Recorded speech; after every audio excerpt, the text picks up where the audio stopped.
Why are you gay? If you smell.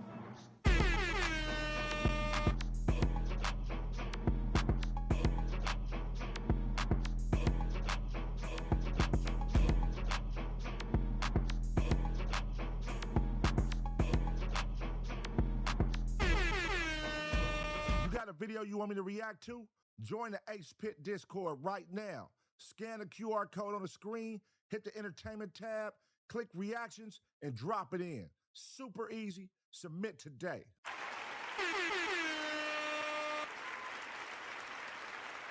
Yes, sir, yes, sir, yes, sir, yes, sir. What's happening, y'all? What's going on, man? Shout out to everybody up in this thing one time. Taser gang, what's the deal? Punch a cha chong chong chong. What's the word, y'all?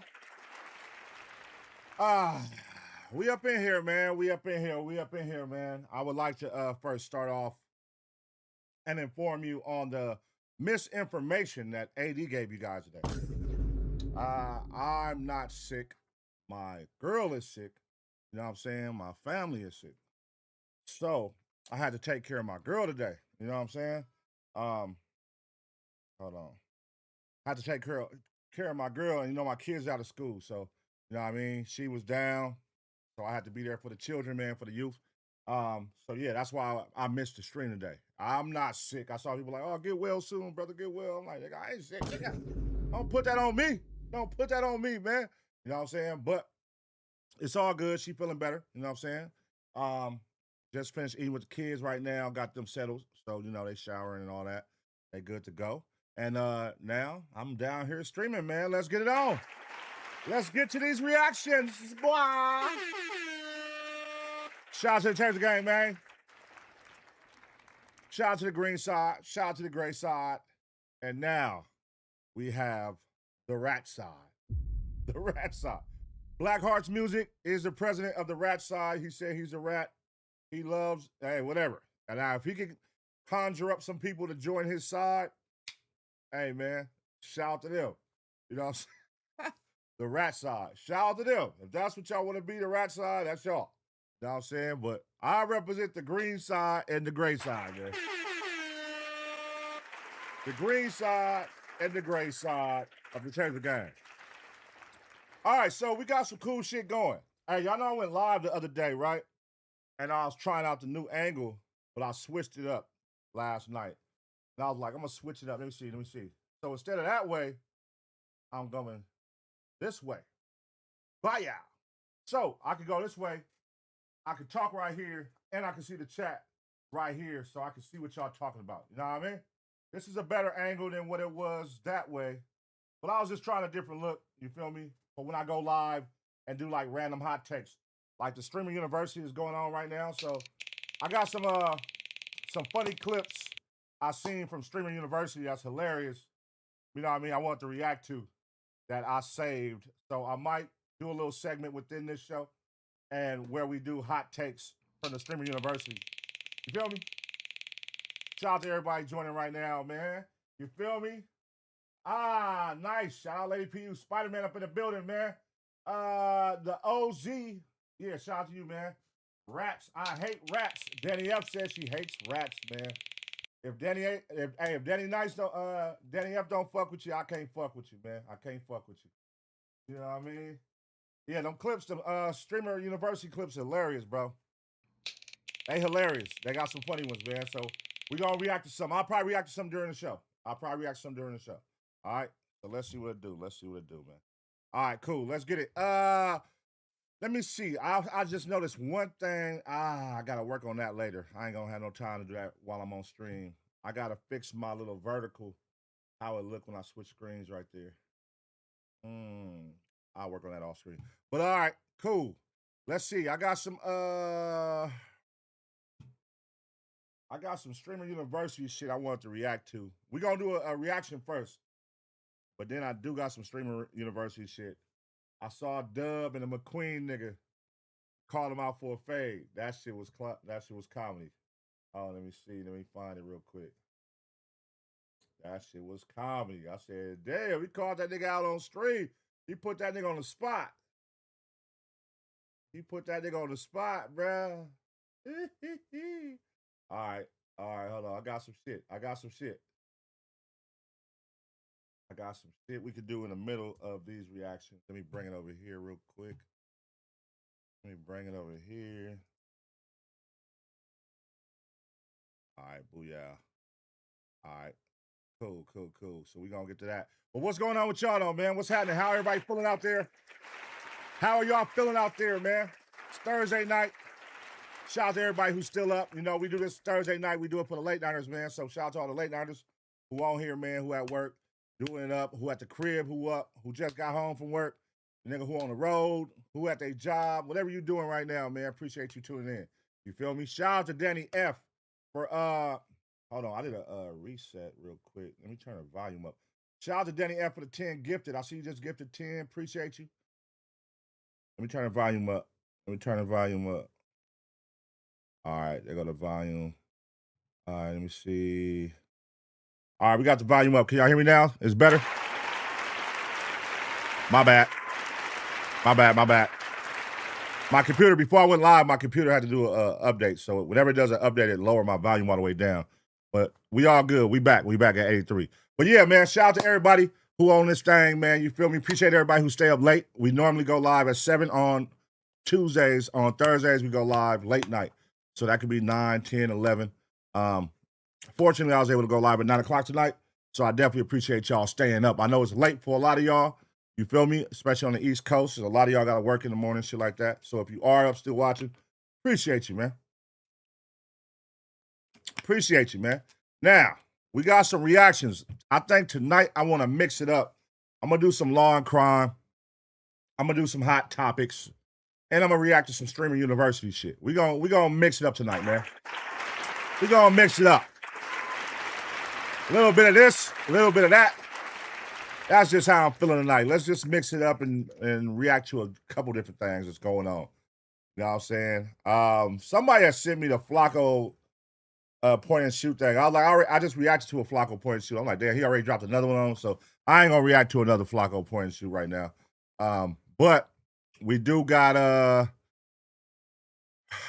I didn't even know. I just saw this before I went live. Big Meech and Whack 100 is into it. How did that even happen? I see Big Meech is on Kick now. So he must have said something on his Kick that activated Whack. So here we go.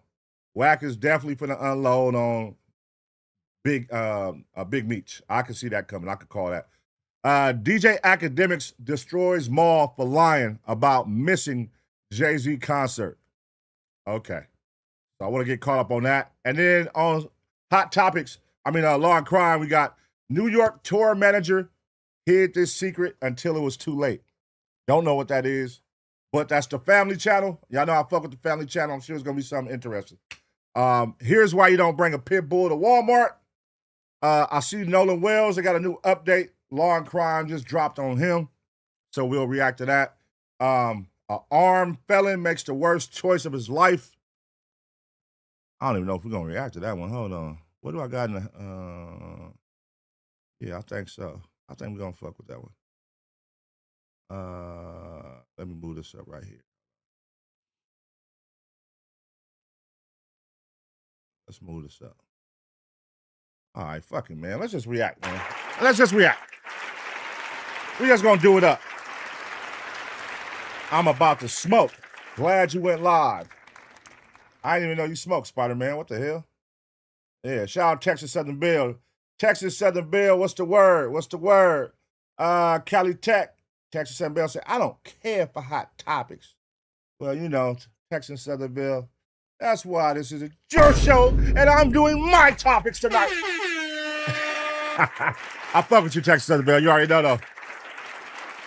But some nights I gotta mix it up. It's just how I be feeling, you know?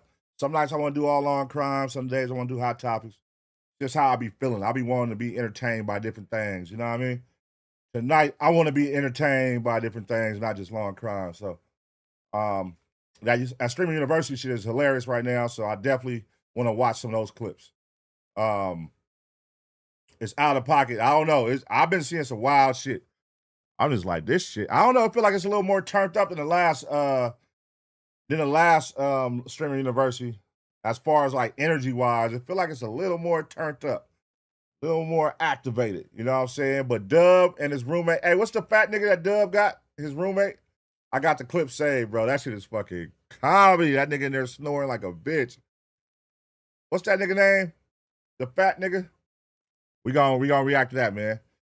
But shit, it's all good. All right, cool. Let's do it. Let's go with one of these goddamn law and crime topics right now. Nobody wins. Let's see what's going on in New York. New York City. When the family feels, but my... All right.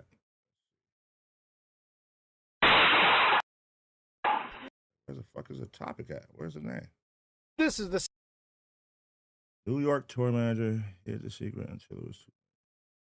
Okay. sound of gunfire that... The fuck is that about? My shit tweaking right now.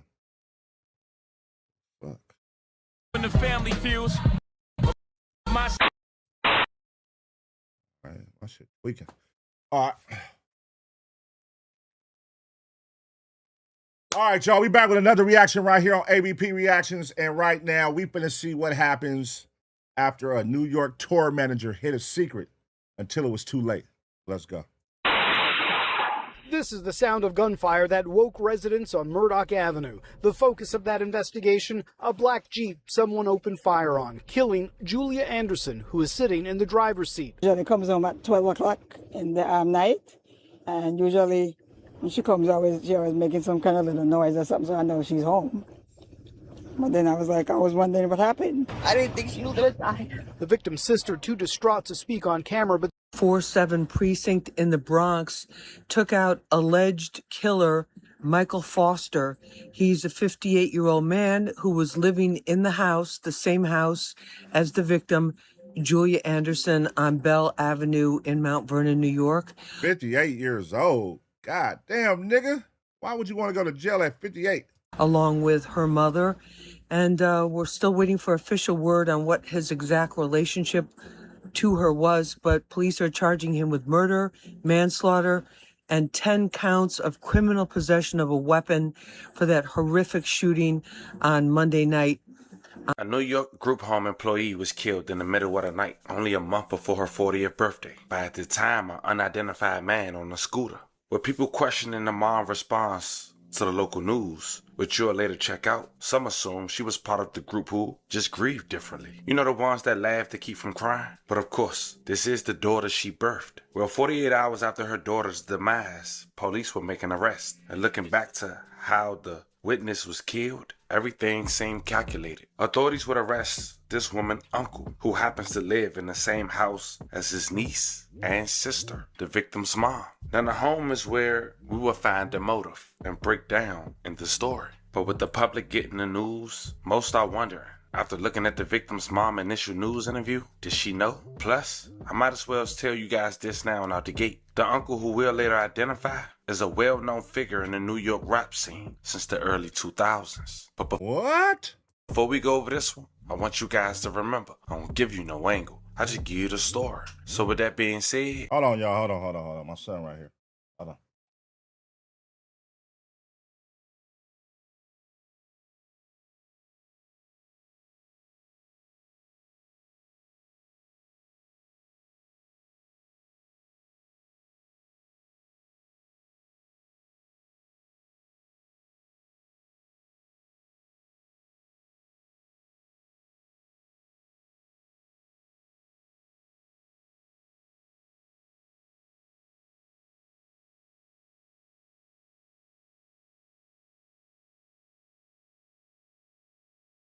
All right, you good? Okay. All right, let me back it up a little bit, y'all. As well as tell you guys this now and out the gate. The uncle, who we'll later identify, is a well-known figure in the New York rap scene since the early 2000s. But before we go over this one, I want you guys to remember, I don't give you no angle. I just give you the story. So with that being said, make sure you like, comment, and subscribe. We'll jump right to it. PSA, listen. All right, hold on. Pass this real quick. Look for a suspect. The family. That links automatically unlocks the $75. Make sure you go through the full sign-up process so you don't miss out. So let's check out this video. A woman in the Bronx after she had just left work. Her family speaking out to Fox 5 while police still look for a suspect. Lisa Evers is live in the Wakefield section of the Bronx tonight with that new video. Lisa. Well, Natasha, right now, NYPD detectives are leaving no stone unturned in their hunt for the moped shooter who opened fire on this 39-year-old woman who was sitting in her car right over here last night, killing her. She had left work and was on her way home, but never made it. Just a short time ago, we obtained surveillance video of the moments that the shots rang out. Where's the car at? This is surveillance video from a resident of the street where it happened last night around midnight. You can see the moped shooter in the red circle there making his fast getaway. And I heard shots. And like I was telling them a few seconds ago, I don't know if subconsciously I heard 2 or 3 prior, and then I woke up and then heard 2 more. Well, I don't really know how many shots per se were shot, so I'm not sure. But I heard maybe 2 or 3. It's not characteristic of this neighborhood at all. It's very quiet. If the most noise you'll hear is cars with loud pipes or something going by. This is interesting because why would the uncle kill his niece? And he lives in the house with her mom. What the fuck? That's what?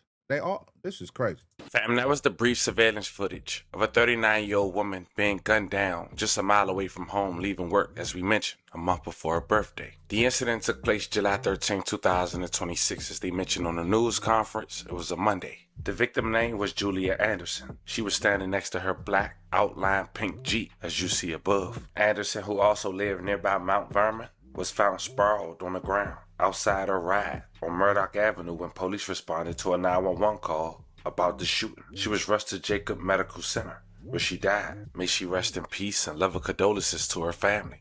This is how her mom reacted to the news the following morning. The 9-year-old had just finished work and was headed home less than a mile opened fire on, killing someone opened fire on, killing Julia Anderson, who is sitting in the driver's seat. Her mother says the 30 Anderson. Bro, is that my shit or his shit?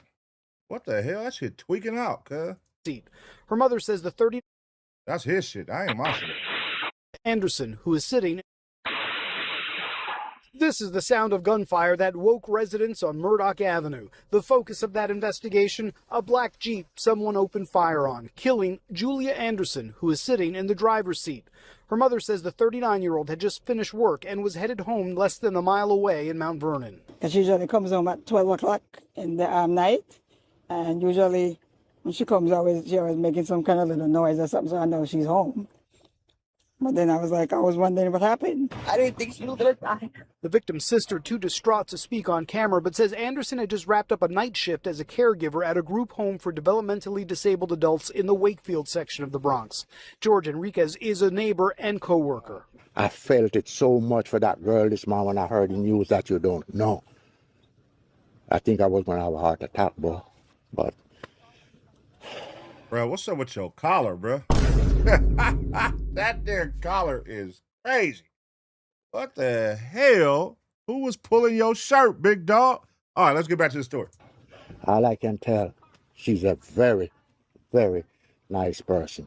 Police say the suspect opened fire on the passenger side of the vehicle, then fled the scene on a scooter.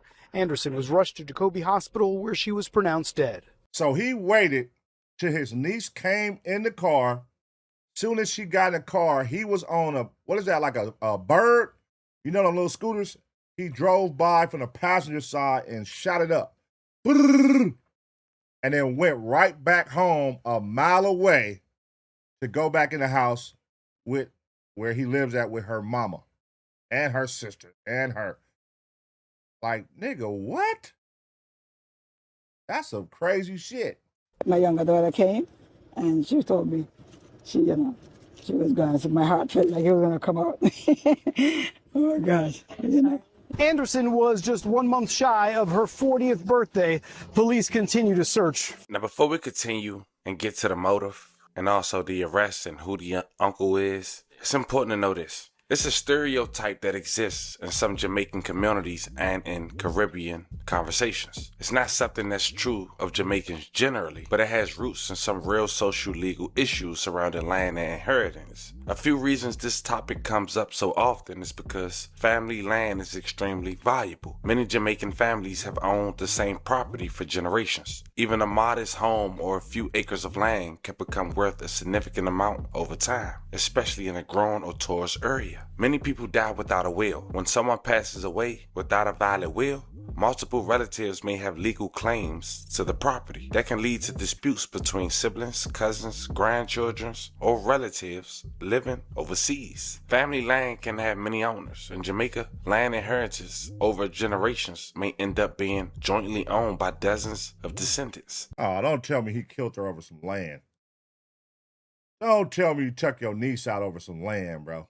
Selling, developing, or transferring it can become difficult, and disagreements can become deeply personal. Because of these realities, inheritance disputes sometimes become highly emotional, and in some cases end up in court. On cases like this, end up in handcuffs, leaving one dead. Now in that squared away, fam, meet Michael Foster. He now 59 years old, but back in the early 2000s, he primarily served as the role manager for Jadakiss and handled coordination for Deep Block Collective. In his role, he managed logistics across major record labels and entertainment venues, specifically Interscope Records and Def Jam Records, coordinated travel schedules and logistics for major label promotional runs, album tours, and live appearances. Okay, so y'all finna try to put Jadakiss' name connected with this. Yeah. How long was he the manager?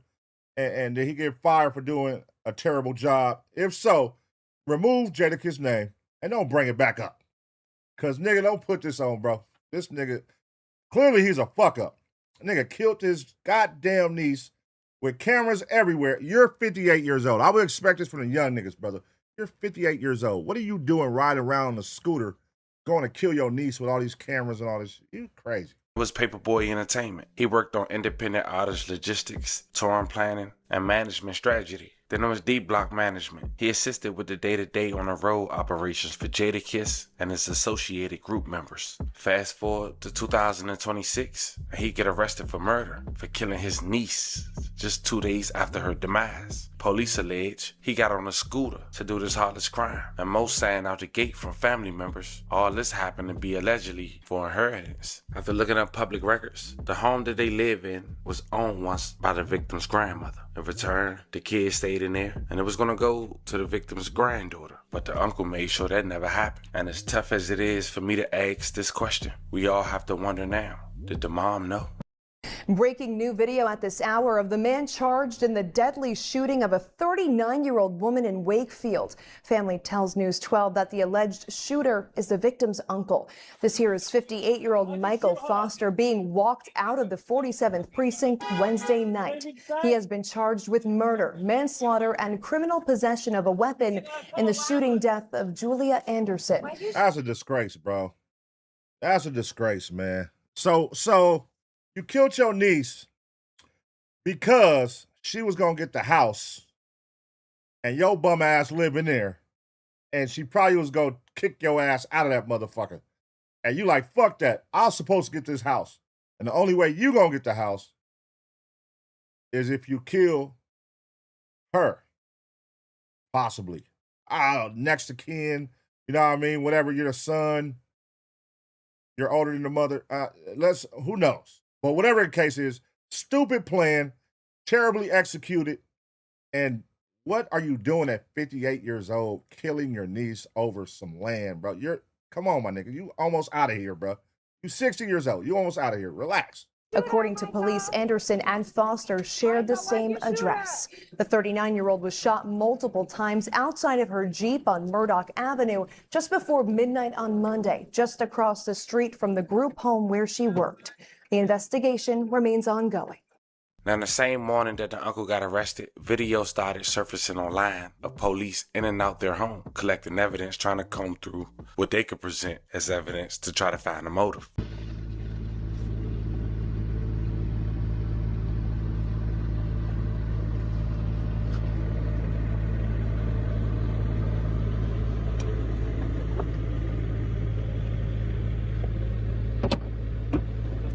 I know he didn't go through and shoot her with no big ass rifle. That's a big ass duck hunt gun.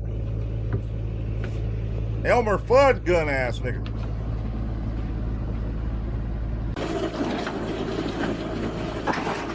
But a family coming out and say this, I'm gonna take it for what it is. Not to mention, what else would possess a man to kill his own niece? Sick. Want to send love and prayers to the victim once again? Fam, this was the story of a woman gunned down a month before her birthday, just a mile away from home, by her own uncle on a scooter to try. That's crazy, man.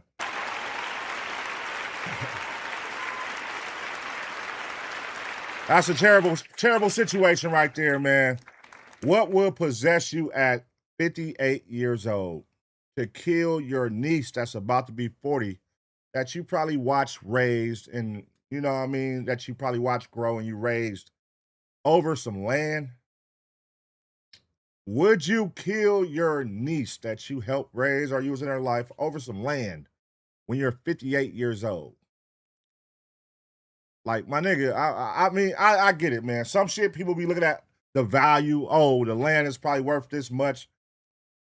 But is there a value that'll make you kill your niece, your sister, your brother?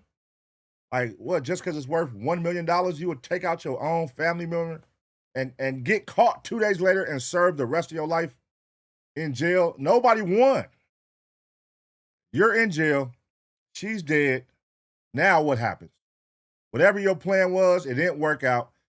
Everybody lost in the end. So now what happens? What's next, bro? You know what I mean? You got to make better decisions, bro. I would expect this, again, from a young nigga, you know, that's moving very spontaneous and just reacting crazy and get on a scooter in a time where cameras are on every corner at every front door, getting on a scooter and riding a scooter to go commit a crime. Like, you idiot. I don't know, man. Let me know what y'all think about this situation. Clearly, he's for sure getting life. I mean, shit. Nigga already 60 years old. He's out of here, man. You know what I'm saying? So whatever plan you thought you had, it was dumb. Whatever you thought was going to come from it is not happening no longer. So now, where does this inheritance go? You know what I mean? They said the mother could possibly be in on. I don't want to put that on her. Just going off, you know, people grieve different. Everybody don't cry. Sometimes people laugh to refrain from crying. You know, so she laughed during her shit. Who knows, man? I'm not here to judge her. I don't think she would be in on that. I don't know them to know. That'd be a cold duo. The mama and the uncle taking out her daughter. That's crazy. But let me know what y'all think about the situation. And if you're from New York and you got some real details, drop it in the comment section. Let us know what's really going on, man. I'm gonna give y'all 2 seconds to smash the like. And as always, get ready for the next reaction.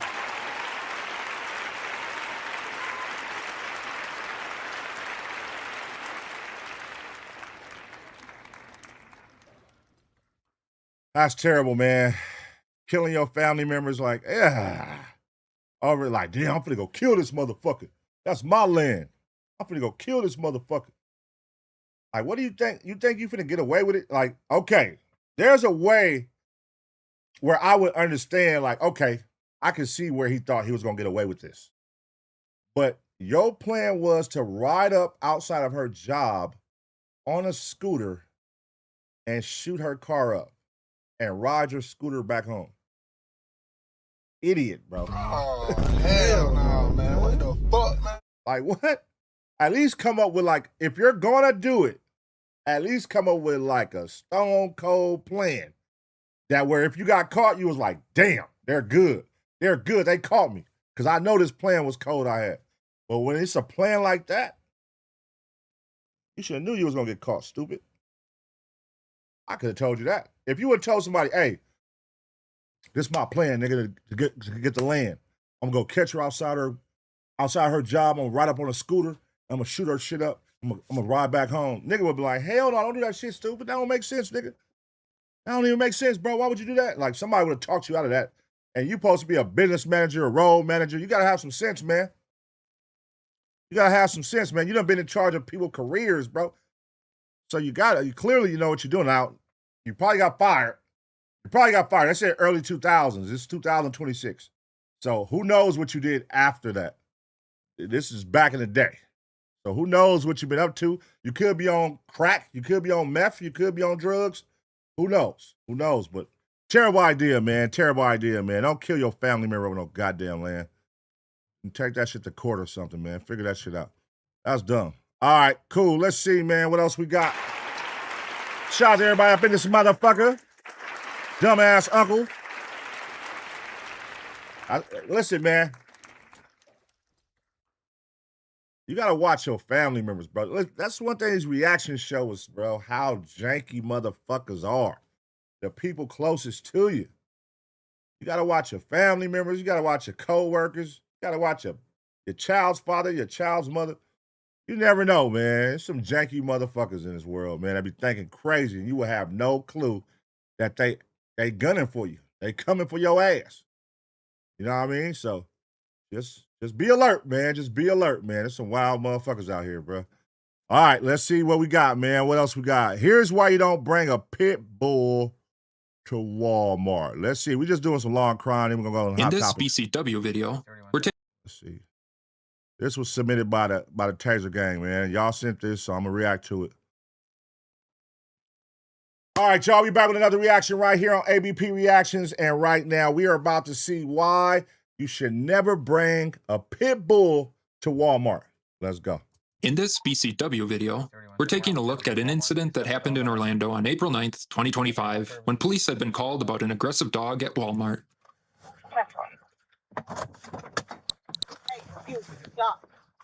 What's going on today? Okay. Somebody called and said your dog's biting people? He is. Okay. Where's the people that got bit? 21 unit 1012 unit check. You have no idea where they went? 2122. Well, you can't talk or nothing? What's wrong with you? Okay. Are you bit? I don't know. Do you want to see? Or can you just tell me if you're bit? You can't tell me? Hey, stop. Come here. You're not going anywhere. You're going to stay here. Okay, that's hey, fine. I want to file a report. Okay. Can you just stop? Okay. Okay. Hey. Who did your dog bite? Somebody. All right. Hold the dog with your What both the hands hell? on the leash, please. What? Why? Because I said so. If your dog comes at me and tries to bite me, I'm going to kill it. You're going to kill my dog. If it comes at me and bites me. You're going to kill my dog? Do I speak another language that you don't I understand? think so. You said you were going to kill my dog. Yes, if your dog bites me, I will. Okay? All right. Let's grow up a little bit. Let's act like adults, okay? All right. You want to hold on to your dog? I got it. Okay, I don't think you want to play these games, okay? I got my dog. Good. What's going on here? Why am I at Walmart today? 3110. What the hell is going on? What is she doing? Oh, she thinks this shit is a game. She think this shit is a game because she got this dog. Oh, you about to get your dog chipped. She about to get her dog smoked. Go ahead. Well, I'll need another unit here. This dog owner's not going to be cooperative. Dispatch would send 4 units, along with animal services. What is she doing? Okay, I'll be with you in a little bit, okay? What's All that? I said is you better have. Who got bit? Who got bit? 2 people already. Okay. Another gentleman in the store. Okay. Where'd you get bit, sir? I got the video. Okay. I got bit in this. Okay, do you want an ambulance? Do you want an ambulance, sir? Yeah. Okay. I want to file a report too. Okay, you can do that with animal services, okay? You can't file a report? We don't do that. That's animal services that'll handle that. I was attacked. What's that? I was attacked. Send a video to me. Please. The victim would explain that he'd been walking outside with his cart of groceries when the dog turned and bit him on the butt. He'd also tell the officer he'd seen another man get bit near the entrance. Well, he was at the yeah. What your shirt say? I got your back. Okay. Dumbass. Okay, we'll have the ambulance come check you out, okay? All right. You dumbass. Can you stop talking I'm like not that? talking to you, am I? Can you stop talking to other people? talking to you? Why are you yelling? Can you act like an adult? Can you act like an adult? You bitch. You don't talk to me like that. Are you my mom? You ain't Are gonna you do. my dad? You ain't gonna do No, shit no, about it. you Tighten not. up. Tighten up. Get Okay. your- Watch out for that pole. It snuck up on you, didn't it? You done bit 3 people. Look out. Bro, what is going on? Why should I get this dog? This dog is trying to bite people. You see this shit? He already done bit motherfuckers and he jumping at people. Get your goddamn dog. Don't know. Go ahead and do that, all right? Look at this shit. All right, we'll have the fire department come check you out. Did you Okay. see the video? The animal services will handle all of that when they come out here. Okay. Animal service will See? handle all of that. Look, I was just walking by and the damn dog bit me You in the see the ass. camera? You better see And there's the a camera right and here, there's too. a camera right there too. Yeah. You on camera. You see me on camera. Look, your dog is out of control. And your mama is out of control. My mama is dead. And my mama, bitch. Once additional units started to arrive, the officers tried to keep the woman away from the store's entrance as they waited for animal services. What y'all finna do with me? Stay in the center of the mulch with the dog. You're here with the dog, right?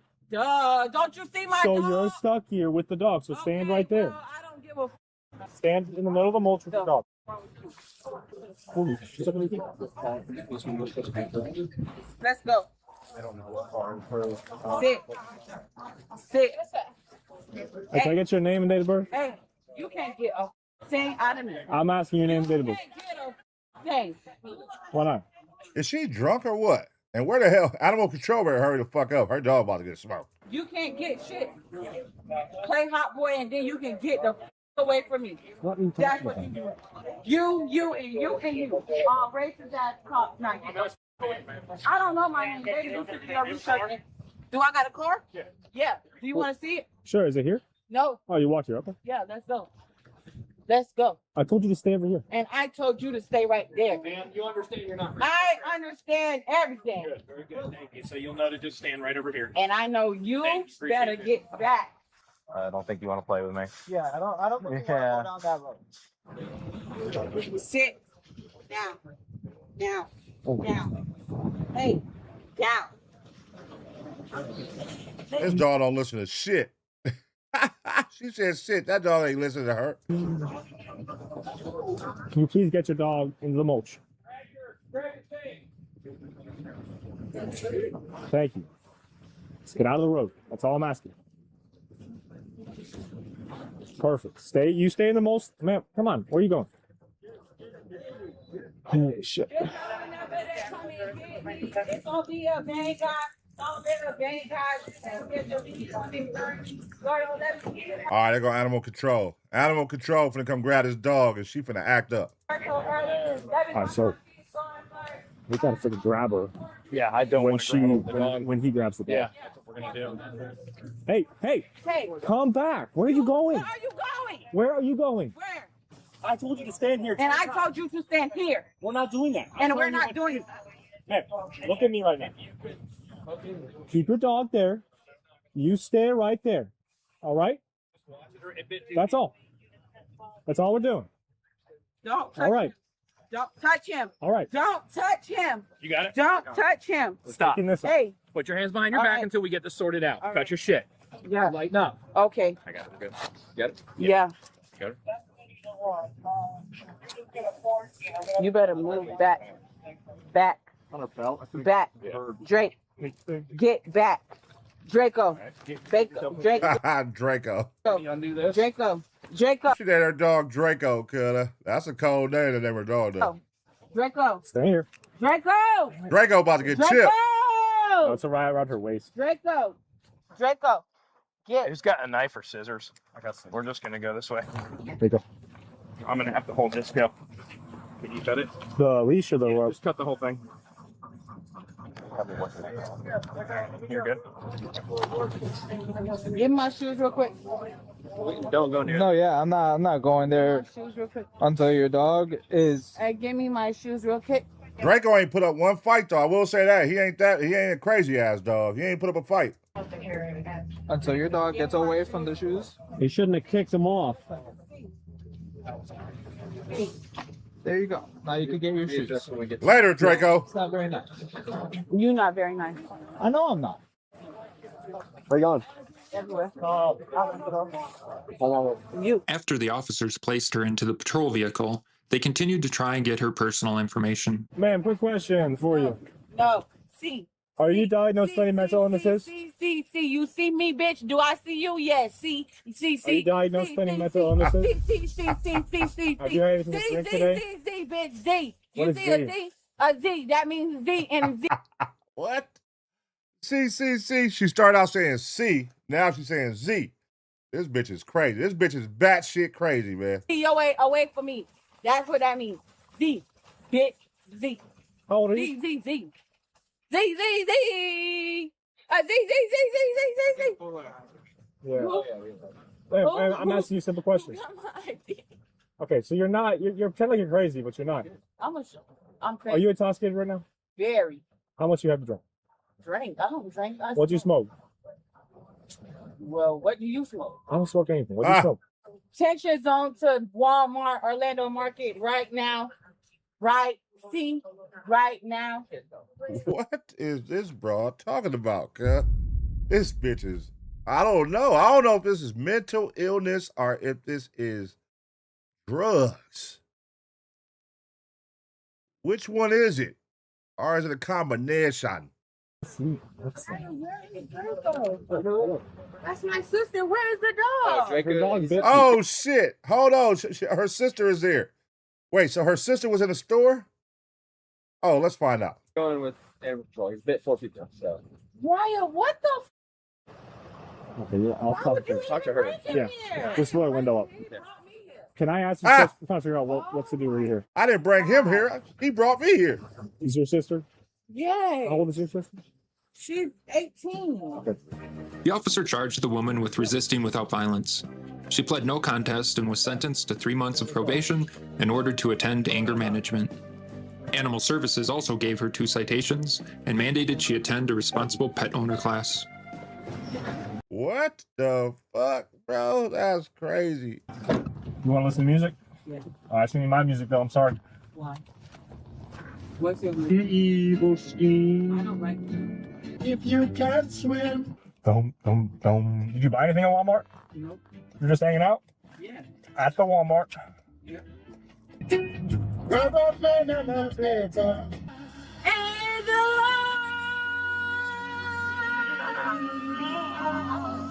What the hell? This is crazy. What the fuck? All right, man. Ha! Okay, so she's 18. Come to find out her sister came. She's 18 years old. Her sister obviously know that something is wrong with that dog because she like, why the hell did you bring the dog up here? And then her response was, I didn't bring the dog. He brought me. So yes, she either got some mental illness or she going off something. Something, I don't know. Bath salt, possibly, but something crazy. But yeah, I don't know, man. Draco, he wasn't as violent as we thought. Based on when they put the shit on his neck, I thought he was gonna act a little crazier. He actually laid down on the ground, sat down like a hoe. You know what I mean? So I don't know, man. Maybe was she telling Draco to be like that, to bite people? Was he just playful? What is wrong with that dog? What is wrong with her? Who knows, man? But let me know what y'all think about this situation. Anger management is what they gave her, man. Slap on the wrist, get your dog, go take training, and you'll be all right. You know what I mean? I don't think she needs that dog. Me personally, take that dog away from her. She don't need that dog. That's not a great combination. If you're taking your pit bull and you can't control them and you inside Walmart just letting them bite people, that's not cool. I'm going to give y'all 2 seconds to smash the like. And as always, get ready for the next reaction.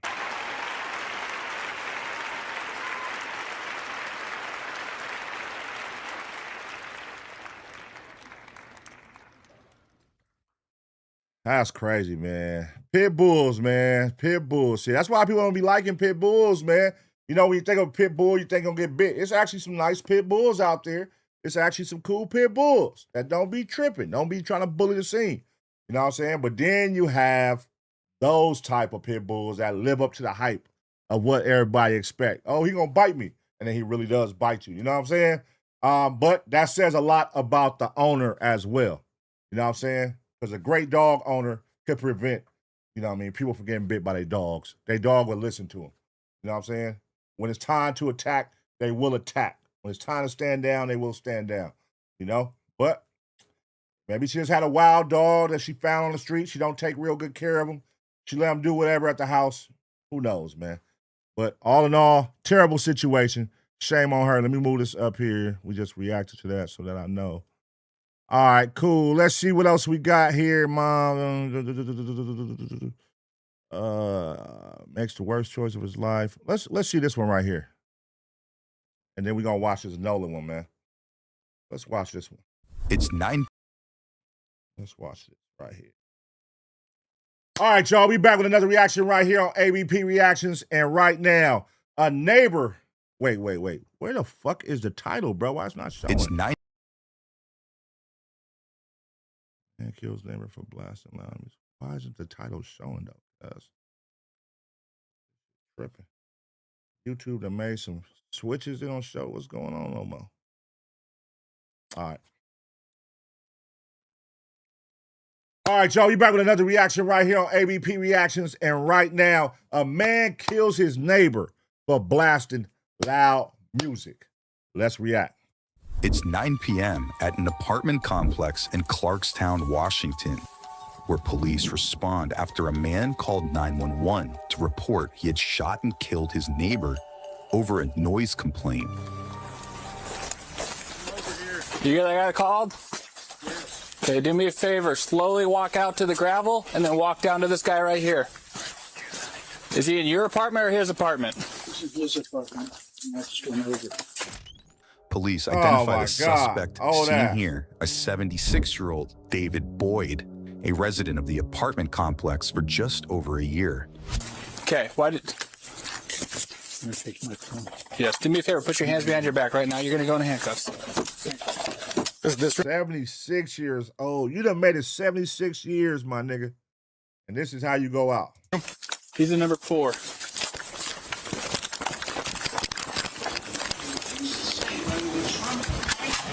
Police, anybody else in here, make yourself known. Please make yourself known. In turn, the enduring power of music will be clear.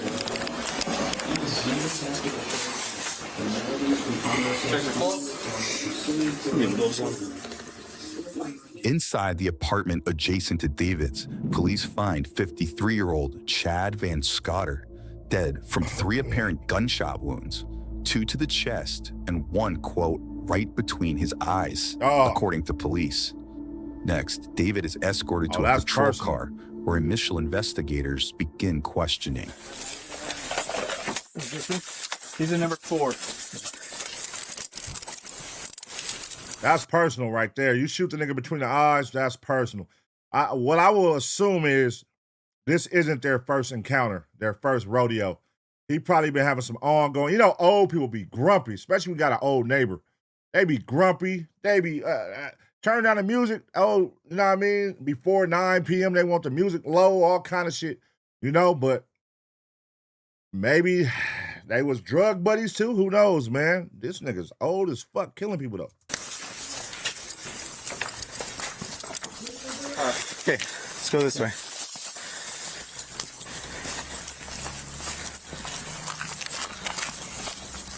So you know everything's audio and video recorded, okay? I'm sorry, what? Everything's audio and video recorded. Go right here to this car. I don't know what you're saying. Everything is being recorded. Oh, okay. Yeah, that's cool. Step up front right here. Do you have anything on you that's gonna stick, poke, stab? Oh, any other weapons? My Leatherman is right here. Okay, just don't reach for it. I'll grab it, okay? Where's right here? Right here on my belt. Okay, I'm gonna take you.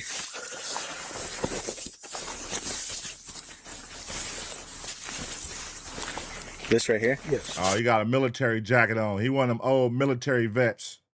You know the military vets, man, that be having PTSD and shit? He might be one of them niggas that snap. You better stop playing with them type niggas. I'm gonna take that out, okay? Okay. All right? Yeah, it's cool. Any other weapons on you? No. See, I'm 76 years old. Okay, hold on before you say anything. Just put your. You need help getting in there? I can't. So scoot back and then slide your feet in for me.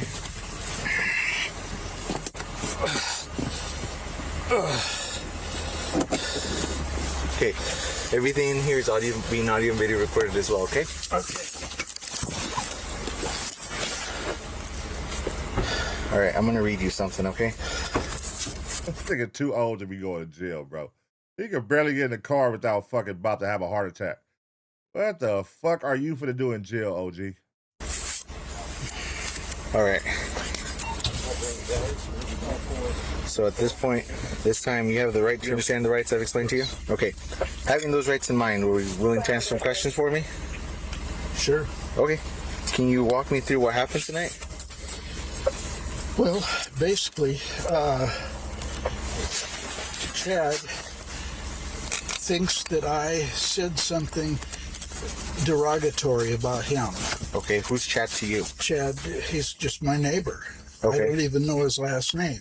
Okay. And when I first moved in there, he was fairly nice to me.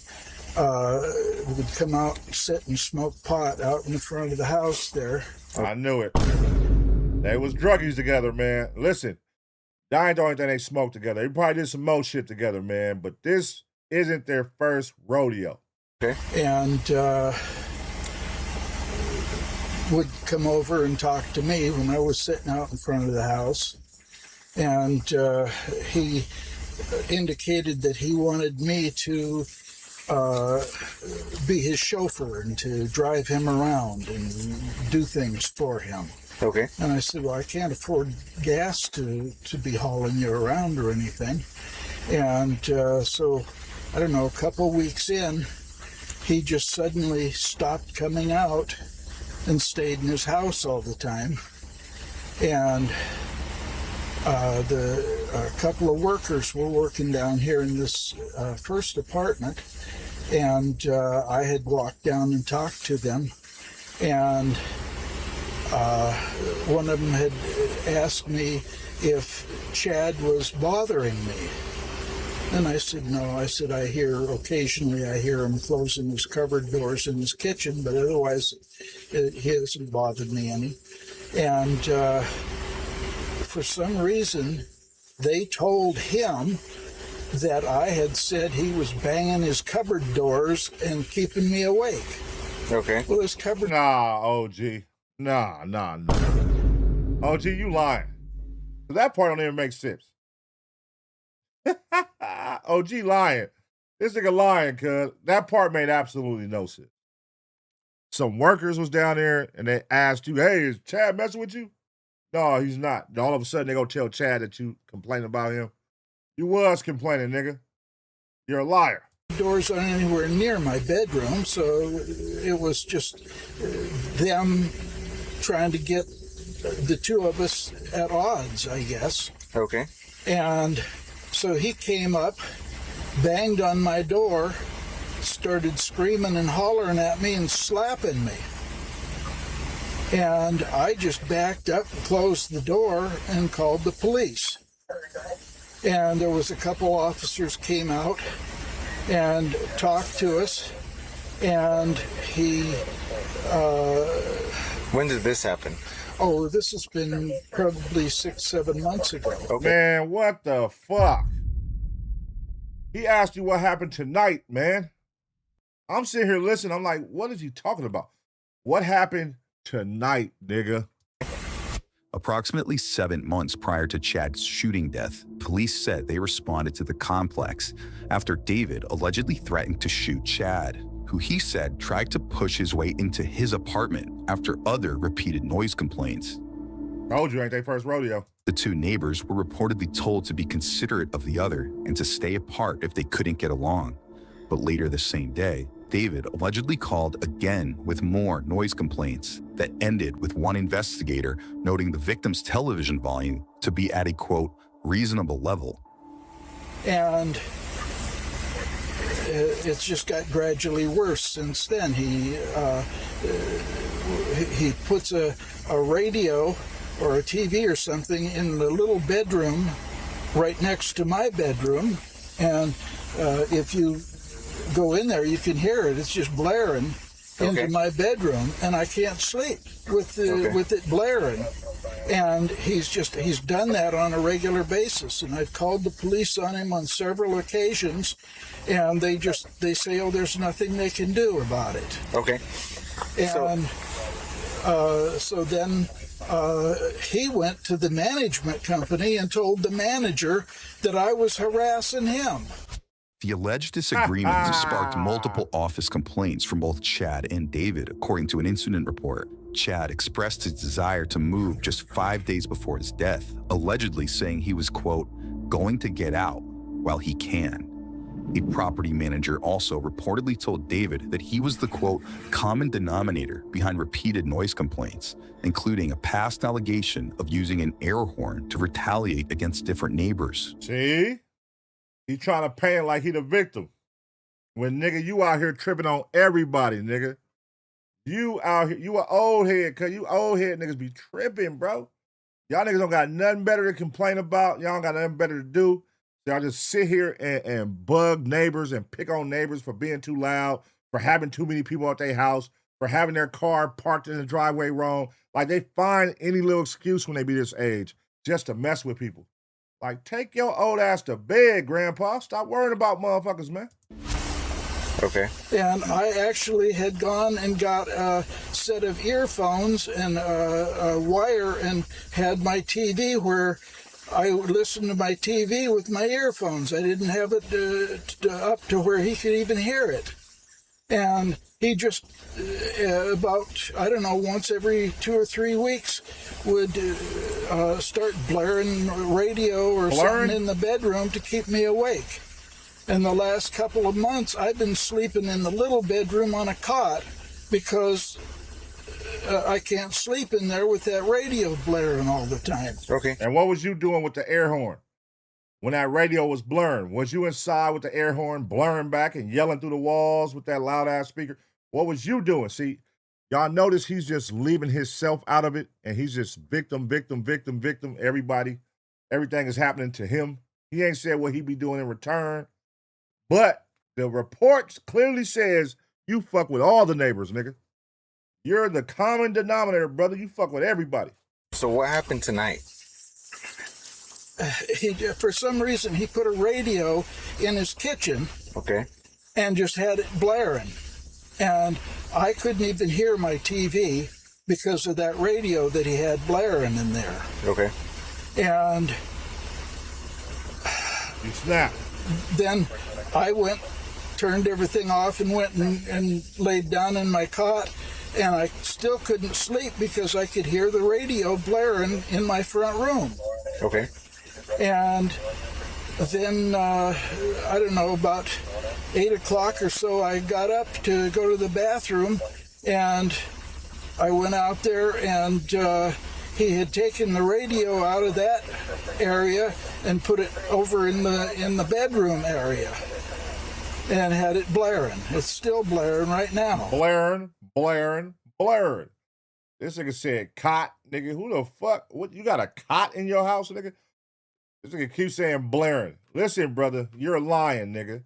He probably was just in there having a good time, chilling at the house, listening to music, which he's entitled to do. And you just an old grumpy motherfucker who think you can control what level he can listen to his shit at. Y'all know how old people be. Y'all ever had an old grumpy neighbor that be tapping, be banging on the walls and shit when you just be in there having a good time with your friends and all that shit? Like, goddamn, nigga, chill. They just be annoyed, bro. They're just old and agitated, just old and bored, nigga. Okay.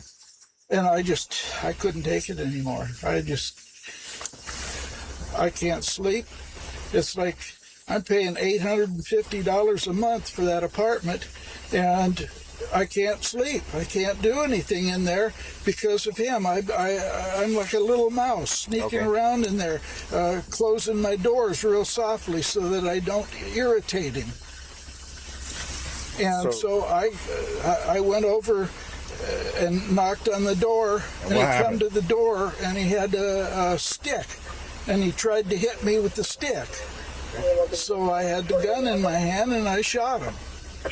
Can you repeat that one more time? So you had the gun in your hand? Yeah. Okay. Why did you have the gun in your hand? Because I'm afraid of him. Okay. Because of the incident that happened before where he said he slapped you? Okay.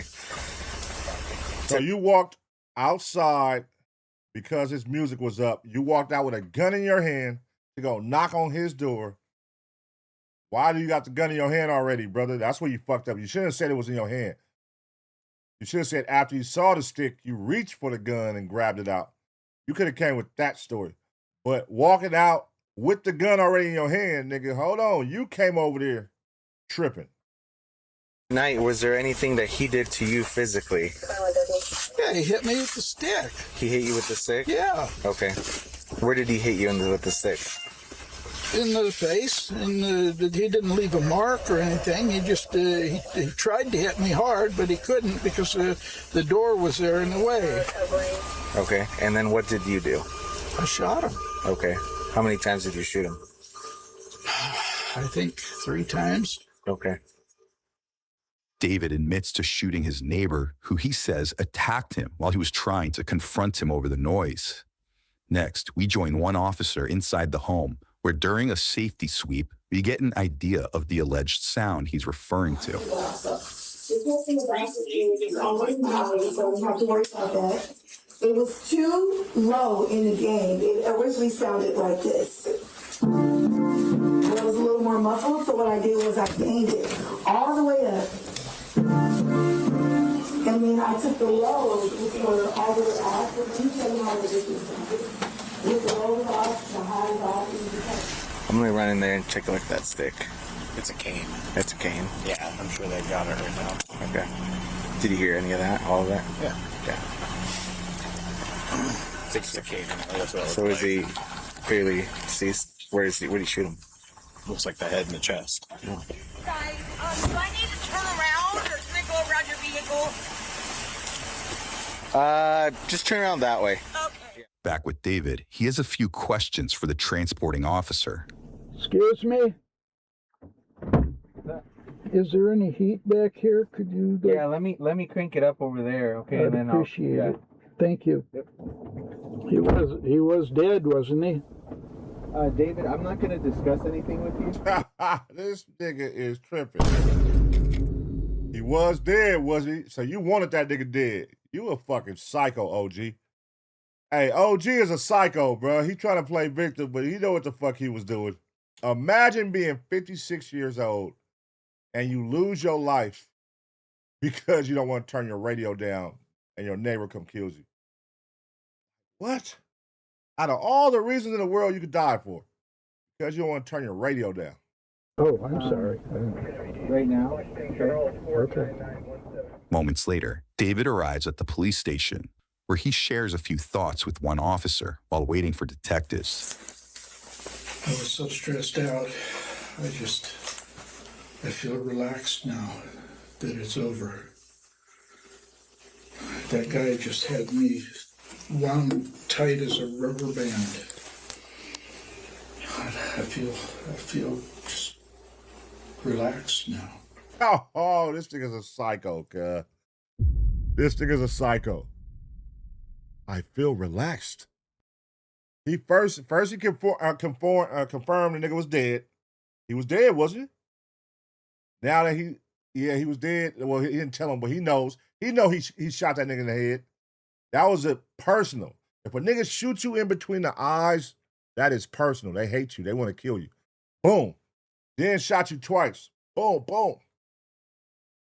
That's like on Raising Kanan. Y'all remember that? If y'all watch Raising Kanan, when his mom told her how to make sure somebody die, 2 to the chest, 1 to the head. Boop, boop, boop. Make sure they die. But that's what that reminds me of. He knew what he was doing, and now he's relaxed. He ain't even tripping that he's in jail right now, or he's about to go to jail. He just so relieved that nigga is dead. It's a weight off his back now. I don't know what to tell my daughter. Maybe I could have one of you guys tell her what I did. I've never killed anyone before. Never even wanted to. Except my dad. Psycho. He was kind of a butthole. But no, I don't think I could have killed my dad. Now, detectives enter the room to begin more thorough questioning. Get my recorder turned on. David, right? Yes. Okay. Yeah, we got to have Gotta have recorders on. Dave? Okay, I'll call you Dave. Can you hold, Dave?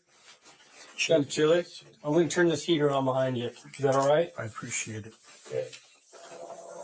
Can you start by walking me through tonight's... That nigga iron as low as a motherfucker. God damn. That nigga got a hoodie on.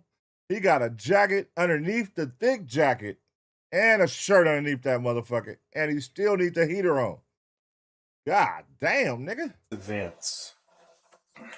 About 1 o'clock or so, Chad came home and come in and he put a radio right against the wall adjacent to my front room. Okay. And turned the volume up full blast. I have a cord that runs from my TV to earphones, and so that I don't, because I'm kind of hard of hearing, I don't want to bother other people with my sound. And this radio he put there. Hold on. Nigga, I've never seen that with an old person. Now, if y'all have, salute. Wait, this nigga said he had to hook up headphones to the TV because he can't hear? I have never seen an old person do that shit. Headphones to the TV? So you, goddamn, nigga, go get you some goddamn hearing aids, OG.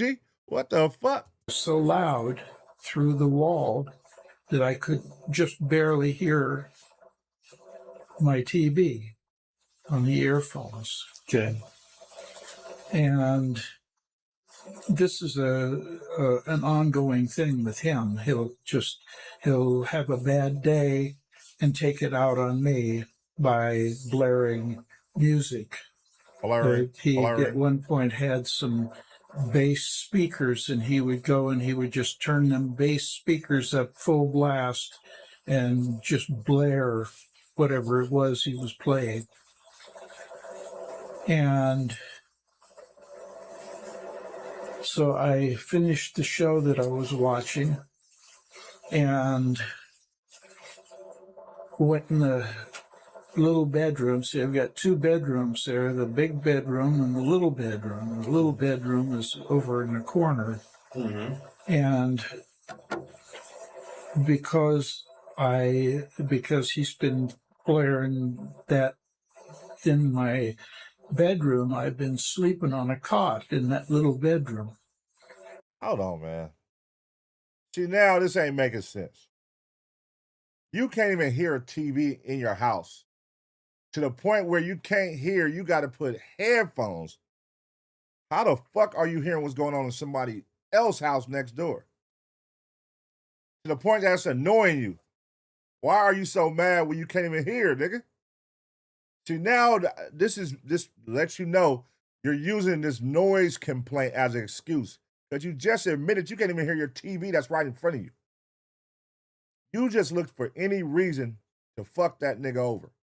There's something personal, something y'all done said to each other. Multiple times y'all done ran into each other and said some wild things. You was just looking for a reason to kill that man. That's all. That's all he was doing. And that's your excuse. Oh, he put a radio against the wall and was blaring the music. Bitch, you can't even hear. So I went in there, got undressed, and got in the cot. And I still couldn't sleep because I could hear that music, even with the doors shut. I could hear that blaring. I think it was a radio. Had like I don't know what he was playing. It was Young Miami, spin that. The old white nigga got the speaker against the wall. Where all my scamming ass niggas at? Oh, let's see. It had what is that show where they had the guy with the train track, and it was a kid's show. Mr. Rogers. Mr. Rogers. He had that on. Okay. And of course, the sound carried through, and I couldn't sleep. And What time was this? Did you? about 5:30, I guess, I finally went and laid down.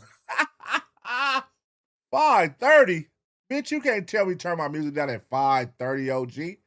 What the fuck you think this is? Listen, 9 o'clock, I get it. 10 o'clock, I get it. You want me to turn my TV down, my music down at 5:30 in the afternoon, nigga? See, that's how I know you bullshitting, bro. You bullshit. You was looking for a reason to kill that man. That's all that was.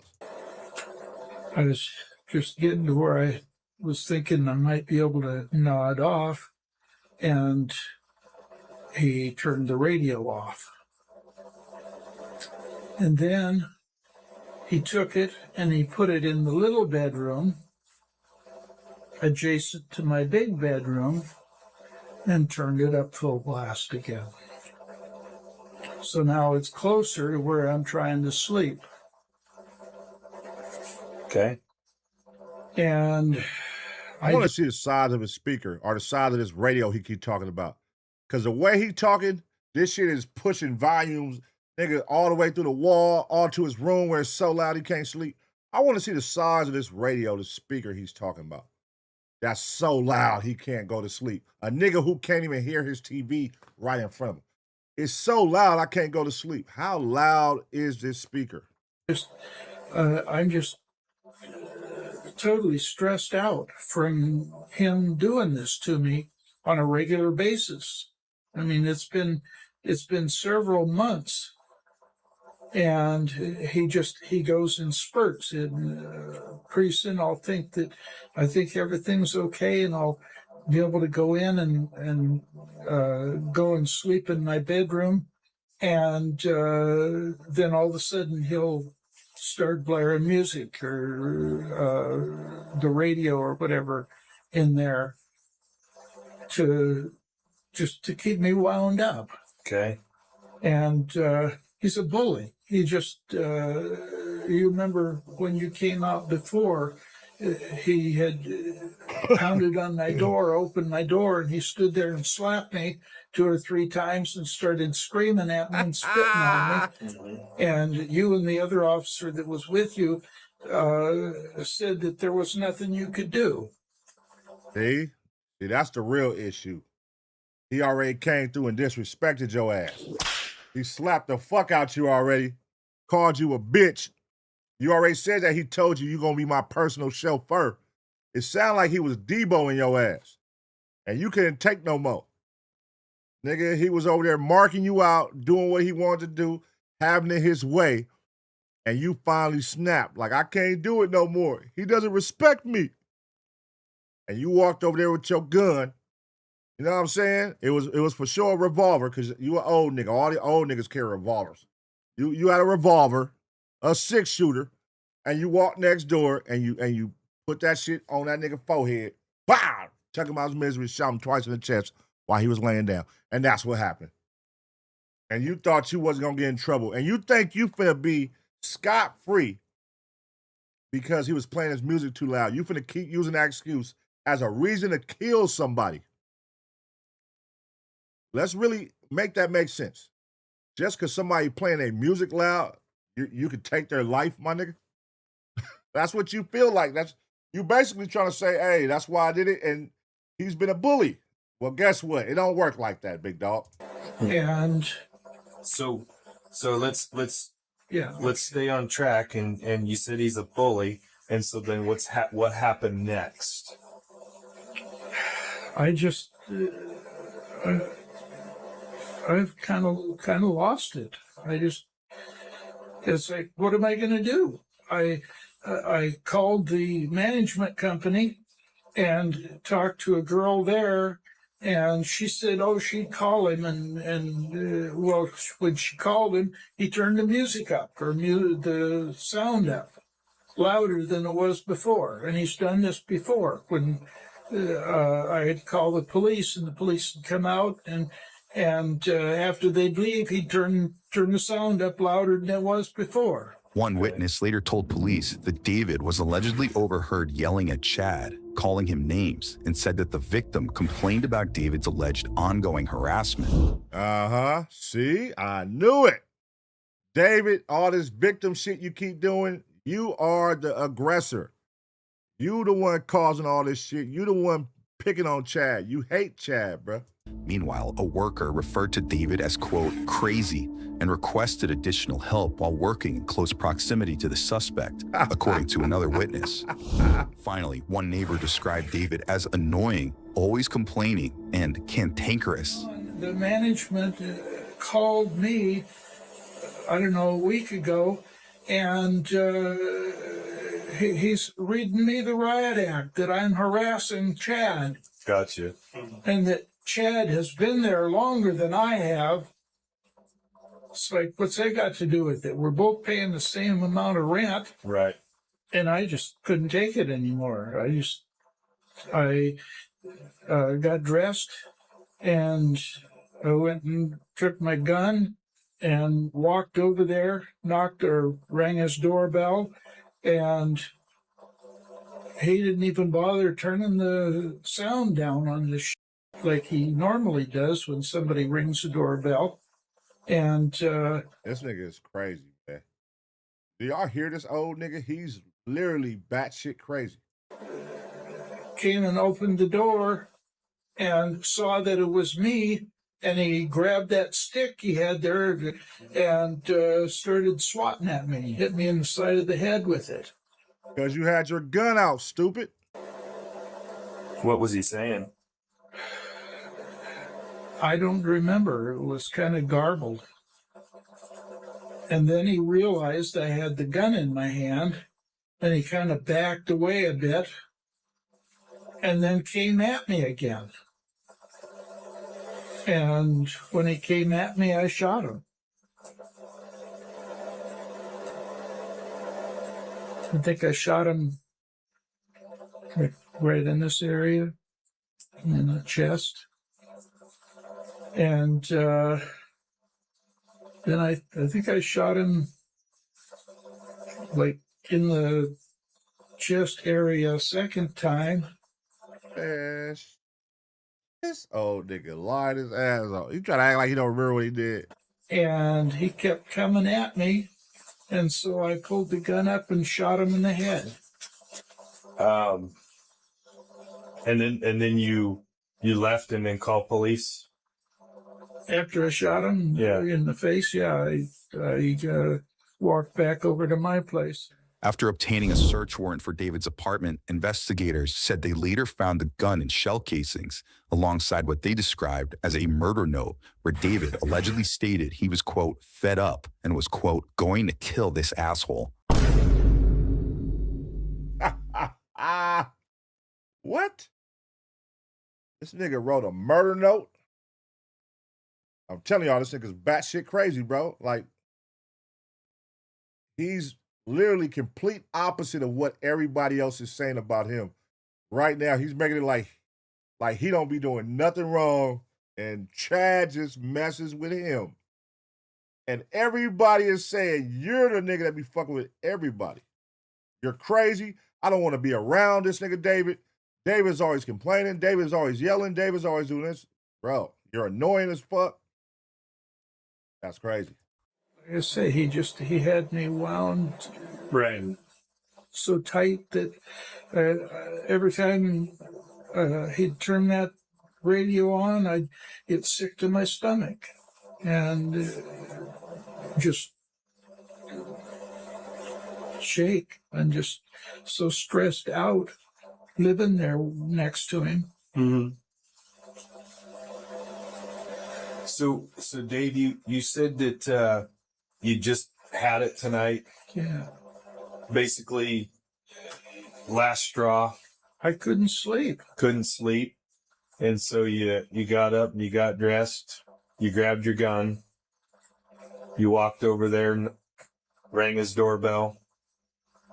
and he opened the door and then had that stick in his hand.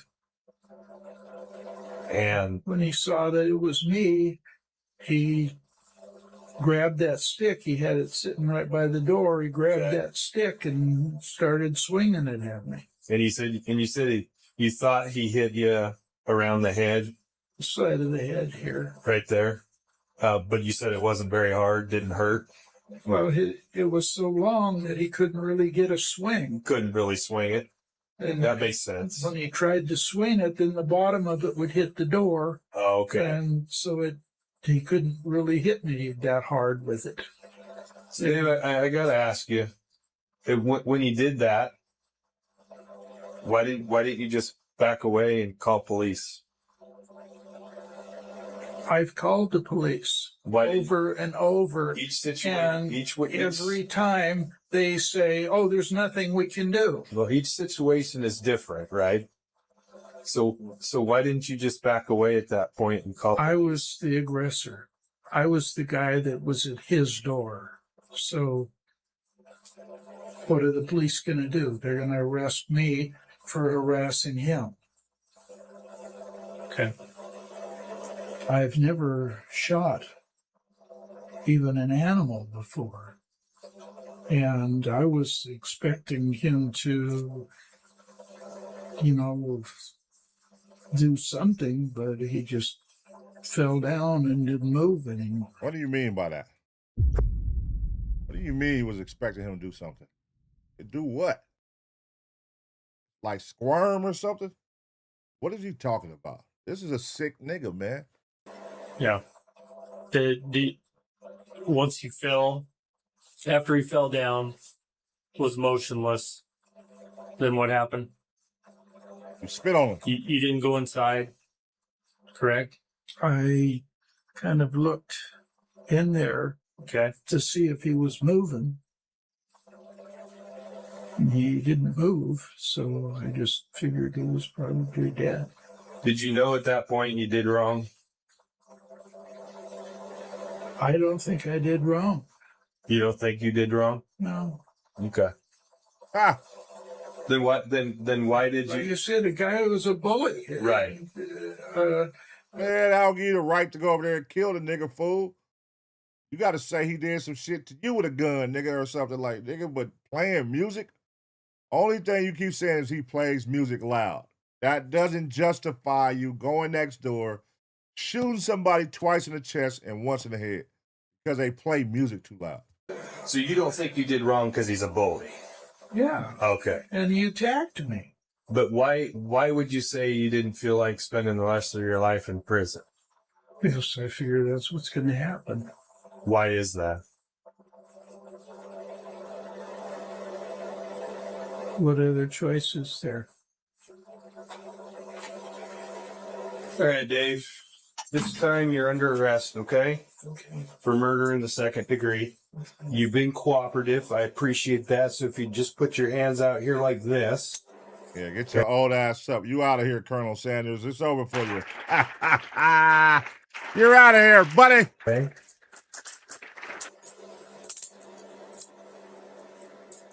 David initially faced a charge of first-degree murder, but after negotiating a deal, he ultimately pleaded guilty to second-degree murder with a firearm enhancement and unlawful possession of a gun. The now 78-year-old was sentenced to 23 years behind bars.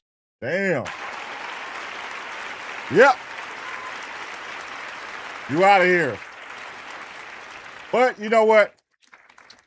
David gives me the vibes of somebody with nothing to lose. He got one of those, like, I ain't got no family, I don't got no girlfriend, I don't got no kids. This is all, like, when a nigga just a crash out like that at that old age, and you're 78 years old, you're looking at it like, shit, nigga. Everybody I love is gone. He got that vibe. Like, I don't know. You're just mad and angry, just yelling at everybody. And when you got everybody in the apartment complex in the unit saying that you're annoying, you're always yelling at people. Like, bruh, don't no woman want to be with you. You don't got no woman, probably ain't got no kids. You know what I'm saying? If you do, they don't fuck with you. So you looked at it like, fuck it. If this is how I'm spending the last of my days, arguing with a nigga for playing the radio every day, like, you don't got much to look forward to, brother. Every day I'm waking up and I'm getting mad at my next door neighbor for putting music against the wall in my small room, in my big room, in my kitchen. You know what I'm saying? Just go ahead and hang it up, brother. But it sounds like to me, like he possibly wanted to take himself out after he killed bruh, but he didn't do it. Did anybody else catch on to that? Like he wanted to take himself out, but he didn't do it.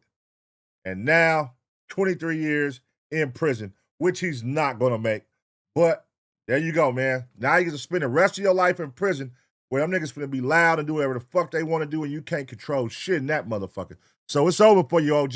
Hang it up, man. Let me know what y'all think about the situation. Now I'm going to give y'all 2 seconds. Smash the like. And as always, get ready for the next reaction.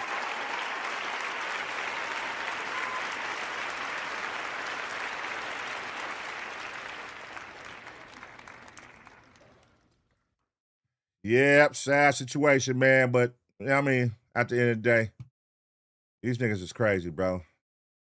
The other old niggas sound like the stick. They said the stick was a cane. So he keeps saying he hit me with a stick. It was a cane. So that lets me know the other dude was an old nigga too. They probably 2 grumpy ass niggas going back and forth, being petty with each other. He leaving out a lot of the shit he was doing. The other one, he just talking about all the shit that the other one did, Chad did, but he left out all the shit he was doing. So it sounded like it was tit for tat. Like they was tit for tat doing their own thing, going back and forth with each other, being petty as a bitch. So, all right, look. Nolan Wells, man. New information is out on the Nolan Wells case. I haven't been updated on it in about a couple days, so I want to get caught up to speed, see what's the latest and the greatest with Nolan Wells and this situation. What is going on, man? Where are we at now with it? Where are we at now with it, man? And have they came back with the autopsy results yet? That's what I haven't seen. I haven't heard. So let's get caught up, man. Let's see what's going on. Shout out to everybody up in the chat right now. Shout out to everybody in the chat. Shout out to the green side. Shout out to the gray side. And Black Hearts, I think you might be by yourself, brother, but your rat side, yeah, the rat side. Wait, anybody represent the rat side with Black Hearts? I don't know about that one, man. But yeah, where we at with it? Shout out No Man Spellman, man. That was 3 reactions. We about to watch this one right here. Get caught up. Nolan Wells. Get caught up to speed. And get was new GPS data, audio, and even more questions. All right. There will be Look at Ben Crump, man. Ben Crump hold it down, huh? Ben Crump hold it down. All right, y'all. We back with another reaction right here on ABP Reactions, man. And right now, we going to get caught up with what's the latest with this Nolan Wells case. They saying new GPS data that came out, new audio, all kind of stuff, man. Let's get caught up. Let's see what they got, man.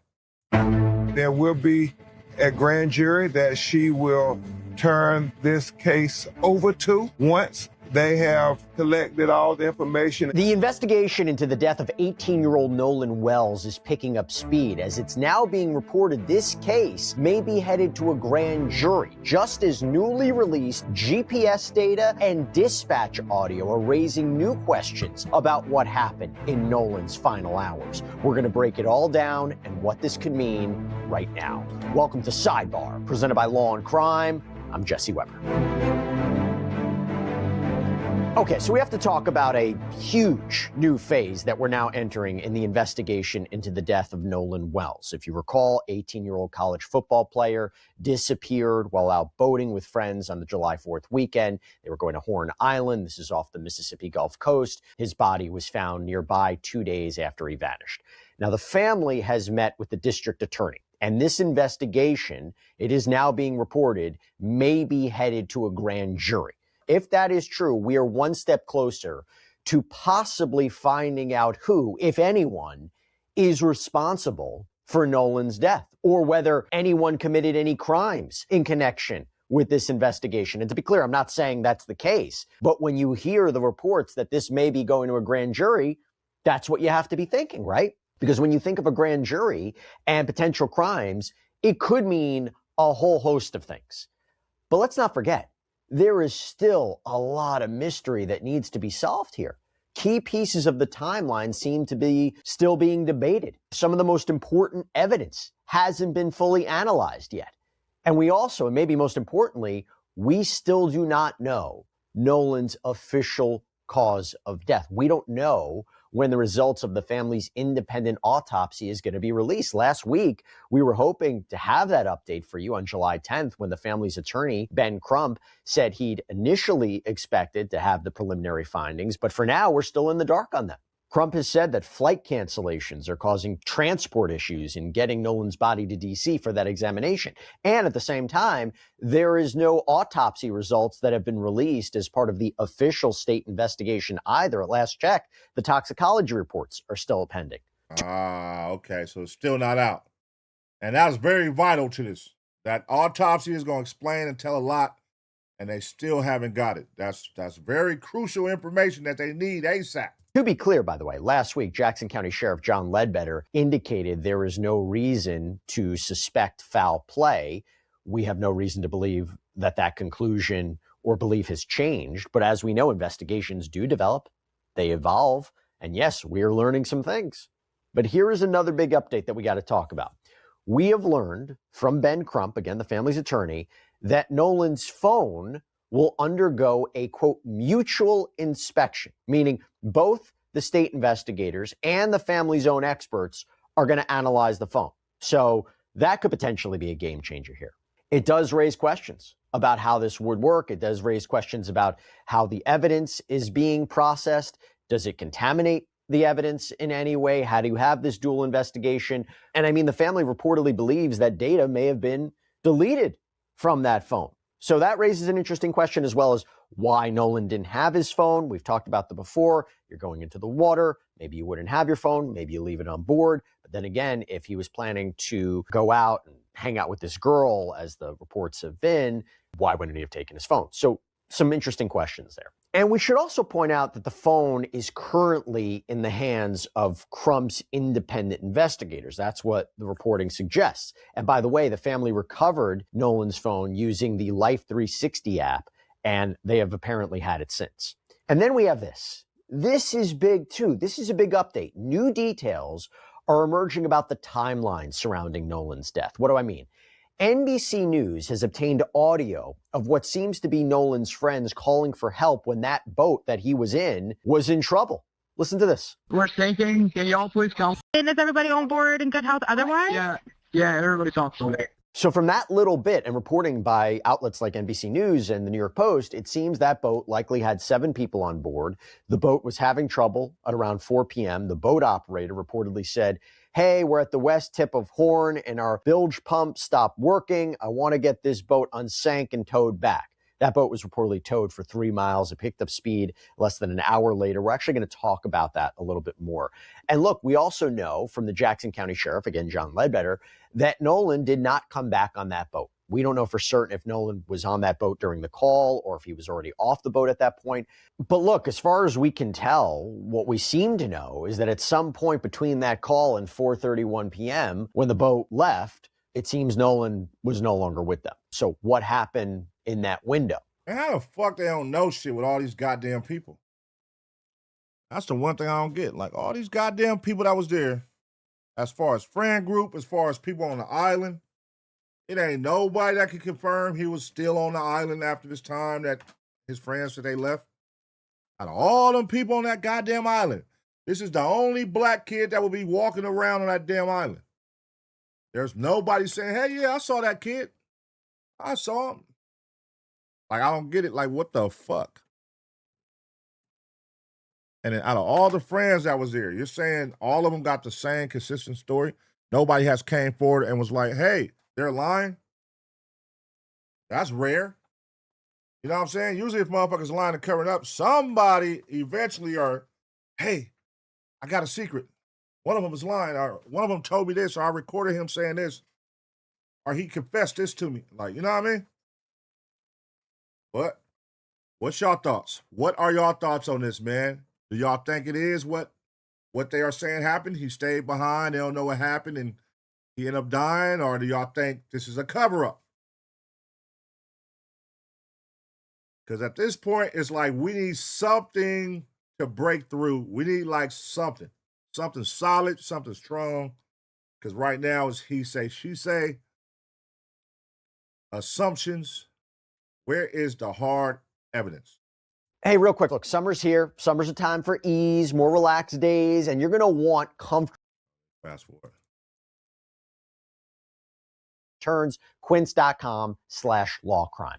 And by the way, there's also newly released information regarding GPS data tracking the boat's movements that day. So these little missing pieces of the timeline are starting to come together. We're going to talk about what the GPS data seems to show. This is all trying to go to answer the questions that the family has, right? That's all that matters.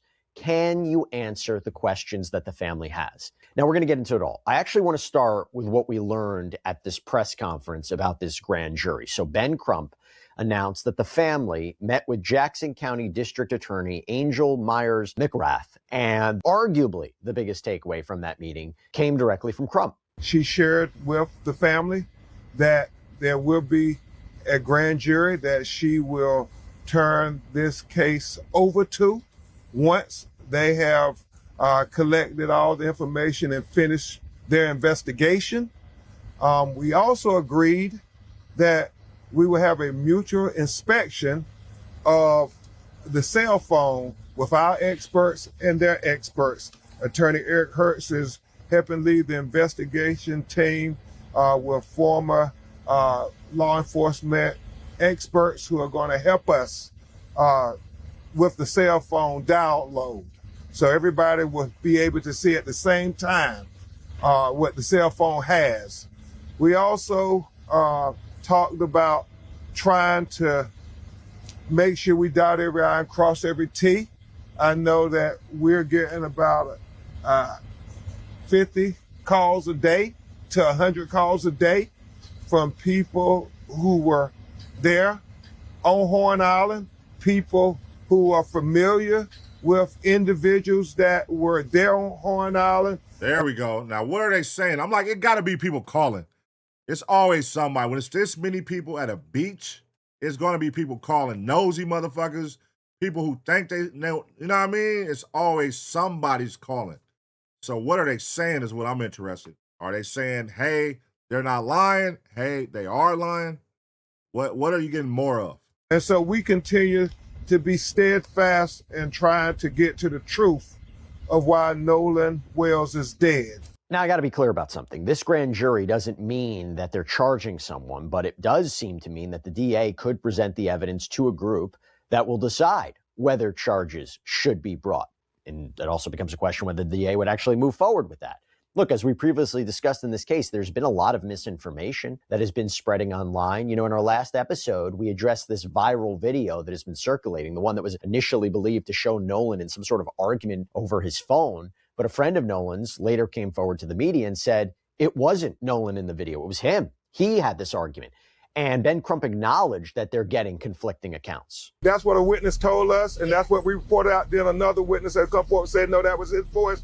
We have other witnesses who said there were other altercations. So as Mr. Hurt said, we're trying to go through it all and so forth. And we'll be even more careful to say, this is what a witness told us in the future. And so your team hasn't been able to look fully into that and confirm whether it was or was not Nolan that said No, that? we have audio people doing it, but we know certain people said it was him, and there's certain people said it was not him. So yeah, conflict. Hold on, Ben Crump. Why is your hand on my woman, bro? Hold on, nigga. Move your hand off my woman. Hey, shout out to Pops. But I'll be like, hold on, what the fuck are you doing, OG? You just our attorney, my nigga. I don't need you doing all that holding hands while I'm holding my wife's hand.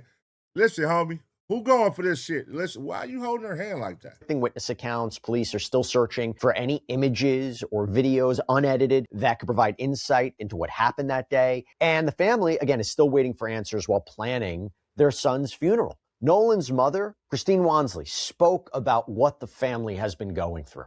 Thank you so much. Just the outpouring of love, support. We've had some local officials. Mayor Casey Vaughn from Gaucher has reached out to us. Oh my gosh, I can't even tell you. He has it's almost been every day. He's been texting to check on us. Also, Jeffrey Hullum, thank you so much. He's been texting pretty much every day, receiving a lot of stories from Nolan's teachers, which just warms my heart, his classmates, teammates. So to help make sense of everything that we've been talking about, I want to bring in Tyler Bailey, criminal defense attorney, civil rights attorney. So good to see you. Thanks for taking the time. I think this is the first you and I have talked about this case. And I want to start with arguably the biggest legal update, the grand jury. This idea that, according to Ben Crump, right, that this may go to a grand jury once the investigation by the sheriff's office is complete. What do you think that would look like? I mean, what could the grand jury potentially be looking at here? What kind of evidence, what potential charges? Well, ideally, they should look at all relevant evidence here that could lead them to make a conclusion whether they believe there's enough probable cause for criminal charges or not, and not be a grand jury that spoon-fed particular information. And I think that's a big update because initially we know that the sheriff announced, I believe about a week ago, that they suspected no foul play. I do think this independent investigation, some of the pressure has allowed the DA to come to a different conclusion where there seems to be a joint agreement that this is going to go to a grand jury. So it could be text messages. It could be the lack of text messages. It could be cell phone data. It could be statements from different witnesses who could testify. In other words, you're saying anybody looks at that and looks at a headline like, oh my gosh, you're talking homicide charges, but not necessarily. It could be something with respect to the investigation, like whether it's tampering with evidence or misleading police, something. I'm not saying those things happen, but that's what you're suggesting. Right. It's anything that's a criminal charge pertaining to the disappearance and the death of this young man here could be a criminal charge. It could be obstruction of justice. All right. You could have some accessories after the fact. We don't know if it's going to be homicide or murder, but there could be some criminal charge that could come out of this. And I think that's all the family has been asking for is a fair investigation so they can know the truth. Going to the idea of a homicide charge, I look, it's difficult for me to say anything about this because we don't have a lot of information. We don't have the cause of death, but we also have the reality that if someone is found in the water in that way, it may be difficult to know whether there was blunt force trauma. It may be difficult to know whether somebody was thrown into the water or was drowned, right? I mean, those can be difficult for medical examiners to ultimately assess. What are potential... Well, you better find some good ones then, motherfucker. What the fuck? Y'all better figure this shit out. All this goddamn light y'all got on this case. We need some goddamn answers, man. Don't sit here and try to, yeah, we ain't gonna be able to read if it was blunt force trauma because he was in the water too long. Y'all should have said that from the fucking get-go. Because that's what we waiting to see. So now you're saying it's gonna be hard to tell because he was in the water? So what the fuck is finna happen then, man? Like, if y'all don't figure that out, then what's next? What are we going off of? Because, goddamn it, we're going to need some answers on this one. I would hate for y'all to be wrong and what these white kids are saying is really what happened. Because nigga, goddamn, this case is getting so much light. Y'all better be right. Or at least some funny business. Something funny had to happen. Y'all better figure that shit out and give us that information ASAP. Homicide charges here. Is there a theory of a case where if they can't prove that someone killed Nolan, but that was negligent in some way, what are some potential theories that you could see a homicide-related charge with what happened to Nolan? And again, I know we're speculating here, but I'm just trying to understand what we could maybe see: manslaughter, negligent homicide, murder. Yeah, I don't know. Well, there's so much still we don't know, but we do know there was some statements about there being an argument, whether that was Nolan in the argument or somebody else. So we don't know if there was some sort of altercation or fight. There was no interrogations by law enforcement of the individuals who were with him the day afterwards, right? There's been none of that we know of that law enforcement has questioned any of these people who were out there on this boat at the island with Nolan Wells. So we don't know what happened, whether it was an argument, whether it was a fight, whether they knew that he was in a position where he could not swim and fend for himself in the water. So all that is stuff that we don't know. And hopefully from this independent investigation and hopefully from the Sheriff's Department and DA to get some more information that could lead them to come to a definitive conclusion. And to be clear, when we say we don't know, right, like there's been reporting and there's been one narrative put forward by people who were involved in this about speaking with law enforcement, but it's not like we got an official report or a presser saying these people X, Y, and Z were interviewed. This is what they said. They're not suspects. We're kind of reading between the lines a little bit. I just want to take a step back. Is it significant that the DA met with the family or the DA met with the family's lawyer? Is that common? Does that signify to you something? I mean, we're kind of jumping here and saying it's possible that evidence could be presented to a grand jury, but it could very well not be presented to a grand jury. I'm curious, how significant is it that the DA reportedly met with the family? This DA said that she commonly meets with families who have lost loved ones. That's one thing that she did say. But out of this, where you have a sheriff that said there's no foul play initially, and then you have the family demand an independent investigation, and then you have a meeting between the family and along with the family's lawyer, that is very significant. I think that shows that the public pressure and the national attention to this area of Mississippi has made the DA change some of the way she's addressing this by meeting with the victim's family and even coming to the extent of doing some joint things together with the victim's family and their attorney. That's not common in situations like this. What would it say to you if they don't impanel a grand jury, if they don't present evidence to a grand jury, or they do present evidence to a grand jury and the grand jury chooses not to indict? A, two parts of that. What would that signal to you?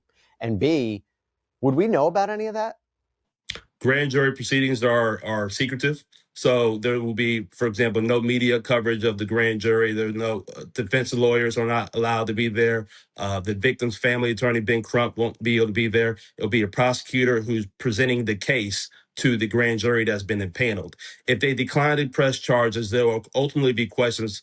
People may wonder whether this grand jury was spoon-fed information that would lead them to come to a conclusion of there being no probable cause for an arrest. But I do believe if they do find that there's criminal charges out of the materials that are presented to them, it would affirm some of those suspicions that so many people have about how this has been handled and all the gaps that appear to be present in this investigation in the aftermath of Nolan's death. But it's potential that the DA could choose not to go to a grand jury, or even if the grand jury does indict, does the DA have a legal obligation to move forward with the case?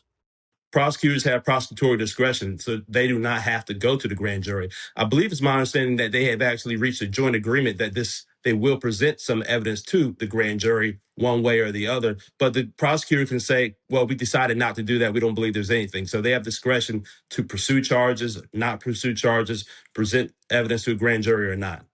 Right now, I will say this. Right now, the only thing I can say there is suspicion.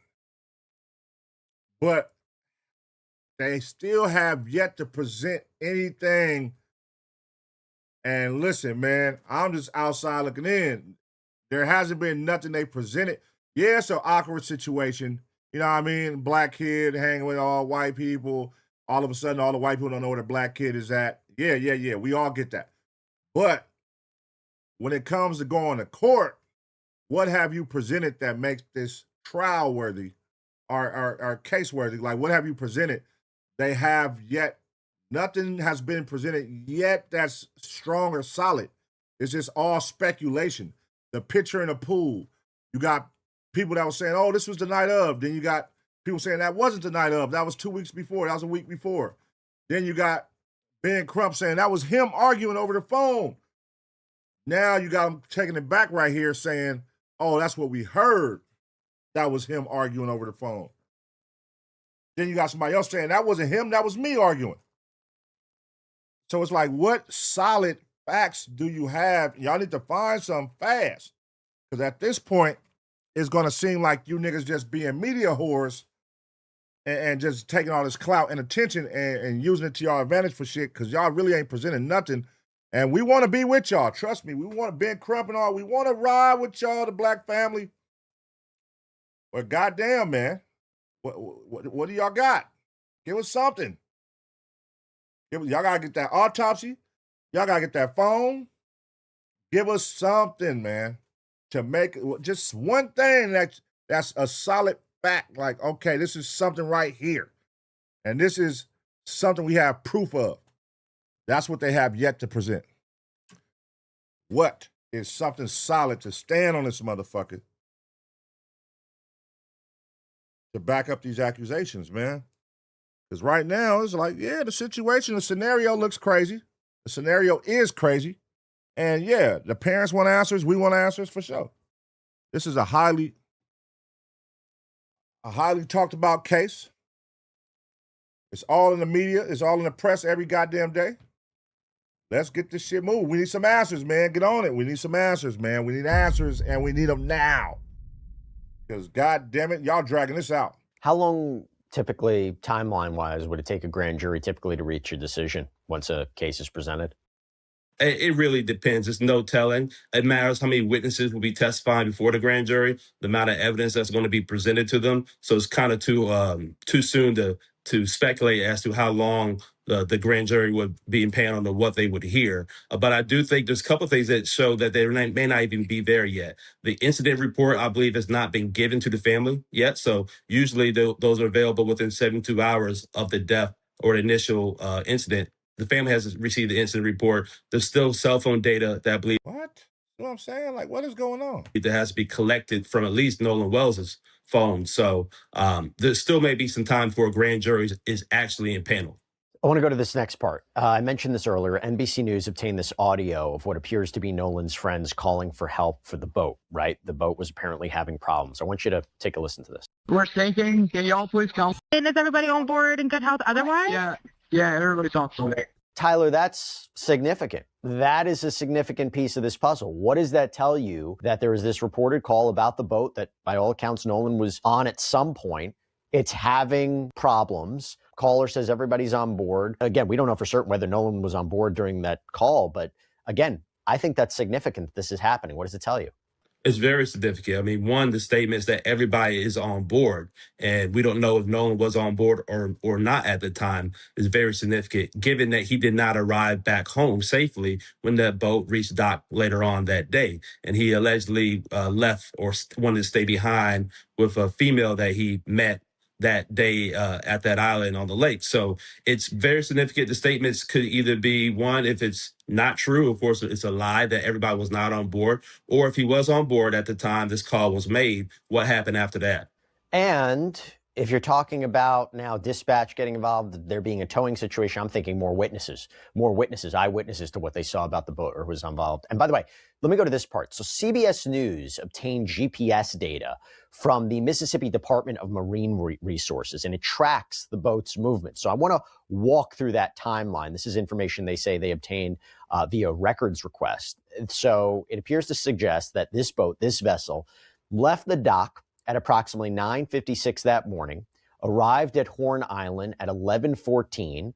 According to GPS data, the boat then reportedly left Horn Island at 4:31 that afternoon, returned to its original departure dock, then traveled into Fort Bayou at around 5:52 before returning to the dock at 6:06. Later that evening, the boat went into the Fort Bayou boat launch at 7:19, traveled overland, which would suggest that it was possibly towed by... Somebody was towing it on land. Probably the owner back to where? What's going on? A vehicle to the owner's residence.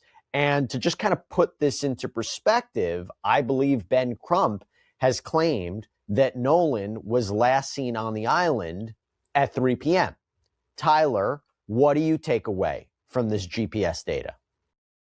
That if he was last seen on the island at 3 p.m. and they apparently, not only did they leave there, go to another area, then go to dock and get towed, there's a lot that could have transpired between that time, especially putting that in conjunction with the text messages and Snapchat history that was allegedly deleted from his phone or missing from his phone. So there's a lot of time for people to get their stories straight, to talk to maybe counsel or others about what needs to be the narrative when they arrive. Now, I'm speculating to a lot of this because we don't know. There has been no interrogation of these individuals. There's been no official statements that have been issued, but it's clear that there's been a significant period of time between the boat leaving, the last time Nolan was seen, and this boat getting back to its original owner. And look, it confirms, or it seems to confirm, right, this boat left 4:31. We still have conflicting accounts about whether Nolan chose to stay behind or he was left behind. And this deep GPS data is going to be an important role, it seems. I will say this, this report, this MSDMR report, also indicates that the boat's owner, his mother, and one other individual who was reportedly with Nolan on the day of this incident have cooperated with the investigation. All right, question. What do we know about Nolan? What kind of person was he? All right, because this is what we sometimes leave out, right? And it always comes to bite us in the ass sometimes. Because I'm telling you right now, if it comes out where stuff start coming out where Nolan didn't like, let's just say, this is the only black kid that hang with all white kids. If Nolan didn't like his own people, that's going to be one. You want to see black people hang it up and turn on you? Let it come find out that Nolan didn't like blacks and he didn't like his own people and he hang with these white people. Boy, black people gonna shut this shit down immediately. It's over with. Niggas is done. Hell no, man. What the fuck, man? Because what the fuck do we know? But listen, that's not saying it's wrong. I'm just devil's advocate right here. Like, what if Nolan was a wild card? What if that was his shit? Like, he was reckless and wild and leave his phone everywhere and he gets drunk. What do we know? Sometimes we don't like to think about that side of things. We just want to see things one-sided sometimes, you know? But you gotta be open. Let's hear the real truth. What do we know about this young man? Is this his character? Is he a person that gets drunk and leave his phone? Is this a person that gets drunk and he's tender and he chases behind girls and he be fucking up and don't want to listen to people when he's drunk or whatever? What do we know? Because we always see things one-sided. You know, we just, this is a young kid. He got mistreated. Why? Because he was black and he was with other white kids and he was the only black person. They killed him. You know what I mean? So it's like, what else do we know, though? Like, that's what they're not doing a good job of. Come on, give us something, man. What does that mean to you that they have cooperated? It means that they probably have been accessible to law enforcement, that they at least have their contact information, they're being responsive to law enforcement. The question regarding cooperating is to what extent. Now, will they testify between the grand jury? Before a grand jury, or will they have to plead the fifth before a grand jury? Just because they are cooperating does not mean they're all being completely forthcoming. We don't know to what extent their role is, what information that they have. They could be cooperating through counsel. Which is nothing wrong with cooperating through counsel. But I think it at least shows that they aren't stonewalling the police and they're being accessible. So let me go on to this other major development from this week's press conference. The family is now going to be allowed to inspect Nolan's phone alongside investigators. There's going to be this mutual inspection where both sides will see the contents at the same time. Tyler, is that unusual? Let's first start there. That's highly unusual. It's highly unusual that a victim's family, along with their attorney, would be allowed to participate with law enforcement in the inspection of a cell phone data that's really the crux, one of the crucial pieces of evidence with this case. I don't think that would have happened without a lot of the chatter going on around the country about how this investigation has transpired. And it shows there's some distrust between the family and law enforcement here. And there, from my understanding, there has been not the best communication with the DA and law enforcement and the family. So the concession to allowing a joint inspection, I think, is an attempt from the government or the state here to try to regain some of that trust with the victim's family. And I thought it was also unusual, if the reporting is true and if this is accurate, that the family has been in possession of this phone and hasn't turned it over to law enforcement yet. I mean, maybe that's not true, but this is what the reporting seems to suggest. I would, again, imagine that's a little unusual. But also, how does this work? How does a mutual inspection work exactly? So there should be some forensic experts regarding data extraction present with the state, and also there will likely be an independent one that Mr. Crump's office has present with the DA at the same time. So that way, everybody can see it at the same time, whether all data is being extracted, make sure nothing's being left behind. Because the big issue here is that the early announcement of no foul play, the evidence of the cell phone that the family received, I believe, a couple of days after Nolan went missing, or the night of, I can't recall the exact time, and then the missing of text messages and Snapchat data. And by allowing joint experts or a joint data extraction at the same time, is going to help the family feel comfortable knowing that all data is being looked at, is not being piecemeal. Because oftentimes I've seen cases where there's been a cell phone data that's been extracted and the state says, oh, well, that's other information deleted, we can't get it.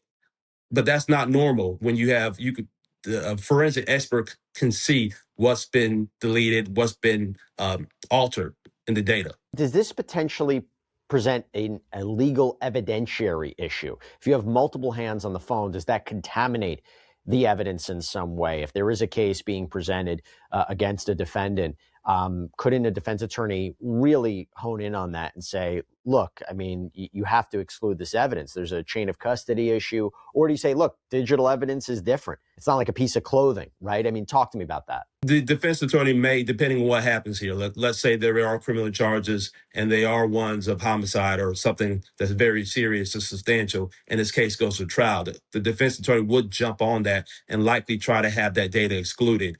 If anything, the chain of custody is going to have to reference the mutual presence of the victim being there, or the victim's attorney being there along with their own experts, and the jury should be allowed to hear that, and they can weigh that evidence how they see sufficient. But if it's not excluded, it will certainly be an issue at a criminal trial that could weigh to whether the jury believes it's solid evidence, or maybe it could have been influenced by the presence of the family. But I do believe in the family in how they're addressing this with their own independent investigation, which I believe has even led to this the grand jury possibly being impaneled. None of that would have happened without the efforts that they've done. And I think it's appropriate for there to be a joint extraction for this circumstance. Hey, where the fuck is Al Sharpton? That nigga Al Sharpton was there for the first week in every video. That nigga ain't there no more. Al Sharpton said, look, I'm gone. You niggas ain't paying me. I'm out of here. I done ran up this shit. I done gave my cosign. Nigga, we ain't got shit. I'm gone, man. I'm out of this motherfucker. But listen, y'all.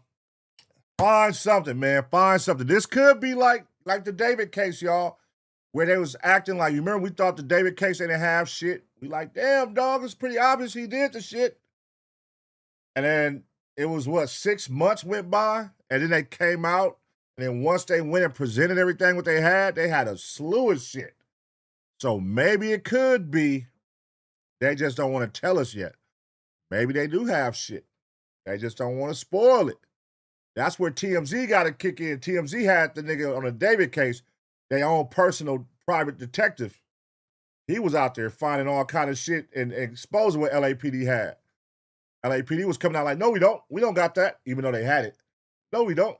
That's what they need to do right here. Let's find out what the fuck they really got. Because right now, I feel like we still at square one. It's the same, like you can't put a finger on nothing yet. It's just speculations. And then it's like, it ain't confirmed speculations. Because what happened to the whole, we saw them cleaning the boat at 3 o'clock, 4 o'clock in the morning. But now, come to find out, the boat wasn't even docked. It was gone. It was at the owner's house. We saw them out there at the dock cleaning it at 3, 4 in the morning. You know what I mean? So it's like all these stories is just be like, he say, she say right now. And yeah, man, I feel like let's just wait till we get some goddamn information. Golly, y'all making all these damn videos and we sit here watching these motherfuckers and y'all ain't giving us no goddamn updates, man. Oh, hell no, man. What the fuck? We need something solid, something concrete, man. Get it together, man. Figure that out. And rest in peace to Nolan Wells, man. Hopefully he gets some justice if he was done wrong, if he was mistreated by these kids and his family, may his family get justice, man. But if they come out If it comes out that they're telling the truth, that's going to be a wild one. Like, oh, shit, they wasn't lying. That would be crazy. But I want to go with, I'm 70% mistreated that something fishy is going on because it's fishy as fuck. I'm with the 70% right now. Until they come with something a little solid, it'll bump me up. But I'm 70 right now that something happened with that young man. But let me know what y'all think, man. I'm going to give y'all 2 seconds to smash a like. And as always, get ready for the next reaction. And look, you know.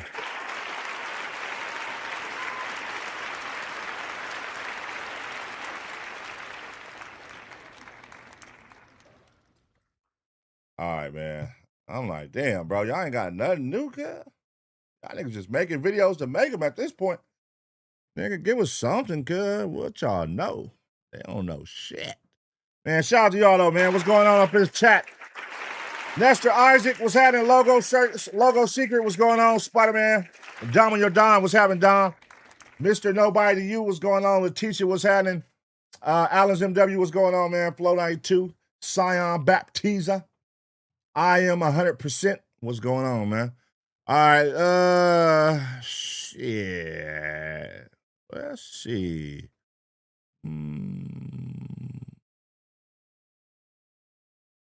Let's see. Trump trial was a best DUI stop. Cop surprise, serial shot. Oh, you know what I want to see? I want to see this one. Let me move this up right here. This is we're gonna finish the night with that one when we watch that one. Let me move that up. All right.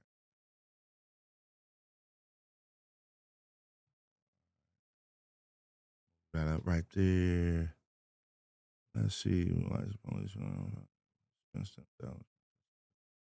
He killed his ex at Home Depot, his mom. All right, let's see this one right here. Let's watch this. Let's watch this one right here.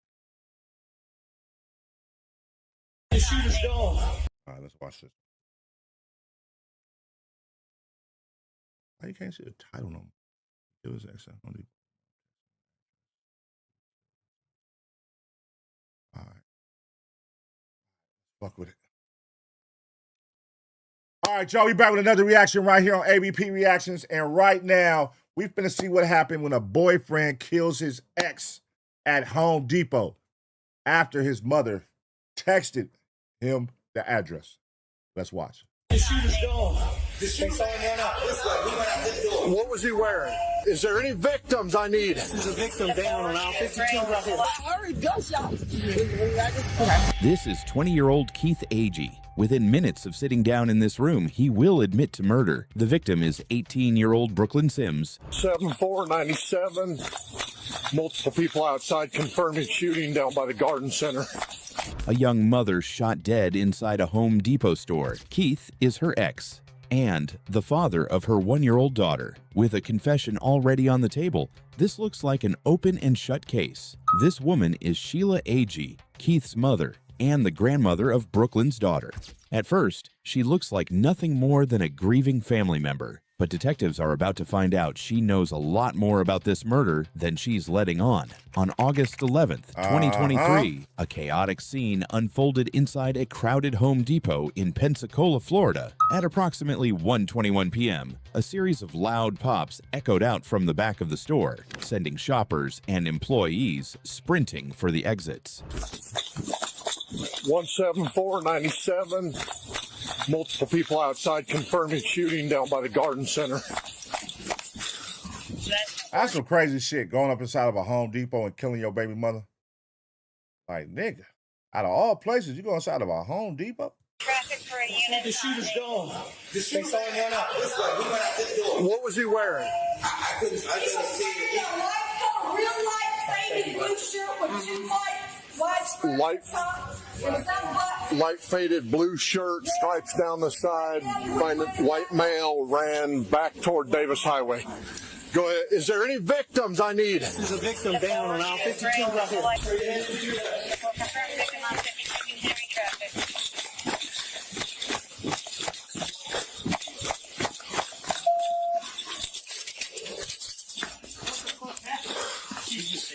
He ran out.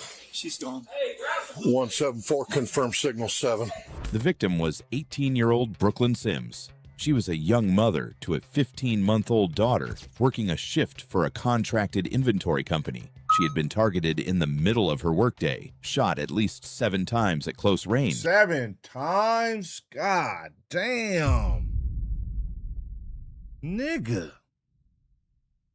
You shot your baby mama 7 times inside a Home Depot close range. 2 of Brooklyn's co-workers had also been hit. One grazed across the back. Another struck in the hand. Oh. Both survived. With the gunman unaccounted for, officers evacuated the store and began sweeping it. Outside, witnesses began telling deputies what they'd seen, one by one. You got her. Okay. What happened? Okay. What you got? That's my truck right there. I was Okay. using my truck. I just loaded up. I started the truck. I saw the guy run around the corner. He had on a blue jacket, black male, What's 25 to 30, 6'1", slim build, he had a Glock 19 in this hand running. Wait, blue jacket. The other lady said he had a light blue shirt with stripes. You saying a blue jacket. When I saw the Glock, I'm like, oh shit. I started out across the park. So black male around in his 20s, 6'1", Glock Mostly 19. blue with white stripes on the sweat jacket, workout jacket, zip up the front workout jacket. I knew I should have hit the car. It's none of this is your fault. None of this is Should your have fault. hit the car. Does anybody want to go and look at the exact where he ran in case he threw the gun? Yeah, we got a million people. We got dogs coming. We got the whole thing. This witness had been loading his truck when the shooter sprinted past him, close enough that he nearly ran him down with his vehicle. He watched the man escape in a waiting car. Oh, so somebody was waiting. An accomplice. They're like on this way behind me. I heard a voice that I don't recognize. I thought he was cussing, but I heard him looking down at her because she's been down counting. He said, "You think I'm playing with you?" or something like that. Like he made a comment, said, "You think I'm playing with you, or you think I'm talking to you?" He made that type of comment. I loaded and he just started shooting. That's it. He kind of just walked up and it sounded like he said where This is Illinois. Can you send that photo picture to Did you see him shoot? Okay. I didn't hear her say a word before she had turned around. He had just started shooting. See, this is the type of video that come back and haunt you. Because 5 years from now, you're going to be a gangster rapper and you're going to be talking about drilling shit. And then somebody going to go back and find this video on your ass. They going to find this video on this nigga right here. They going to like, oh, you was talking to the police, nigga. You was a snitch. Watch. That's how this shit be going, man. These niggas don't be understanding. Like, bro, y'all be doing these Crime Stopper videos. And then 5, 10 years from now, you niggas want to get on the internet and be gangsters and all this other shit. And then nigga, these videos come back and haunt your ass. Right. So not much of a conversation. Maybe he just said a couple words. He said a couple words or one sentence. According to these co-workers, there was no argument, no struggle, just one sentence from a voice they didn't recognize, and then 7 or 8 rounds. The whole thing was over in seconds. They couldn't say whether Brooklyn even knew the man. The last witness deputies spoke with knew Brooklyn better than anyone at that store. Her supervisor, 50-year-old Sheila Agee. Wait. The supervisor is the baby father's mom? They just said this was the baby daddy's mama. I was gonna say she probably ain't gonna be able to talk right now. My name is Blue. Okay. Wait a minute. Okay, what is the victim's name? Her name is oh, okay. I thought that was your name. No, Brooklyn. I'm sorry. Taylor. Yeah, that's Brooklyn. Brooklyn Taylor. My name is Sheila. I'm sorry. Did you hear or see anything? No, I was in. Okay, and so you. I heard gunshots, and I just. Okay. And how far away were you from this? To be must have been close because you heard him. Yeah. And you heard him say, "You think I'm playing with you?" And then next thing you know, like 7 gunshots. I just heard the power. Do you know her well at all to know if she has? I know her. Say it. You have a baby daddy? Yeah, my son is her baby daddy. What? So she worked for you, and her son came and chipped her while she's on the clock with you, and you're there at a Home Depot. Because y'all are inventory service. Y'all doing inventory. You You let your son come up there and do that to this girl? Your son is her child. Have they been having issues? No. Okay, what's your son's name? Keith. Are they broken up? Oh, they hadn't been together in years. But they have children together. One baby. They hadn't been together since the baby was born. And they don't have any issues? Blackmail your son? No? Okay. Sheila told officers there were no problems between her son and Brooklyn, and that her son wasn't even a black male. But just as she was... Huh? He wasn't a black man. All right, man. Now this is getting crazy. What is going on here? This is interesting, y'all. Let's keep watching. Was about to fill out her written statement, everything stopped. Somebody, EMS. Come here. All right. Okay. All right. Now, someone get somebody now. Mama full of shit. She full of shit. She done walked her way out of putting a statement on her own child. Hey, shout out to mom. She don't want to write a statement on her kid. But she like, man, I'm gonna fake dead on their ass. Hey, breathe. It's okay. We're getting in that, Sonny. Okay. Just relax. They're coming. All right. Sheila was treated at the scene and taken away by ambulance, giving no further statement to police that day. Minutes later, while officers were still combing the area, 911 received a call that broke the case open. I'm trying to turn myself in.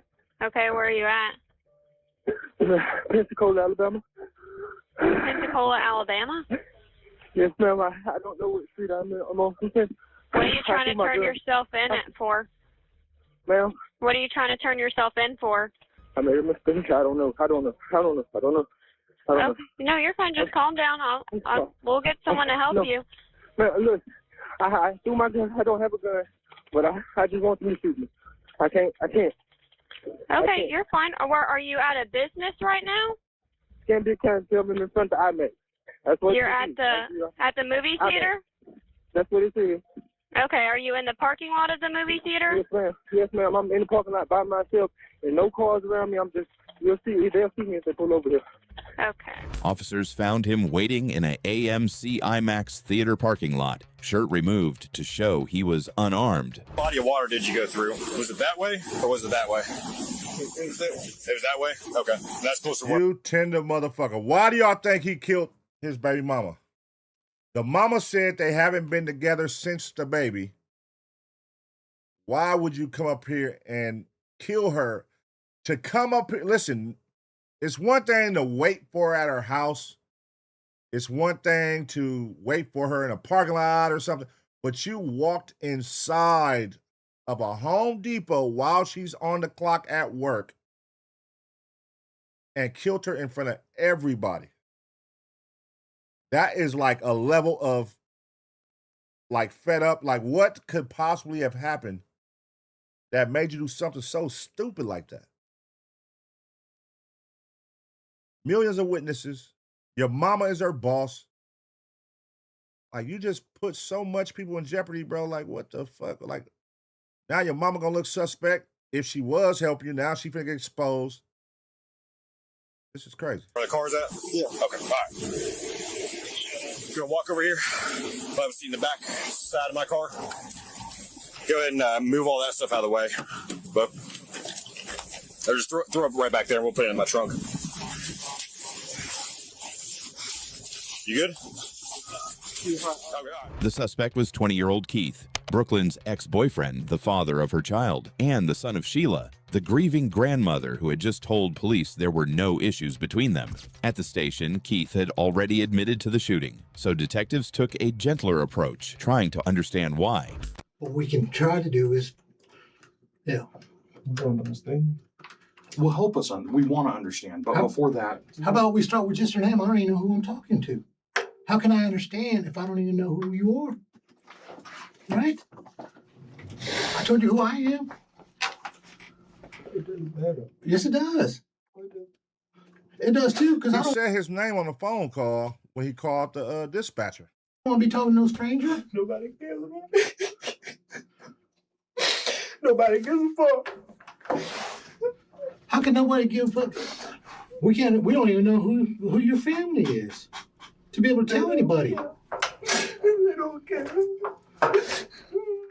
After nearly an hour, Keith finally revealed his motive, one nobody in that room saw coming. Keith explained to detectives that he and Brooklyn had spent the entire previous weekend together, acting like a happy family with their 15-month-old daughter. But everything changed that very morning when Keith received a phone call from an urgent care clinic. That morning, a clinic had called to tell him he'd tested positive for an STD.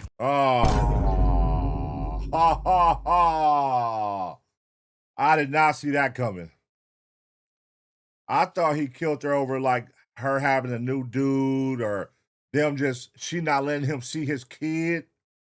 I did not see they started back having relations and now he burnt. Oh, damn. I'm like, what would make you crash out and kill somebody in front of everybody? That'll do it. You done burnt this man and this nigga. Shit, that nigga in pain. He over there, nigga, feel like razor blades when he pissed. Nigga, he over there in pain. He like, man, I'm finna kill this bitch. Oh, yeah, he going through it. Damn. He decided Brooklyn had given it to him. He said he wasn't angry that she'd been with someone else. He was angry that she wouldn't admit it. I just wanted to know if she gave me the STD, which I knew she did. Just wanted her to tell me. Just tell me so I can keep it in, so I can calm down.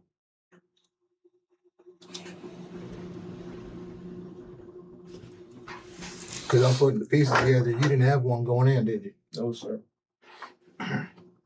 Enraged by a positive gonorrhea diagnosis, Keith left his job at an Alabama steel mill. Gonorrhea.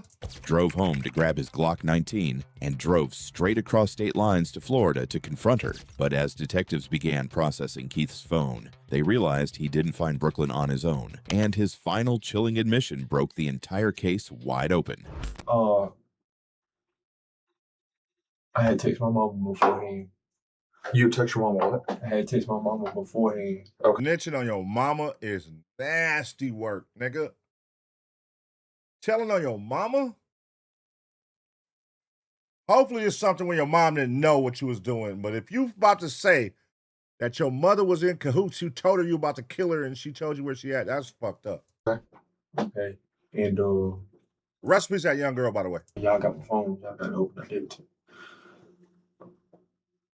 I was lying when I said, Huh? I was what? I was like, you know what I do? I was like, I'll shoot somebody in front of the police and get away. I was talking shit. All this shit's coming back to me at once. And that was today you text her that? Gotcha. The phone extraction told a story nobody expected. Starting 2 minutes after Keith got his test results, he and Sheila exchanged messages for 2 hours. He told her in writing that he was going to shoot Brooklyn. Sheila didn't call police. She didn't warn Brooklyn. Instead, she told him not to shoot near her car, suggested he not do it in front.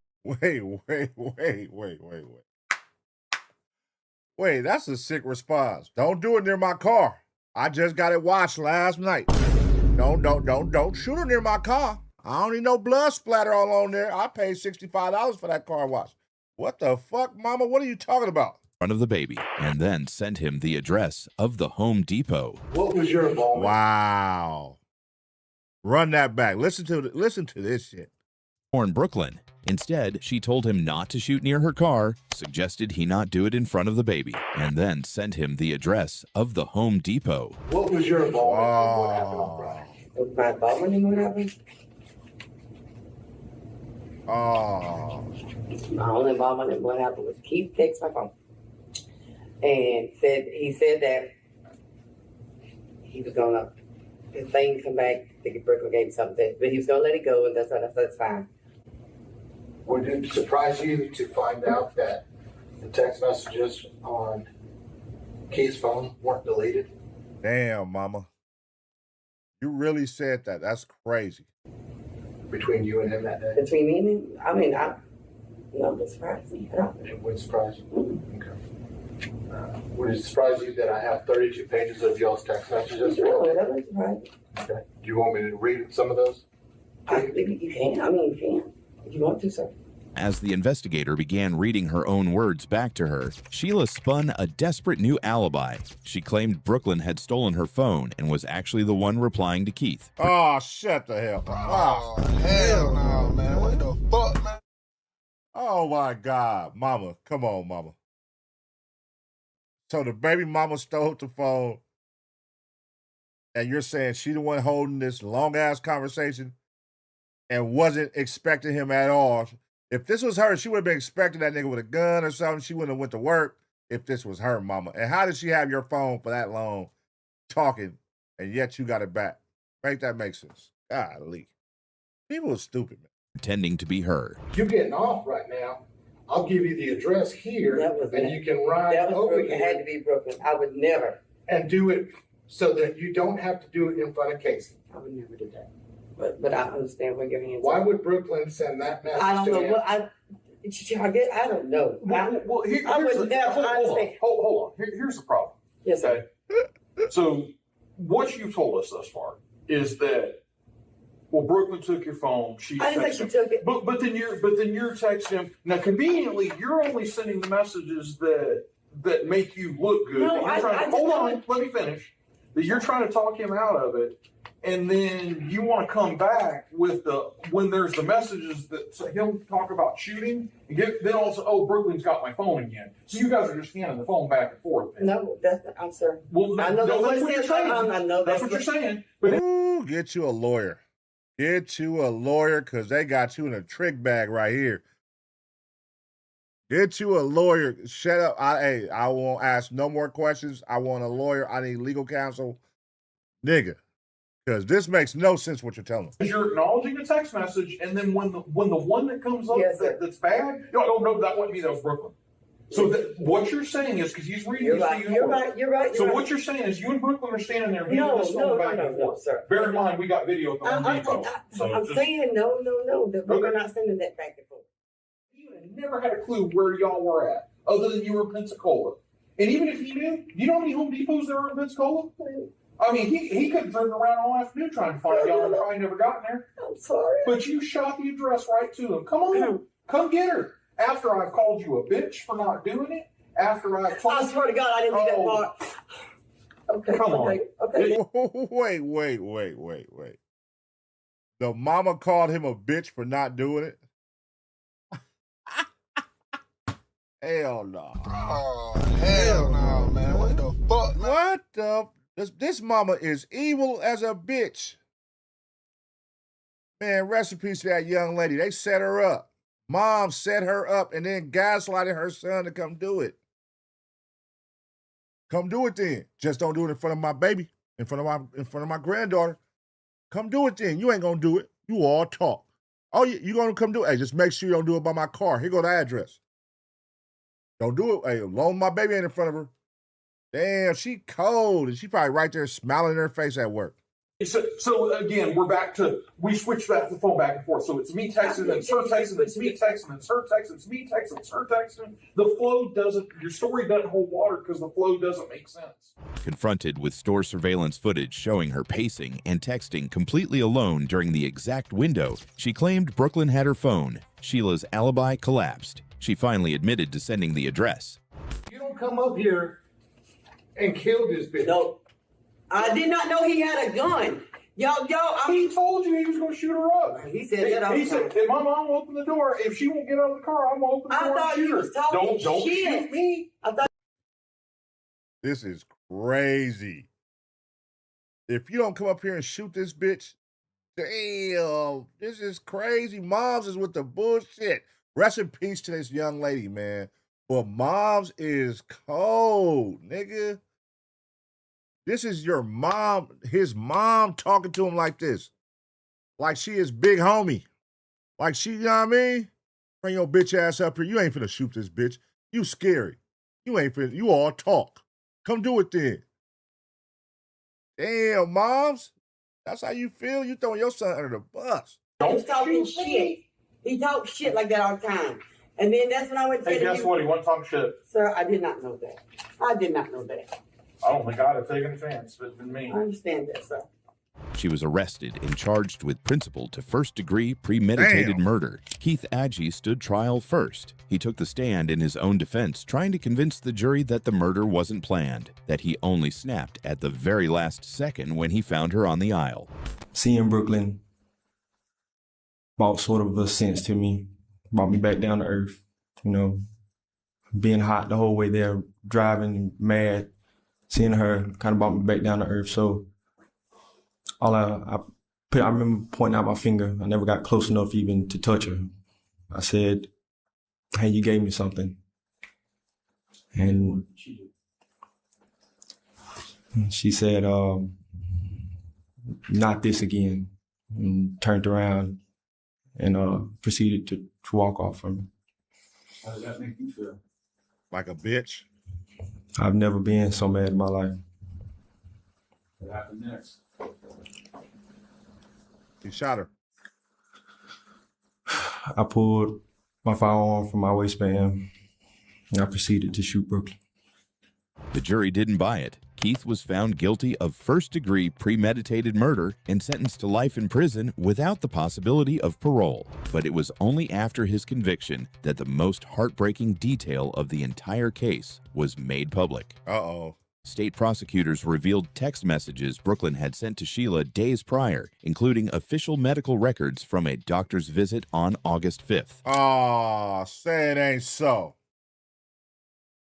Don't say that she done sent the mama messages clearing herself, showing that she ain't had no STD to the mama, and then the mama didn't send it to him to prove it to him, and proceeded to gaslight him to come kill her. Oh, that's a cold plot twist. Oh, that's a cold plot twist. Prior, including official medical records from a doctor's visit on August 5th. Brooklyn didn't have an STD. Her results were entirely clear. Keith had been seeing other women, meaning the medical condition that drove him to execute the mother of his child was something he had actually contracted from someone else. A second jury convicted Sheila Agee of principal to first-degree murder for guiding her son like a missile straight to his target. Like her son, she was sentenced to life in prison without parole. Out of here. Woo, she gone. Out of here. Listen here, man. That's a crazy cold scenario right there. This nigga is mad thinking he got an STD from the girl. She clears her name by saying, nigga, fuck, I ain't got no STD. I'm putting this into your mama. So that lets you know the mama was in the middle of this shit. The fact that she even put her medical records and sent it to his mama, that means she was in the middle of this shit the whole time it was going on. Whether she was the mediator or she was the instigator. She was one of the two. And she said, here, I'm going to show you I ain't got no STD. I don't know what your son talking about. Boom. No STD. Ain't have it. Don't know what the fuck you talking about. My name is clear. Instead of you letting your son know or talking him off that ledge and saying, hey, she just sent the record. She didn't have an STD, so it wasn't from her. Somebody else go find who that is. I'm still going to ride with you on killing whoever this you talking about, but it ain't her. Instead, you chose not to do that, and you chose to let him continue to say and think it's her. And she works for you. That's a cold plot twist, too. You work for her. You her boss. So you got to drop on her. Where she at? What location? What time? What aisle she in? So he could just walk in. You basically gift wrapped her. Hey, she's in here right now. We in Pensacola, Home Depot on this street. She's in aisle 13. She's going to be there doing inventory for the next hour. He made it easy. He drove from a whole other state. That's fucked up. That's fucked up. Life. Did they both deserve life, in your opinion? Or should he have just got life and mother got something less? Or does she deserve life too as well? She's just as guilty for the action as he is. Let me know what you think in the comment section, man. I'm going to give you 2 seconds to smash the like. And as always, get ready for the next reaction.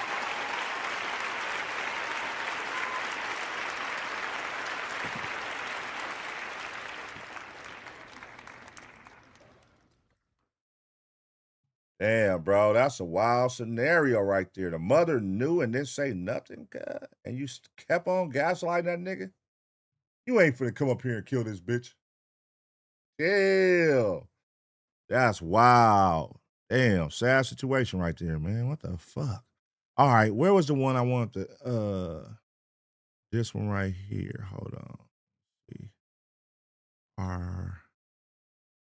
Armed felon makes the worst choice of his life. Let's see this one right here. Then we'll finish with that one. Is there another one before? Let me make sure. 1 second, y'all. All right. Let's do that one. Where did it go? All right. Shout out to everybody up in here, man. That was a sick situation. God damn, moms. You set your son up to do that shit and lost his life, man. He gone. God damn. All right, let's see. Get out of the car! Something. Midwest safety, man. God damn. All right. Armed felon makes the worst choice of his. Get it. Let's get it. All right, y'all, we back with another reaction right here on ABP Reactions. And right now, we're going to see what happens when an armed felon makes the worst mistake of his life. Let's go. Get out of the car! Get out of the car! An Oklahoma City police officer attempted to give a warning for an improper license plate light, but had no idea that the suspect would later have backup of his own. Hey, Mr. Johnson, you said you're armed, correct? Yes. With a handgun? Yes. Okay, are you a convicted felon? I had one pending, but I was just asking because if you're a convicted felon, you can't have a gun, obviously, okay? Are you like CLEAT certified, or is it just they like hire you? And they just hire you. Okay. Okay, give me 1 second, okay? This guy's compliant. He says he does like armed security work, and he did confirm he has a handgun on him, but he's a convicted felon, so let's wait for a couple more to pull him out.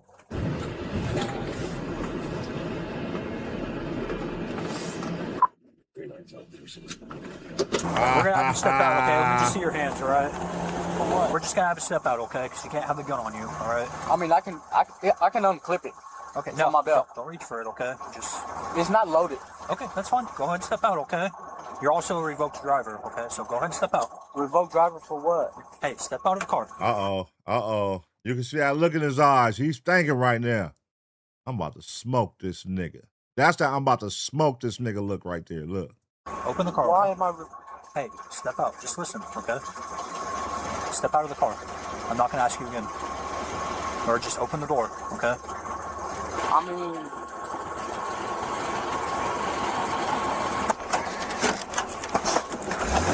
Oh! Let's go! Let's go!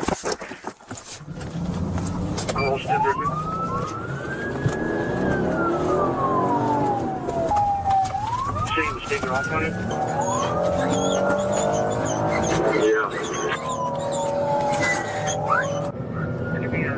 My nigga was having a bad day, man.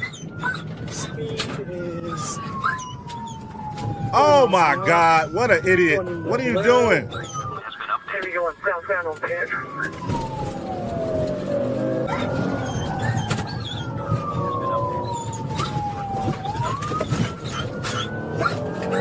Southbound on railroad tracks. Your call has been updated.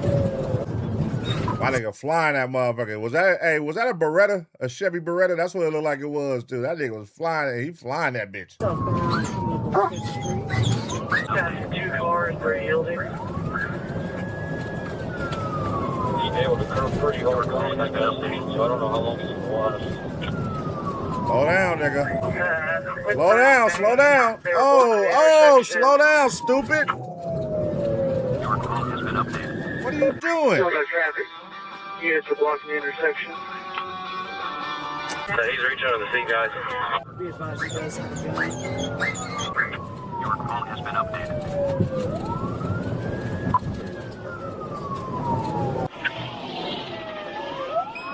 Alright, 40, Southbound, no traffic. I am not gonna go code 3. I'm gonna try to get up here and block some intersections. This guy's an armed felon. Police to the managing supervisor. Will you authorize a third of this? He's an armed felon. Your call has been updated. 774 is clear on that, but no more than 3, please. Speed's 40 miles an hour. 1 car yielding.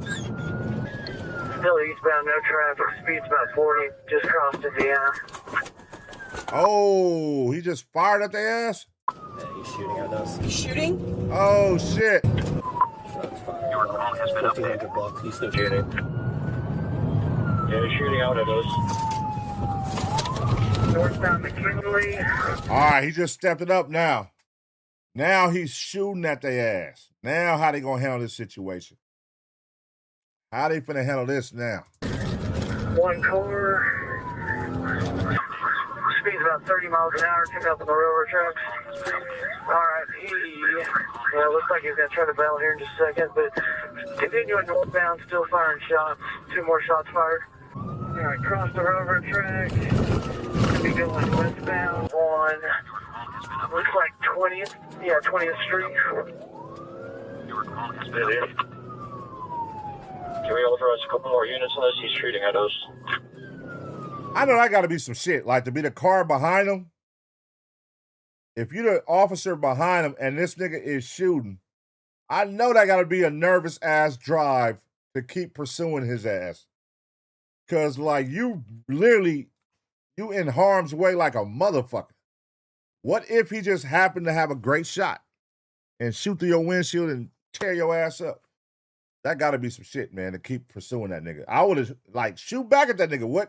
What can they possibly do though? Because it's like, what? Do we fall back? If we fall back, now that's a danger because this nigga got a gun. He might hop out his car and hop in somebody else's car with a gun.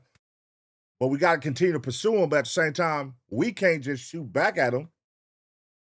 So what's the proper way to handle somebody that's constantly shooting at your ass in a car chase? Yeah, a couple more, but yes. Northbound Blackwater, he'll be coming back eastbound 19th Street. 95, show me this. Alright, coming back to McKinley, we will Your call has been be updated. going southbound McKinley. Your call has been updated. Southbound passing 20th, going back over the railroad tracks. Your call has been updated. Okay, you lock on Air 1. I want to know.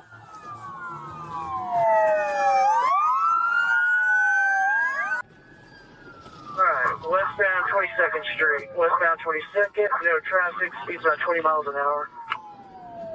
Was that the gun he just threw out? Hey, you just tossed something out right there in the field. Your call has been updated. That car's really smoking. Yeah, it's not getting up over 30 now. Your call has been updated. Southbound. Give me a second, I'll give you the street. Blackwelder. Southbound Blackwelder. Your call has been updated. K2's getting what he dropped. Eastbound 23rd. Your call has been updated. What'd you say, Dan? I'm picking up what he threw out. Northbound McKinley, be careful, Dan. Northbound McKinley. Oh my god, get back in your car.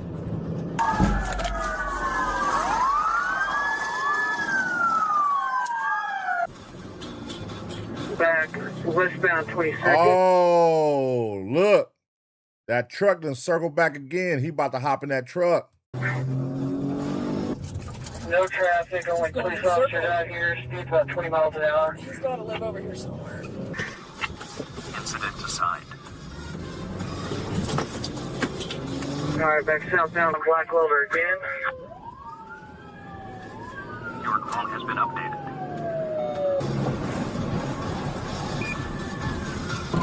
Southbound passing 23rd, coming up on 24th.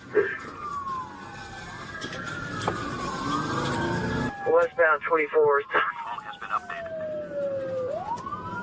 Still no traffic. Your call has been updated. Yeah, it's over, man. You suspect as hell. They finna pull this car over. What are you doing, nigga? And why is your blinker still on, you goofy?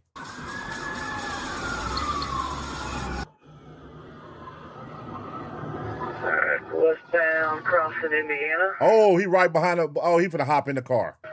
Officers are doing a good job blocking intersections. Still no traffic. Your call has been updated. There's one car ahead of him. It's trying to get out of the way. Looks like we're coming up on Kentucky here. Gonna be eastbound. Your call has been updated. Go, motherfucker! Oh, what are you doing? Get out of the car!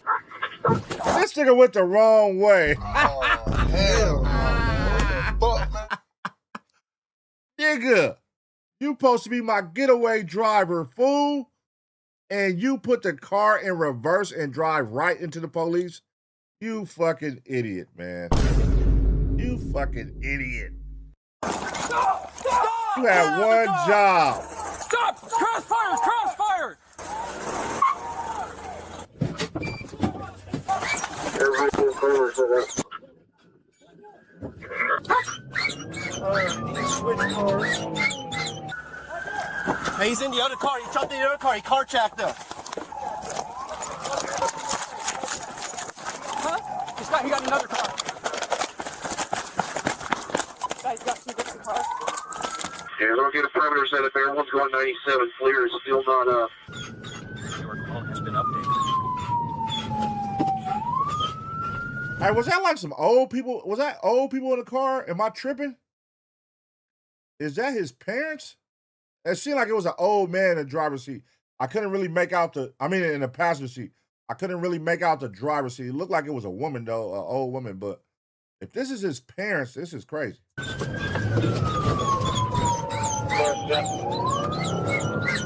about to shoot at me. My car radio will be westbound.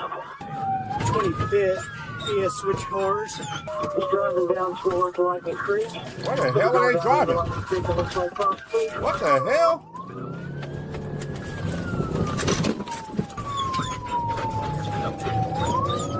Alright, coming out on Virginia from 26th Street. Could be a black female driver. Suspect in the back seat. It's a trailblazer. Southbound Virginia coming out of 29th. She's simply to go eastbound 29th Street.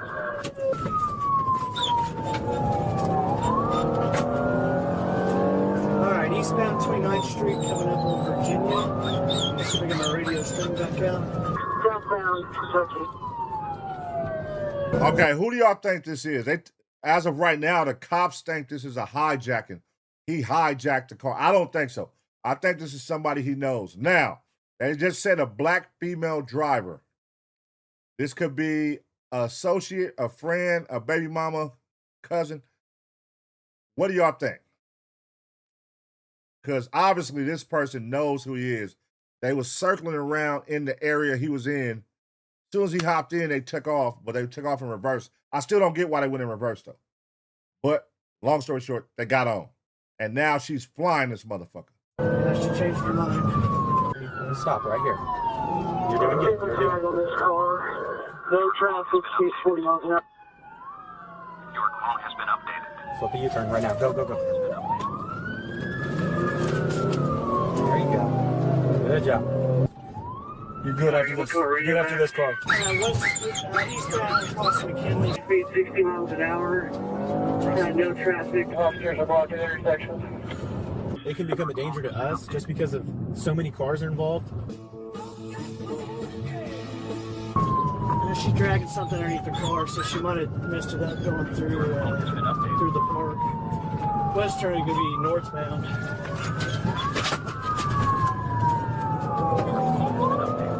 Hey Brad, do you want me to keep calling, or Dustin, whoever it is, you want me to call it, or do This raises a good question. Is there anybody right now that could call your phone right now? You're right here chilling. You're watching ABP Reactions. You get a phone call. Hey, where you at? Hey, I need you to meet me over here. The police is chasing me, but I need to hop in the car with you. Are you doing it? And who are you doing it for? Who would you do this for? If anybody that could make you go partake in a car chase right now, one phone call. Let me know in the comment section. I've got a TFO with me right now. I can try calling it. He's trying to get the equipment up. And then now our helicopter's calling it out. So we're just, like I said, we're going to keep monitoring. But they're northbound on Walker right now, going through 25th. I'll get it, Brad. It's west going northbound 24, speed 70. Probably going to get in trouble for one car ahead of the way we are, but is there yielding? it is what it is, man. He's shooting officers. He's shooting officers. I'm not going to hang back on that. No. I'll take the paper. I got Treadmillers. Northbound coming up from the river. Speed 60 miles an hour. 2 cars coming at us with their yielding. Okay, my TFO says he can probably call it now. So he has someone assisting him up there in the helicopter? That's whatever y'all want to do. We're crossing the river bridge now, coming up on I-40 northbound. Go ahead and I'll call it for him while he stays on it. Your guys coming up to I-40 now, still northbound. Gotta get north of the river and then we can start trying to figure out what the heck they're doing. Where does he live at? Where's his tag come back to, guys? Still has a left turn signal on. Coming up on Reno.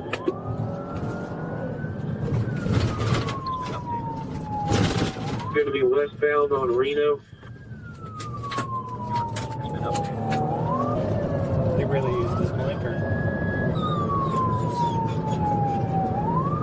Let's go, boy, Edge. Okay, we're passing Indiana, still westbound. All right, guys. Let's go. Okay, we're turning north on 10. North on 10 from Reno. Your call has been updated. Your call has been updated. Hey, be advised, the driver of this car did ram a car. I don't know if it's a scout car or if it was the bad guy's car earlier. Because this jog's over, so. Right. Bro, look how many police are out there, bro. Why do it take so many police to stop a car chase? Bro, look, it's about 20 police cars. Careful on that, okay? Gotcha. 16 looks clear east and west, so should be good. Nope, now we're going to be going westbound on 12. Westbound on 12.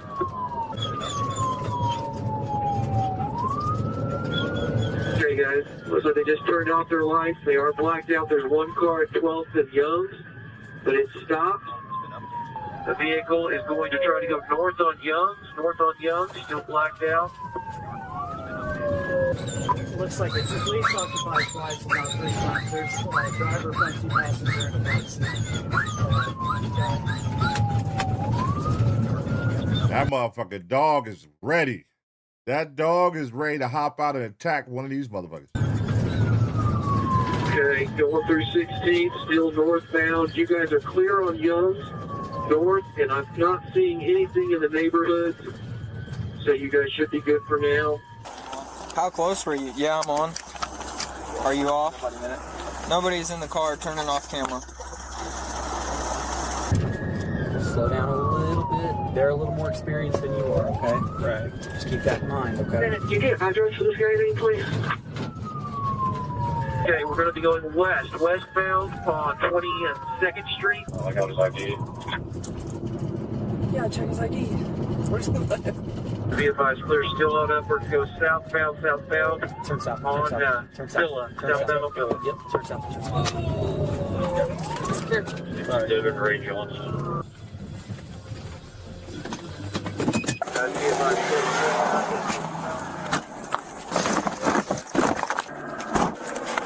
Sticks at 17.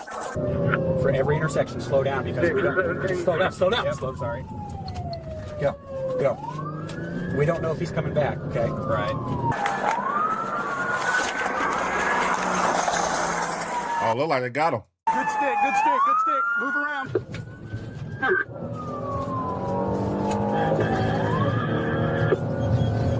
I think they got the sticks. Good sticks at 17. Good sticks. Do not hit this Be one. advised, coming up at 12th and Villa, still south.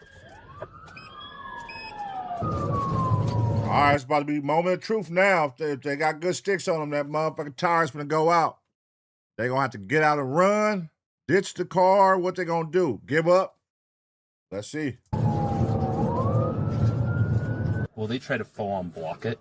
No, we don't do roadblocks. No, absolutely not. That's too dangerous. Hey Dan, did you find what he threw out? It was just part of the car.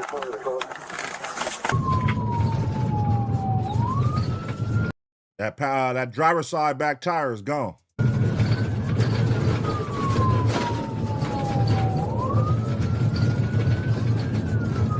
Okay, still southbound, crossing in front of Arrow Wrecker.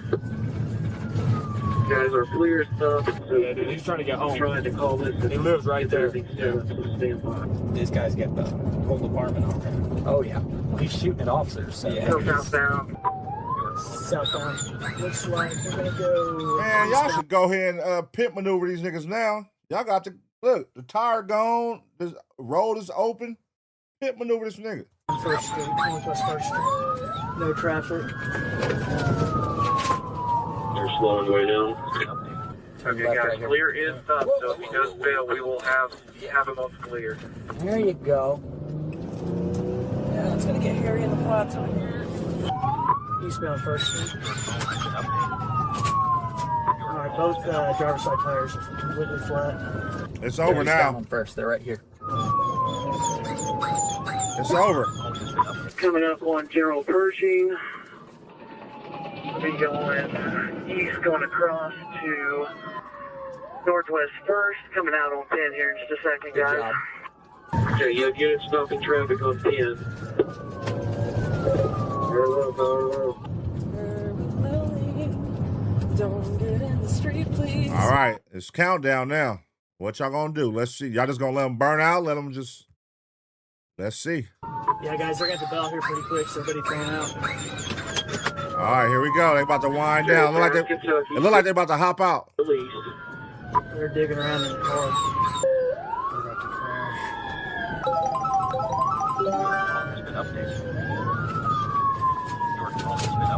All right, they're throwing stuff out of the back of the car at us. Probably ran out of ammo.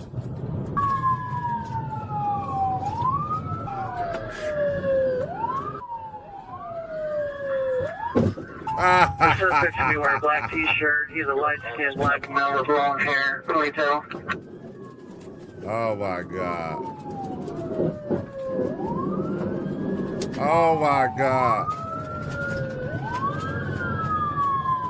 Okay, 3 Douglas. Watch, there's a car that's northbound coming up on your next street. I wonder what their escape plan is, because I swear to God the passenger seat was an old man, but let's keep. I think it was an old man in the passenger seat.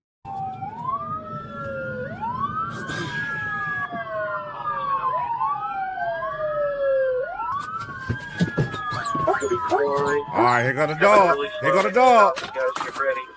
Here go the dog. Hands up! Get on the ground!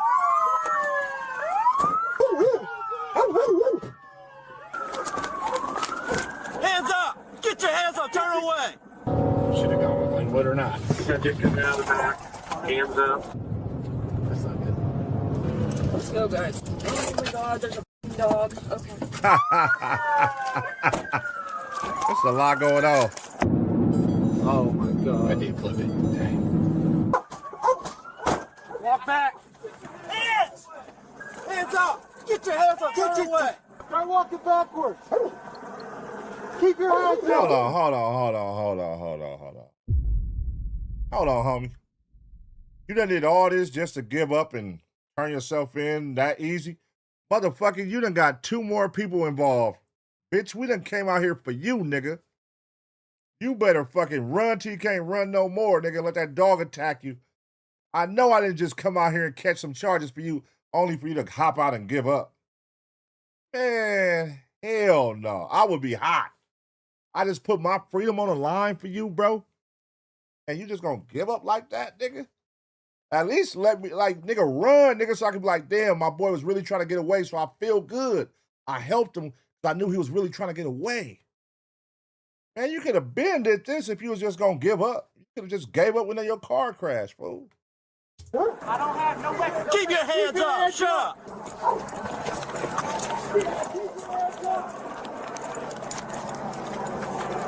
I got the card. Step back. Keep stepping back. Stop looking at me. Hey, back up, guys. Back up, guys. Step back. I got contact. Keep him coming back. Get down on your knees. Keep your hands up. Hands behind your back. I'll apologize for this, son. I apologize. We're way past that. Your call has been updated. That nigga said I apologize. Hey, keep your hands up! Keep your hands up! You shoot at us? Look, I'm going through some things. Oh, so it's worth killing one of us over? No, I wouldn't. I swear to God. Are you guys ready for the passenger? Call the driver first. Driver! Put your hands out the window! Open the car from the outside and step up! My wife and my uncles in that, they had nothing to do. Well, guess what? They're going down just like you now. Hands up and step out of the car! Why is that awkward? Because they just picked up somebody that was shooting at the cops and ran from us. Okay, his wife and his uncle. His wife is driving. Salute. I would expect that. If I'm in a bind, who am I gonna call? I'm gonna call my wife. Hey, look, I ain't got nobody else but now, that's where as a wife, you gotta make that call. Am I ride or die with my nigga or not? Ladies, right now, if your husband call you, hey, I need you to come bring the car. They chasing me. I gotta hop in the other whip. Are you gonna be there for your husband? And vice versa. If your wife call you, fellas, are you gonna be there for your wife?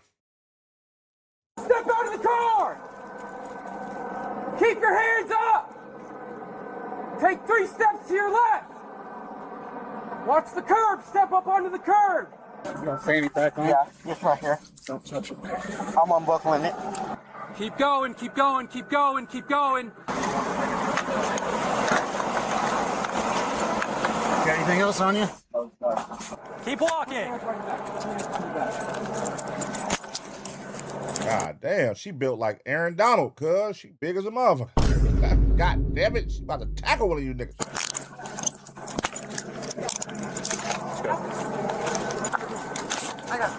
Stop. Try to get him out of the way. Passenger! Step out of the car with your hands up! Okay, third person's being called out now. Hands up! Turn around! Walk backwards! Look at OG, cuz I knew it was an old nigga, cuz. Hey, you know it's an old nigga when you walk like your feet hurt. Nigga, he for sure like Sarah. He look like his feet hurt. Nigga walking. To the sound of my voice. Put it on mine. If I can figure out which one it is. Don't look at me. Turn around. Hurry up.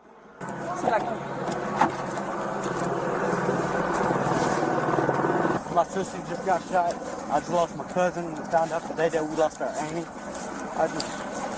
Well, I think you probably just lost 20 years of your life. Seat is clear. We cannot clear anything but the passenger side back seat. Look at OG, cuz. But the rest of the car does appear to be clear. Damn.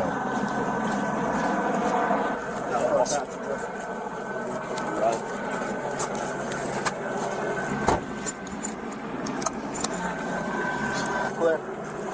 Clear back here? Of course clear. Hey, what if Unc didn't want to be in this shit? What if he didn't even know what was going on? I would be hot, nigga. I just happened to be with your, you know what I mean? This was my niece. We was coming from getting something to eat, and she just like, I gotta go pick up my husband. And next thing you know, we end up in a car chase, and now I'm in the middle of this shit. I would be hot, nigga. Like, oh, good, you cold. I thought that was I know. Especially when he hopped out. Yeah. Jesus Christ. Where's his gun at? Do you know? I don't even know. You're all supposed to be first clear. Was this the driver? Yeah. Well, this was the driver of the Chevy Beretta.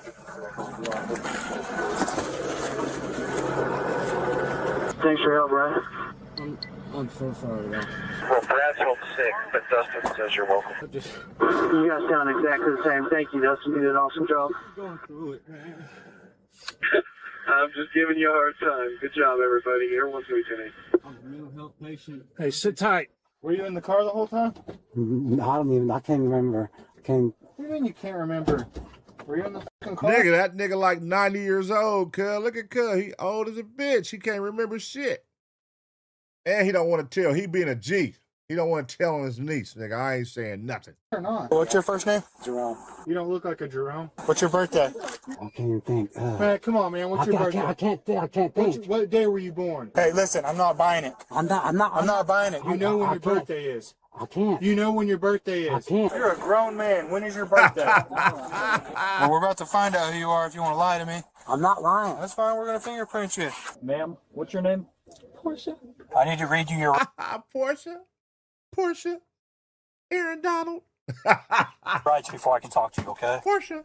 You have the right to remain silent. Anything you say can and will be used against you in a court of law. Tell me what happened. Been updated. I don't know. Like, he called. He said he got pulled over. Yeah. I told him to be careful, and it was gonna be okay. And I don't know what happened after that. I guess he took off running. Uh-huh. Sister seen him. Yeah. We heard gunshots, and we thought y'all were shooting him. No, he was shooting at us, okay? I didn't see that part. And, like, she was like, just get in your car and follow them and make sure that they don't shoot my little brother. I didn't know he was going to hop in my car. That's the only reason that I was even out. Because she has a newborn baby, and she was just trying to make sure that Well, let me just say, he's extremely lucky he wasn't shot, okay? And he's extremely lucky because he was shooting at us. But see, listen, they gonna say, why didn't you stop? You said, I didn't know he was gonna hop in my car. Okay, once he hopped in your car, why didn't you stop? You was thugging. You was taking him on a ride. You went through the fields. You went here. You made lefts, rights, left, rights, left, rights. So now you gotta explain that. Circling the area. Is that where he lives? his sister lives over in that area. And then he hopped in your car and told you, what did he say? He was like, just fucking drive. Well, let me just say you made the wrong choice. Your call has been updated. I'm like, I'm trying to stop. He like, don't fucking stop. Who's that other guy in the car? That's his uncle. That's his uncle? Yeah, but what was he doing? He was just sitting there. He just had a stroke not that long ago, so his memory is not very good. He really don't know. Oh, hell no, man. What the fuck, man? That nigga really don't know, good. That nigga, they back there interrogating the fuck out that nigga. You're a grown adult. How don't you know? What's your name? How old are you? Why don't you know? That nigga fresh off a stroke, nigga. He fresh off a level 10 stroke, nigga. He don't know nothing. Nigga, whole left side don't work, huh?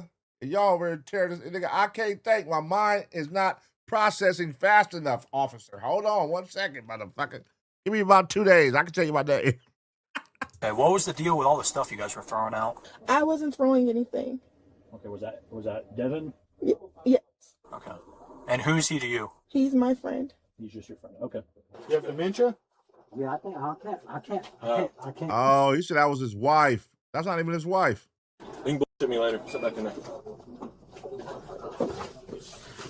Before I stick over my dog here on. I don't care. Dog's hungry too. I don't care. Oh, Unc with the shit. What is that?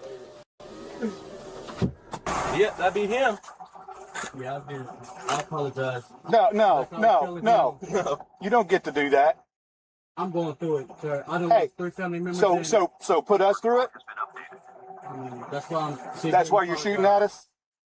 I wasn't. You wasn't? I was shooting in the air, sir. Okay, that's smart. I on my dead daughter. I wouldn't.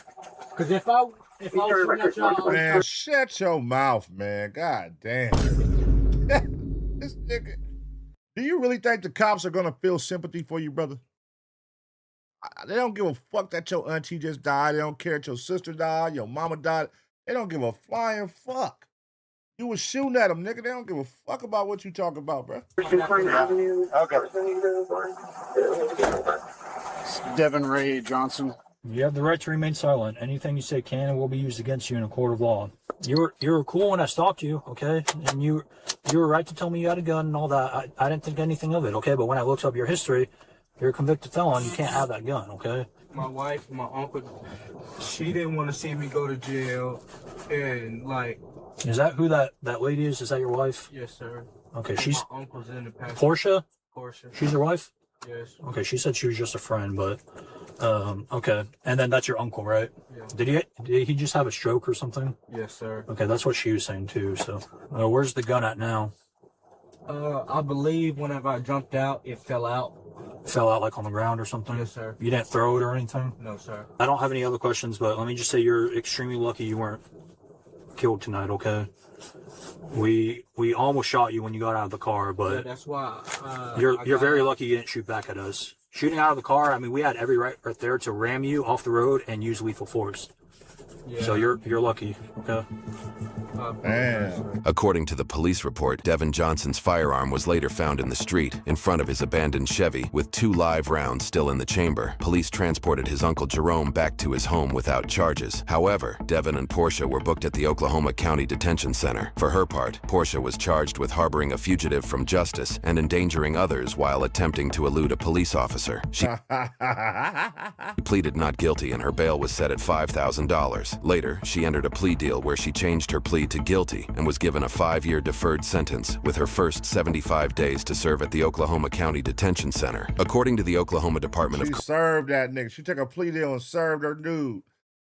See, is that really his wife or are they fucking? Are they just friends? What is this? Corrections. She was discharged in March of 2024. According to court records, Devin was charged with 2 counts of shooting with intent to kill, 2 counts of assault with a dangerous weapon, endangering others while attempting to elude a police officer, and possessing a firearm as a felon. He pleaded not guilty, and his bail was set at $250,000. In February 2023, Devin changed his plea to guilty in exchange for dropping both counts of shooting with intent to kill. He was sentenced to 12 years at Oklahoma State Penitentiary. Damn. To add to his already extensive list of previous sentences. Oh, this hurt.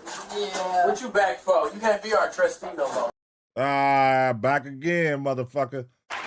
Damn.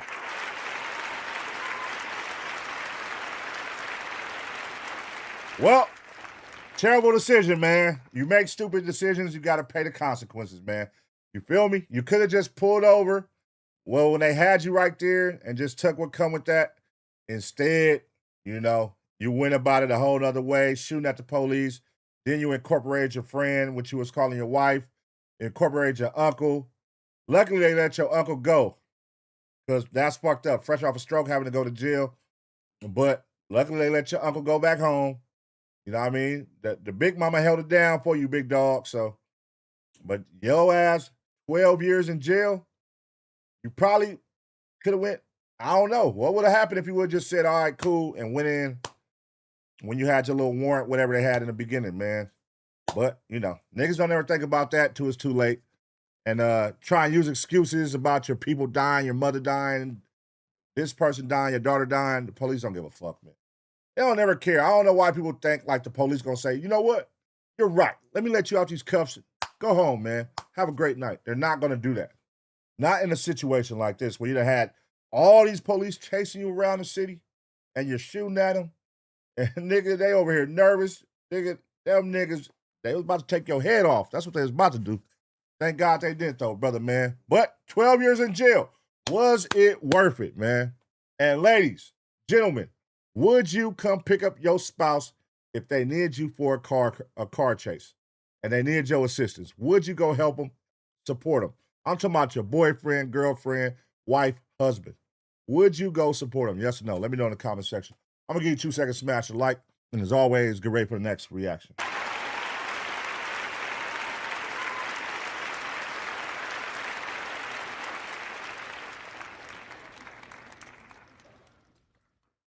Oh, man. Hold on.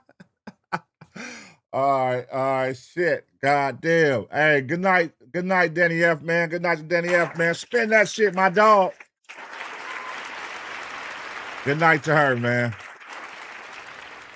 All right, who's still up with me in this motherfucker, man? This is a late night edition, man. Late night edition on Thursdays. Y'all know how I go. We be in this bitch late night doing it up. I don't know how many reactions we done watched. I think we watched like 4 or 5. But yeah, man. Let me see what else we got. How many did we watch right now? Let me see. How many we watched? Get out of the car! 2, 1, 2, 3, 4, 5. Oh, that was 6. Oh, that was 6 reactions. Okay. Well, we gonna, oh, look, it landed perfectly. We're gonna watch this last one right here. This will be my last one for the night. This will be 7 reactions. How detectives cracked. Watch. Okay, we're gonna watch this last one. This is an hour banger, y'all. So we're gonna end it out with an hour. Everybody get right, man. Up all night. Shout out Danny F up in the building, man. One time for the one time. 10 gifted. Shout out Danny F. Appreciate you, Danny F. Thank you very much. As always, holding it down. Welcome to the green side, man. Everybody who just got gifted, welcome to the green side. You feel me? We still in here. Alums and W, that's right, my boy. Hold it down. Dami Dime, what's happening? Texas Southern Belle, what's the word? Hold on, let me tap in with my good people right now, man. Let me tap in. Make sure y'all smash a like right now, too. Smash a like if y'all ready for this last reaction. It's going to be an hour banger. You know what I'm saying? Who's still up with me late night, man? It is 12:38 right here on the West Coast, 12:38 a.m. You know what I'm saying? So for a lot of y'all, it's 3 a.m. It's 2 a.m. Y'all up in this bitch, man. Let's get it. Shop Talkers, what's going on, man? Steezy. Lady N is still in the building. Papa E is still in the building. Who's still up with me, man? Flow 92 is still in the building. PDX Goer. Benito 23, Midnight Stacks. CD Made. What's happening?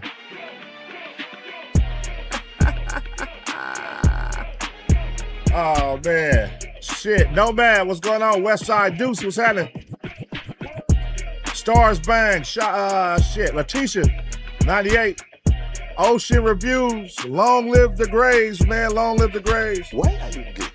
Come on, man. Logo Secret, what's happening? We up, old pun. Zeus, what's going on? King Leak. That's a sick name. Davey Lee. Dodgers fan. What's happening, my boy? Official Mac Tunes. What's good with your big dog? Gray for life. Shout out to all the Grays in this motherfucker. Come on, man. Joe G, what's happening? 95 Lane Change. Jago Key. Raw, what's happening? Great one. What's going on? Spark Plug. D Money, what's happening, man? Yeah, okay. James Brown, what's happening with you? Human Resources, what's going on? Smoke Cliff Productions. I see you in this thing. Use a baby. There go Key. Trey Loke, what's happening? T Dizzle, what's the word, man? What's the word? Sheesh. Texas Southern Belle, thank you for the gift. All right. Hey, what's going on, man? What's going on, man? DA, what's going on? What's going on? What's going on? Shout out. Eric Chapman, what's going on, man? HR in the chat.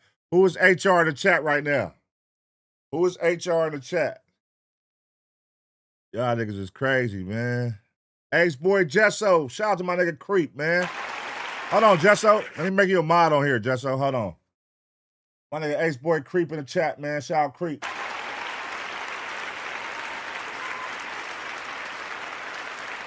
Hold on, Jesso. Let me make you a mod, brother. Let's see. Boom. All right, boom. All right. There you go, Creep. You got your shit. Shout out Creep, man. Let's see. Letitia said, Creep, I miss you. You better watch out telling that nigga that shit. That nigga. Creep gonna call you a bitch in 2 seconds. You better calm down. Shout out Creep, man. They said, we love you. That's what's up, man. Charles Grown, Valerie. Yeah. I'm in the chat. Oh, human resource. Oh, that's what they meant. HR in the chat. Human Resources Department. Okay, I got you. I'm a little slow. Come on, man. Creep got to have a reaction video. Yeah, shout out to Creep, man. Creep, pull up, nigga. Come do a reaction, nigga. I miss you too, ma. This nigga in here, I miss you too, ma. Hey, Creep, what you miss about her? Let us know what you miss about her, because you don't even know the fuck you talking to, nigga. Let us know what you miss about her, Creep. Let us know. I'm crying, cuz. Yeah, because I want to believe it some fun. Y'all ass is funny. Let's see, man. I'm just going to keep. All right, cool. Let's do it, y'all. This is the last one tonight. This is an hour banger. We are going to end it with this one, man. How detectives crack Washington's most dangerous. Okay, let's go. All right.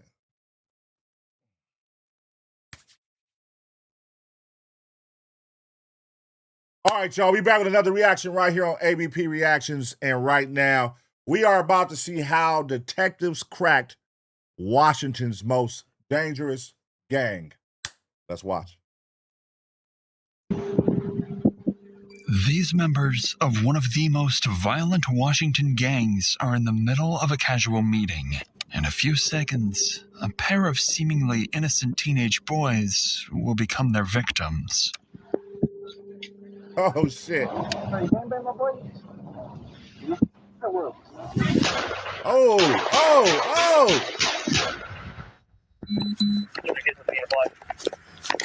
Here, hang on. There's an entry wound right there. Do we have any suspects on here? Is it Yeah, I think he's done. We don't have any names. I don't know. I didn't see. I gotta see. My nephew, I know. My brother was killed 1 year ago. 3 more days from now. Well, no killer, no nothing. What's the deal? Joe. You lied to my face! Yes, he was here! You lied to my face! With officers surrounded by an angry community demanding justice and... This is a sick-ass gang, by the way. If y'all pay attention to these members, this is a sick gang. What is going on here? The nigga walked up and said, do you gang bang? Mind you, these are all white boys walking up to other white boys. Y'all gang bang? Hundreds of unsolved homicides across the state, police are in desperate need to solve this one case. And after decades of gang violence plaguing Washington, detectives will finally get a rare chance to infiltrate the gang itself and see just how far that opportunity can take them. Me, snitch, not gonna happen. If you hear anything, you can be anonymous. I need to be careful. Probably a bunch of SSLs around here. Rock on you. Salgan con sus manos arriba.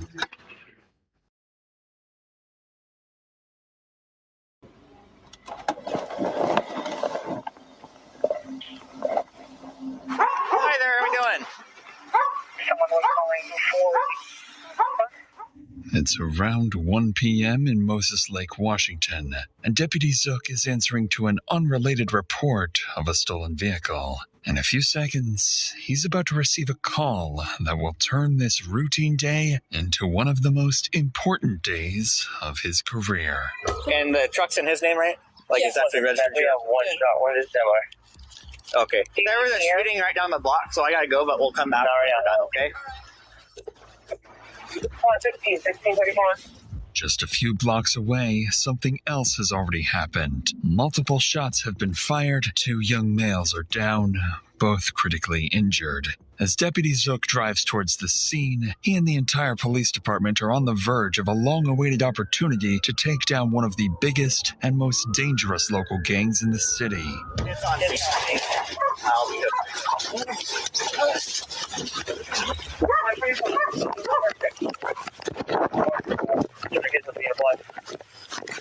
Here, hang on. Let's pull this up. Where's the van? These niggas are idiots, bro. This is the biggest local gang in the city. Them niggas was literally in the backyard. I hope this wasn't where they live at. They just walked out to the front on camera and shot these 2 niggas. And they saying they're innocent. Shot these 2 innocent victims on camera in front of your house. How fucking dumb is that? Oh, man, I don't even know, fool. I just feel shit, man. It's dedication, man. As officers work to control the bleeding from the boy's groin, they quickly realize he's not the only one in urgent need of help. I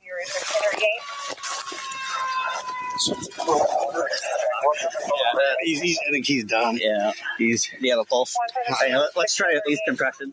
Tragically, the second boy's injuries are fatal.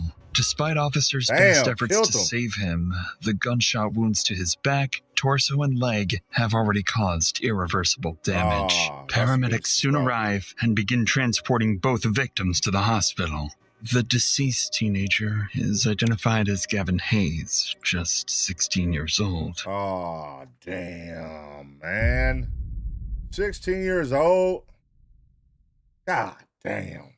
And the second wounded victim is identified as 18-year-old Medina Cuevas. Following this, officers are left standing in the middle of a notorious gang's territory, which means they need to work fast and move carefully before the situation escalates at any moment. One is being transported to Samaritan right now. Are they able to talk? His initial response, he doesn't know who did this, that's all. But he may. We need to be careful. Probably a bunch of SSLs around here. This part of Moses Lake is known territory for two aggressive gangs whose rivalry has escalated in recent years and claimed many innocent lives. One of them is the Norteños, commonly identified by the color red and tattoos featuring the Roman numeral 14. The other is the Southside Locos. Wait, so they got the Serranos and the Norteños up there? God damn. A Serrano-affiliated gang typically marked by SSL tattoos. Those details will become crucial later on, but for now, officers need witnesses and they need them fast. Because in a neighborhood like this, talking to police can come with consequences. So you guys were just driving by? We lived on the block. We were leaving our home and we were about to get in the truck to go to work early, and we heard like 6 or 7 shots. And then we came this way, and if the kid, if he didn't stick his hand out, I wouldn't have seen him. So what do you mean stick his hand out? He stuck his hand out like this. Like, okay, waving you down? Yeah, and then we stopped right there and we backed up, and then he started calling. Okay, and then you guys called? Yeah. Okay. Did it sound like they're coming from like this side behind you? Yeah. Okay, so somewhere over here is where you heard them from? Yes. Okay. And then, like I said, we go to work this way. If he didn't stick his hand out, I wouldn't have seen him. Okay. Alrighty. I think heard it and you guys just came to look. We were driving past by. We didn't know. But he stuck his hand out. That's how I noticed him. Okay. And then we stopped and backed up, and I told him they were kids. Okay. Did you see or hear anything? So we were sitting in the house. I heard the shots fired off. Put my family in the back, turned from running out, and I didn't see a vehicle, but I could have swore I heard it run off that way. Okay. And I mean, it sounded like it sped the fuck off. So I don't know if you didn't see the vehicle. You didn't see any of that. Okay. No. Based on initial witness statements, officers learned that multiple vehicles sped away from the scene after the gunshots were fired. Given the area they're standing in, investigators considered two possibilities. This may have been a targeted gang hit, and the teenage boys were affiliated with one of the gangs. Or they could be innocent residents caught in the middle of a violent gang shootout. To determine which of these possibilities is more likely, officers head back to examine the crime scene more closely, where they'll notice something just a few yards from where the boys were shot. Uh-oh. They got some red. What is that? Something red on the floor? It looks like there's a weapon in that bag over there. We also found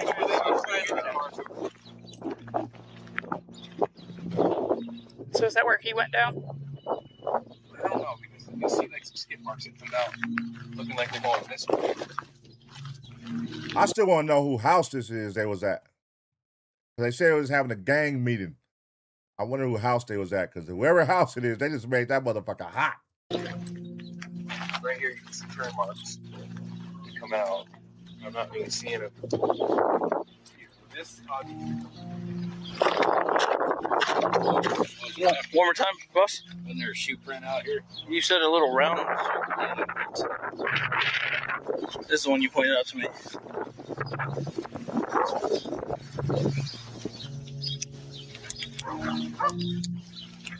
That's not in these.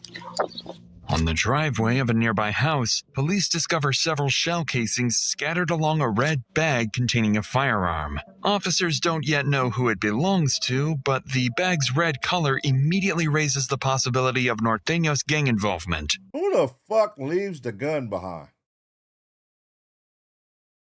What? And that would be stupid as hell. So you walk up, these niggas is having a meeting, Or is it vice versa? That's who bag is that? Could that be? I feel like the niggas who was having the meeting was the Serranos. And they probably thought these two niggas was the Nathaniels.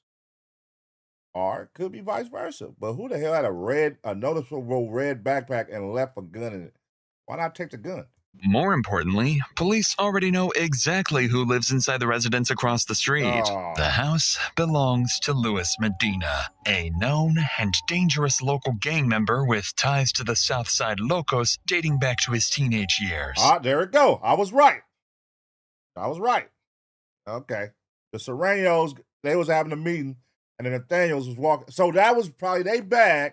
They had a gun. They tried to whip out, but the niggas shot them before they could do it. Okay. In recent years, Luis appeared to have stepped away from the criminal life, even got married and settled down. But with a deadly shootout unfolding just feet from his door, officers begin to question that story. So to get some answers, officers decide to make contact with Luis. Hey, how's it going? I got nothing to do with that, man. Nothing to do with it? Nah. Just so you know, we're being audio and video recorded. We all have cameras on. Did you see what happened? I was taking a shower because, I just got a haircut. Okay. Yeah, and I just heard, I was like, what the? I seen these two little guys running that way. Okay. What'd you hear or see? Oh, I just heard the gunshots. How many? I don't know, man. You're not sure how many? No. Okay. What's your name's Luis? Yeah. Last name Medina? Yeah. What's your date of birth? September 26th, 97? Okay. Is there anyone else inside? No, you guys want to No? We'll go on a little bit, just make sure it's safe before we start. Did you see anyone over here in your yard or anything like that? No? Okay. Stupid ass niggas. They shot from their own goddamn yard, man. God damn it, you idiots. As far as your cameras, do they work? No, they don't. We just set them up. Wires got messed up from the wind. Okay. My brother moved out, so he took the system with him. No. To his credit, Luis does appear to have a fresh haircut, just as he claims. He is calm and cooperative, and nothing about his behavior gives officers a clear reason to push harder. In reality, Luis knows something. He's just very good at hiding it. There's no system in there? Okay. Wire ran to his room. Yeah. Do you mind if we just check to verify that? Officer, well, Hold on a second. You don't know what you're at. What's your first name? Luis. Okay. So why don't you wait right over here? The real reason this officer prevents Luis from going inside is the SSL tattoo he notices on his neck, a common identifier for Southside Locos members and a reminder of Luis's gang affiliation, which means they now need to proceed with caution. Where's your brother from where the system was at before? Straight to the right. Okay. Patrol. Do your cameras work there? Yeah. We're just gonna clear it. All right. Yeah, there. Yeah. Moses Lake Police Department, if you're in the home, get out now. Moses Lake Police, come out now.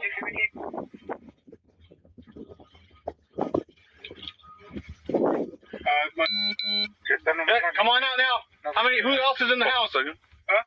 Why don't you guys come on? Oh, no. Don't tell me the homeboys are still in the house, bro. Oh, hell no, man. What the fuck, man? Don't tell me the homies are still there. And the shooter better not be there. The shooter better be gone. You better not be in this house. Who else is in there? Who else? Me dijiste que nadie más andaba adentro. No, me dijiste que nomás era usted. ¿Cuál dijiste a mí que nomás era tu hijo? No, pero esto no. Is there anyone else in there? Police, come out now. Okay. There's dogs in the back. On the outside in the back? Where the white door's at.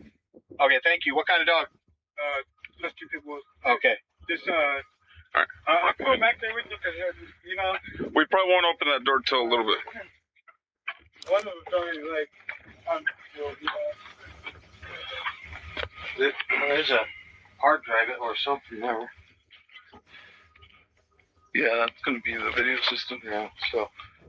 When officers locate the camera system inside the house, it appears to be exactly as Luis described. The equipment is damaged and in shambles. With no immediate evidence tying Luis to the shooting, officers step back outside and shift their focus elsewhere. But in reality, they have just been deliberately misled. The security system was, in fact, damaged, but it wasn't a coincidence. It was intentionally sabotaged to protect those responsible for the shooting. Unfortunately, this won't be the last time investigators run into obstacles like this. It's just one of many gang cover-up tactics they'll be forced to deal with in the days ahead. Nothing to do with it. If you hear anything, you can be anonymous. I'll tell you guys everything, but like I said, I'm gonna need a lawyer with me or something. For the time being, however, police are about to face a different kind of problem. News of the shooting has already begun spreading across Facebook and local community pages. Anger is building, and residents are frustrated, not just about what happened, but about the growing gang violence that's gripped the area for years. And before long, family and friends of the victims begin arriving at the scene. The first to show up is a close friend of the deceased teenager. They about to get it popping. Gavin. Once he approaches officers, the conversation begins to expose something far bigger than just this single shooting. I just heard that my friend got shot. It's my friend, you know? Okay, who's your friend? Gavin Hayes. Okay, and how do you know that? Who'd you hear that from? Friends of mine, you know? Okay. Snapchat, rest in peace. All that. Yeah. So, you know, picked up, you know? So listen to me. Just listen. Nah, okay? because my brother Phoenix was killed last year, bro. Who's your Phoenix brother? Roman Johnson. I'm Talon Ray Ramirez. Okay. Well, this no killer, no nothing. What's the deal with it? Talon, right? I'm from there. Okay, thank you. This is what we're doing. You know, we're gonna do the best that we can. All right. You see all the guys working. You see all the detectives out there. That's what happened with my brother. You know. So we're here. We have all the people here that we have all our resources here, Talon. Okay. So don't think that we're not treating this down here or anything. If we didn't care, it is. You're damn right it's serious. You know, because we don't know what's going to happen tonight, tomorrow. Yeah. You know. Shut up, Moses Lake PD. You suck. Nigga, it's been a year y'all ain't solved my brother case. Fuck you, peanut head. I ain't trying to hear what you talking about, nigga. Don't want to we won't stop it. It goes like that, bro. Right. You know? So I appreciate you coming and talk to me, man. That's why I came over here to talk to you. Just let you know we're doing everything we can, man. All right? Yeah, but get out. You guys here. Take it easy. All right. Thank you, Talon. All right. You bet. Hey, and if you hear anything, you can be anonymous. Yeah. Can I give my? He telling you to be a snitch, cuz. Oh, hell no, man. What the fuck, man? That nigga walked. Hey, if you hear anything, nigga, yeah, you know you can be anonymous. I'm gonna give you my card. Card, my cell phone. No. Okay. You know how I run. I know. Fair enough. Yep. All right, buddy. All right. Thank you. Tragically, Gavin's friend Talon isn't speaking from emotion alone. His brother, Phoenix Roman Johnson, was shot and killed in May of 2020 in the Larson community, just outside Moses Lake. His death was ruled a homicide. No weapon was recovered at the scene, and no one was ever held accountable. While Phoenix's case was not officially labeled gang-related, it happened in the same greater Moses Lake area where gang tensions between Norteños and Sureños-affiliated groups have been escalating. So, Gavin's friend is not just talking out of grief. He's frustrated. And he's not the only one, as minutes later, Gavin's aunt and his cousin arrive at the scene. Because officers still don't fully understand what happened, and certain details cannot yet be disclosed, they're forced to keep their answers vague. A decision that will soon backfire. Was it Gavin Hayes? What? My nephew. We don't have any names. I don't know. I didn't see. I gotta see. It's my nephew. Ambulance already taken him to the hospital, or I can't give you any information. That's my cousin. Come on, I'm not going to give you somebody else's information, okay? That's a sick ass shirt he got on. Virginity rocks. Understand that. I don't. There's nothing to identify right now. We just got to wait, okay? Right now, the scene is being processed. We can't let anybody in, okay? Crystal, huh? Yeah. I can't going to recognize you in the mask. It's my nephew. I know it. I've already been told. Who told you? It's all over Facebook. Okay. Who can we contact then to talk to them? I've been trying to call my brother. Okay. I don't know what happened. It's supposedly what's the other kid's name, David? Flacco? I don't know his real name, but they call him Flacco. What do you mean the other kid? Was there two kids that got shot? So there's Flacco? I'm trying to get. Okay, you know what? I'm sorry. No, that's fine. So, Crystal, if I had to get a hold of you, Crystal, how do I get a hold of you? They call him Flacco. Where Flacco from? That's what he really want to ask him. That's what he really want to ask. He want to ask that police shit. Was Flacco affiliated? Was he a Sureño? Was he a Norteño? What was he? 237. They can't release information. All right. I will give this to the detectives that are out there, okay? As soon as we find something out, I'll have to give him a call. Okay. 2 things. The best thing probably is just to hang tight and probably go home and just wait. Okay, because there probably won't be any information given. Okay, what's that? Tell us if one of them's dead or not. I can't give you any of that information. No. With the investigation still ongoing, Officer Rodriguez isn't yet able to publicly disclose the identities of the victims and advises the family to wait for official updates. However, the situation is already moving faster than police can control. It takes less than 2 hours for the victims' names to begin circulating online. Posts spread across Facebook confirming that Gavin has been killed. And that information soon makes its way back to Gavin's cousin, who returns to the scene, furious at police. Look at all! All of you! Not looking for shit! Just standing there like a bunch of and you lied to my face! You lied to my face! Yes, he was here! You lied to my face! You piece of shit! You don't know a single thing that's going on. Yeah, I do. You don't want to catch a fade with a virgin, cuz. They got that virgin power. Then they're going to knock your head off. You don't want to catch a fade with a virgin, cuz. I know more than you piece of... Stop. Don't get angry. You didn't do it. Yeah, well, you didn't tell me the truth. I was right there in front of your face, and you lied to me about my own blood.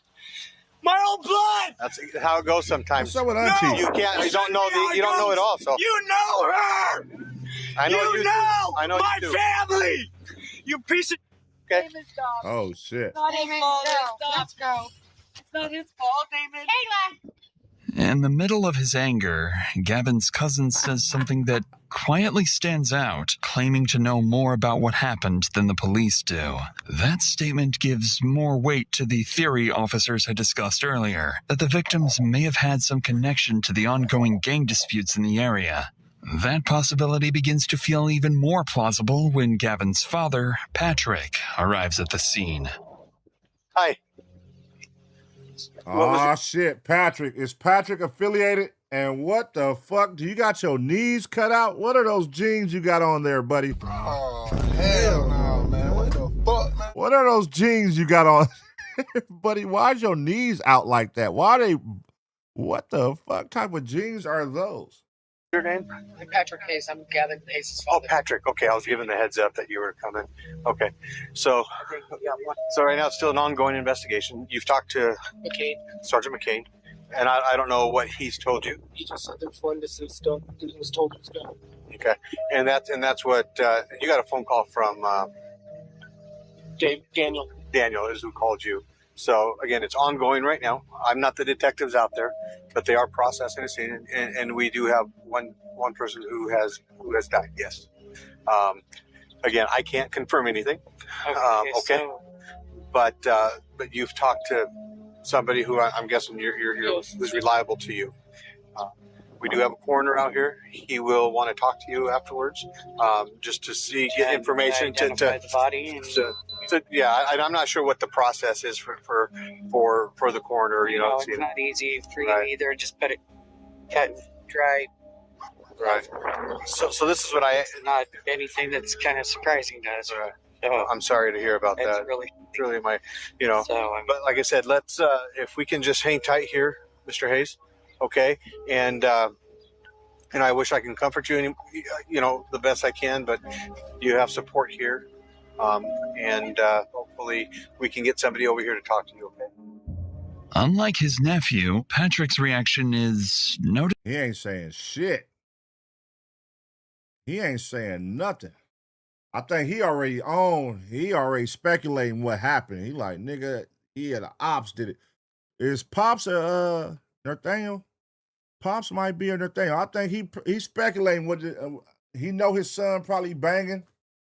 He probably already had the talks with him, like, hey, this what come with it, homie.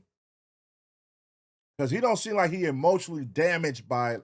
It ain't impacting him as hard as his nephew and him. Noticeably different. There's grief, but there's also a sense of inevitability, almost as if he feared this was going to happen. Officers soon learned from him that Gavin had been recently associating with dangerous individuals. Combined with the earlier statements from Gavin's friend about his own brother's unsolved homicide, this reinforces growing concern that gangs are actively preying on local youth. Young people are often treated as disposable, easy to replace, often recruited for high-risk tasks like drug trafficking, drive-by shootings, and retaliatory violence. According to the lead detective for the Moses Lake Street Crimes Unit, Jesus Christ, my God, look at that haircut. Jesus Christ. Who the fuck is your barber, brother? God damn. What the hell do you call that? That motherfucker sitting on top of that motherfucker, boy. Look at that shit. That shit look crazy. over 36% of violent crimes in the city in the past 5 years were gang-related. To make matters worse, violent crime clearance rates in the state hovered around 44% in recent years, meaning more than half of violent offenses remain unsolved. So, even if those responsible for Gavin's murder are eventually identified, that does not guarantee the kind of justice Gavin's family and the wider community may be hoping for. The next day, officers quickly get back to work. They still have no clear leads pointing towards who's responsible, and with the way local gangs operate in the area, they know the chances of anyone involved voluntarily talking are slim to none. Luckily, before the investigation can stall any further, an officer on the scene is approached by a brave witness who will finally give them the break they've been waiting for. And he came right in front of the nigga house to tell the police. He bold as a bitch. Okay. Like it could be like a Silverado or Chevy pickup truck. Like extended cab, regular cab. Hey, we're going to both things. Like a cab like that, or like a 4-door, or yeah, probably a 2-door. I like a 2-door. 2-door white Chevy. Yeah, blue and white left. Hey, 1-0 those only that they drove off right away. I didn't hear what you said. Which way did they go? Took a right towards Broadway, Stratford. Other line. So on right here, like they took a right here. That's all I saw. And there's a blue pickup. And were they like traveling together? Yeah. You say anything about that blue pickup? It's like a navy blue, like a dark blue. 70 back. I just cleared. The city still needs extra units. I never heard of them come back on. On this side? Yeah. Parked on that driveway. Not this side, the other side. Yeah, he telling everything. That nigga telling everything. On the other side of the green van.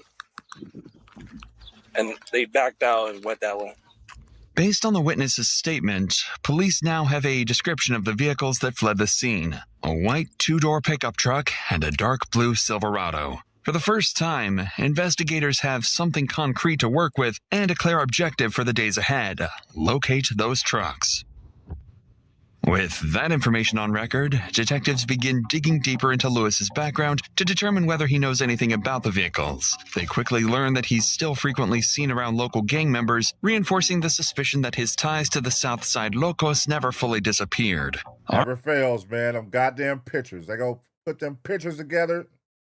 Get your ass every time. Armed with that information, detectives file a search warrant for Lewis's house, confiscate his broken camera system, and detain him for further questioning. At the same time, another officer is sent to canvass nearby businesses for surveillance footage that may have captured the pickup trucks as they fled. Though in areas influenced by gang activity, evidence footage usually mysteriously vanishes. Still, with no guarantee that anything useful still exists, the officer approaches the first business. Hi. I'm looking for who has access to your guys' video cameras. Our video cameras? Yeah. Let me get one of our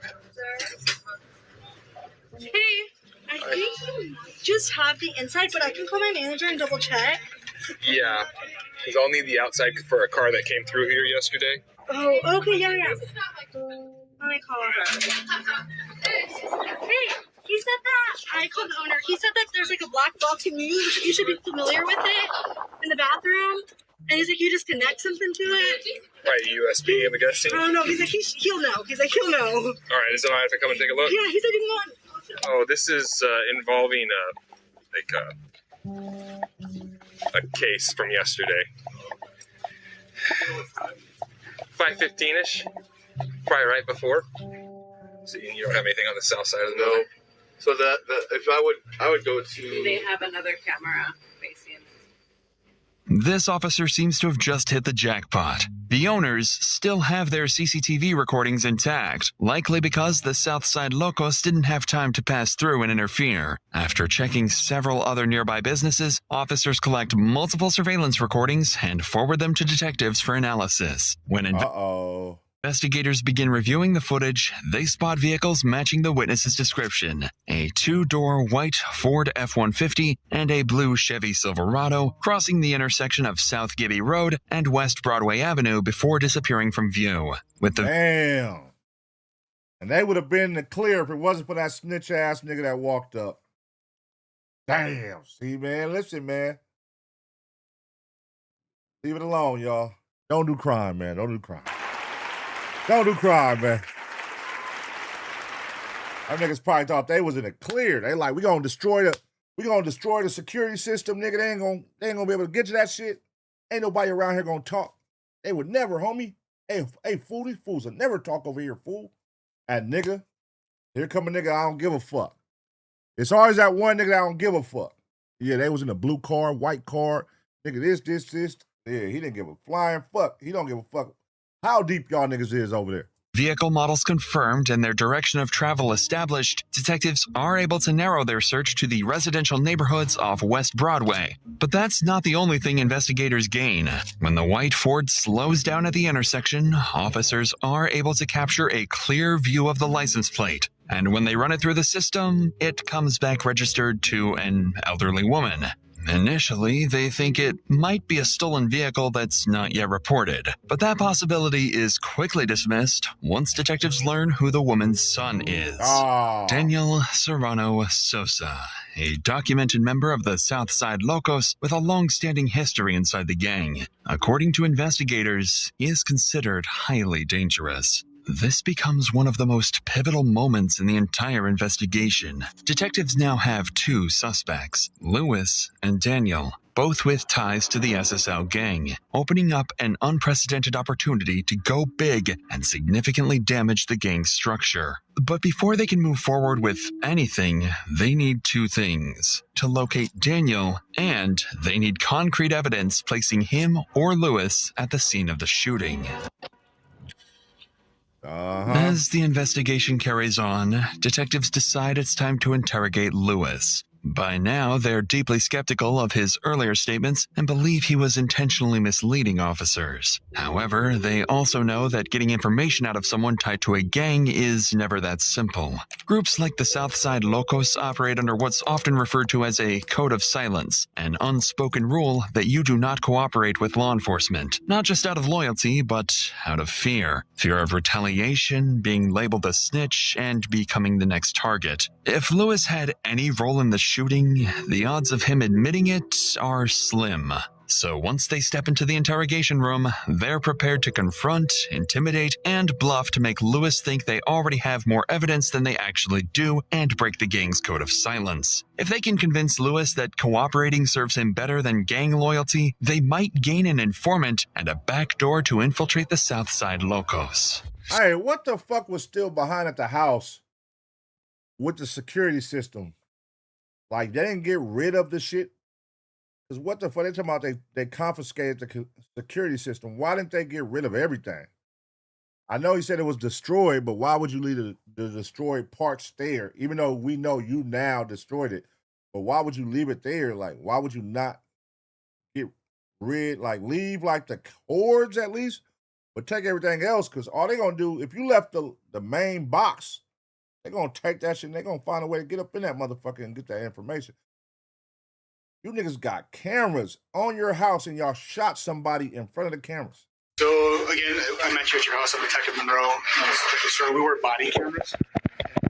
Actually, we'll go into it. I've got to tell everyone that. Sometimes it's really broken record, but so we're here we want to find out what happened, dude. That's what we're here to find out about. Extremely important that you're honest with us. I know you may be scared, and I totally understand that. I totally get that. but now it's time to tell us what happened and what transpired. All this may not be your fault, okay?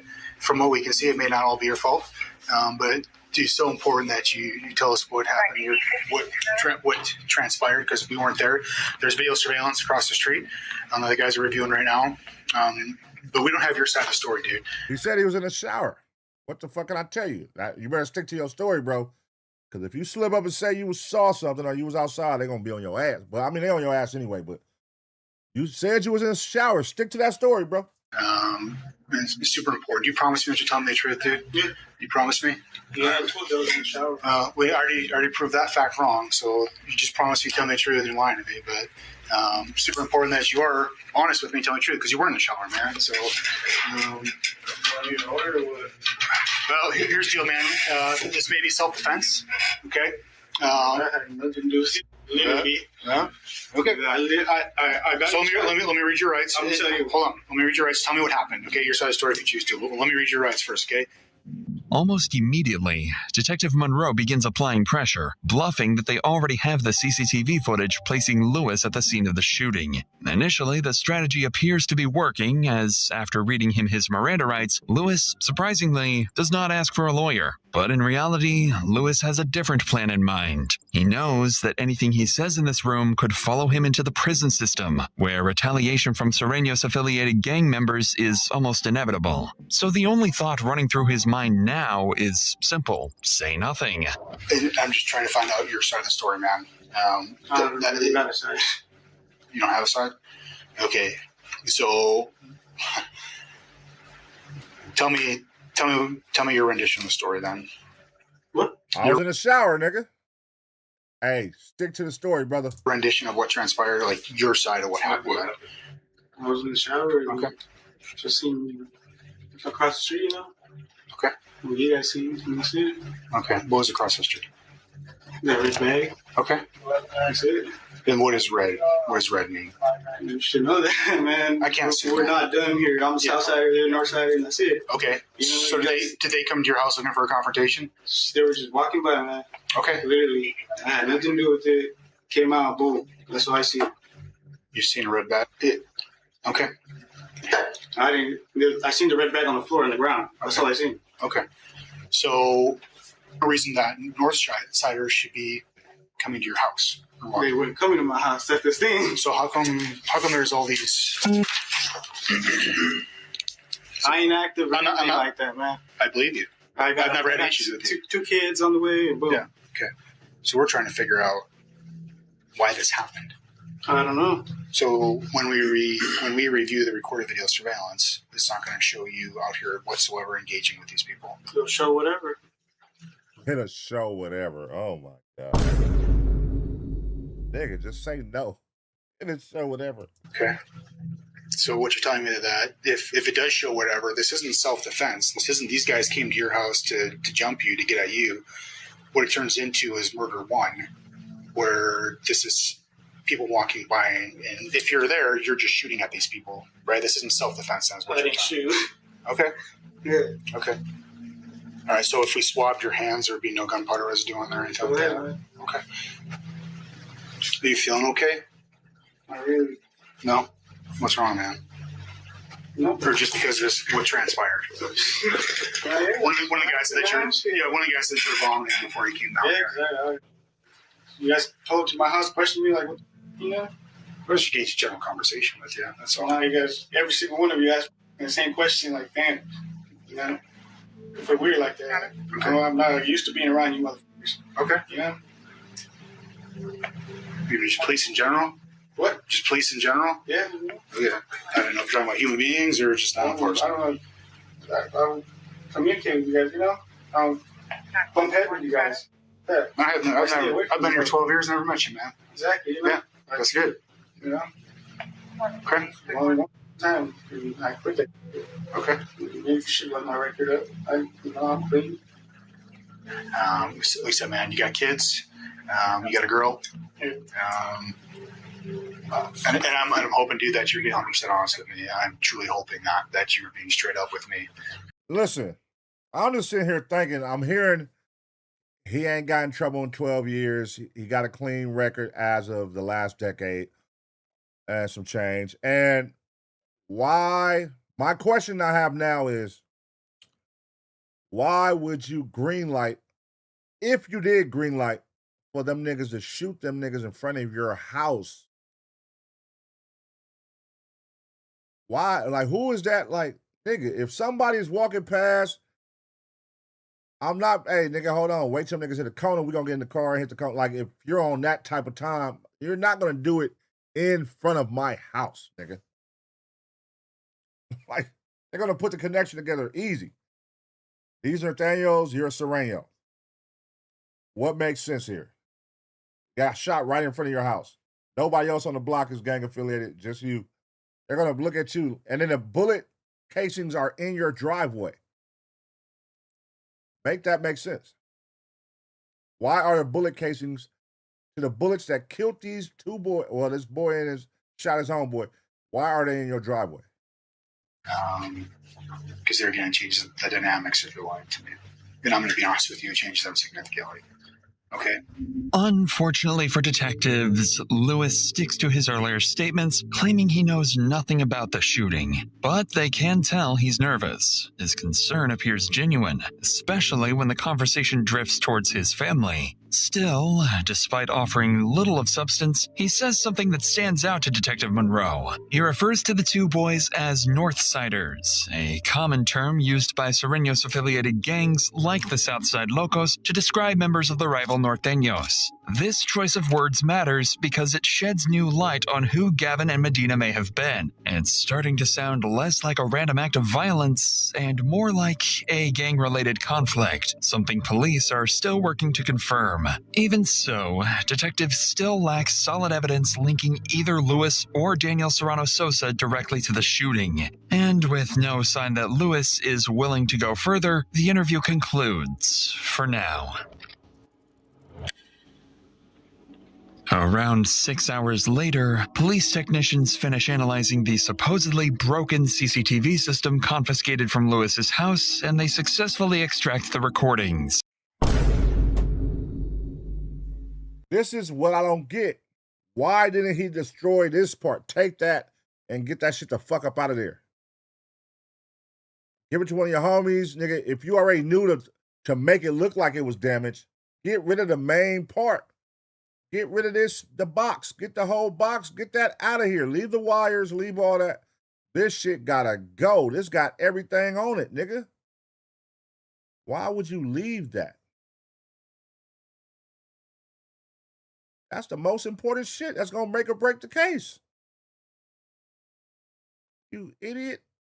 Turns out, Lewis was lying. The system was never broken, and it recorded the entire incident. Shortly after 3 p.m. on the day of the shooting, an unidentified male is seen standing near the driveway of Lewis's residence. Minutes later, a blue Chevrolet Silverado pulls in. A man exits and joins him. Soon after, Lewis himself appears, and the three men stand casually talking. At approximately 3:43 p.m., a white Ford F-150 arrives. A man wearing a black t-shirt with a green basketball jersey steps out and joins the group. As he adjusts his sunglasses, a tattoo reading Serrano is visible on his forearm. This is Daniel Serrano Sosa. In his mama truck, by the way. Less than 2 minutes later, the two teenage victims are seen walking past the front of the residence. Gavin Hayes is carrying the red bag containing a loaded handgun. After noticing the boys walking by, all four men shift their attention and begin moving aggressively towards the street.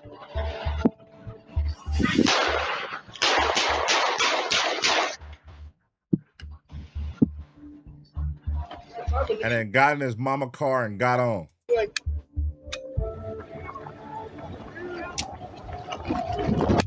There, detectives just found the smoking gun. Daniel Sosa is clearly seen opening fire, officially making him the prime suspect. Seconds later, Daniel jumps back into the white Ford and drives off. The others enter the blue Silverado and leave the scene, except for Lewis, who returns inside his house. Investigators finally have what they were missing: visual confirmation of the shooter and proof placing Lewis at the scene. Damn, bro. God damn, fucking idiots. Why the fuck would y'all come to my house and do that? Clearly, he didn't tell the nigga he about to shoot him. He didn't look like he knew. He looked like he was about to run out there to go try to fight them little niggas or something. But these is little kids, too. But they got a handgun themselves. But god damn, y'all shot in front of... And this ain't even Lewis' house. This is daddy's house. You want my parents' house, nigga? You done make my parents' house hot? Oh, damn. With this discovery, Daniel Serrano Sosa is considered an immediate threat, and authorities move to launch a nationwide manhunt. As units across the city begin searching for Daniel, detectives decide to bring Lewis back for another, more serious talk. This time, the dynamic has changed. Detectives previously had nothing concrete and relied on bluffing. Now they have undeniable evidence they can leverage. If they can break Lewis's code of silence, they could accomplish 3 critical objectives. Locate Daniel. Identify the other 2 gang members seen at the scene. Turn Lewis into an insider to help them infiltrate the Serrano-linked gang structure. You better not. At least, that's the plan. But all of it depends on one thing. How much is Lewis willing to risk?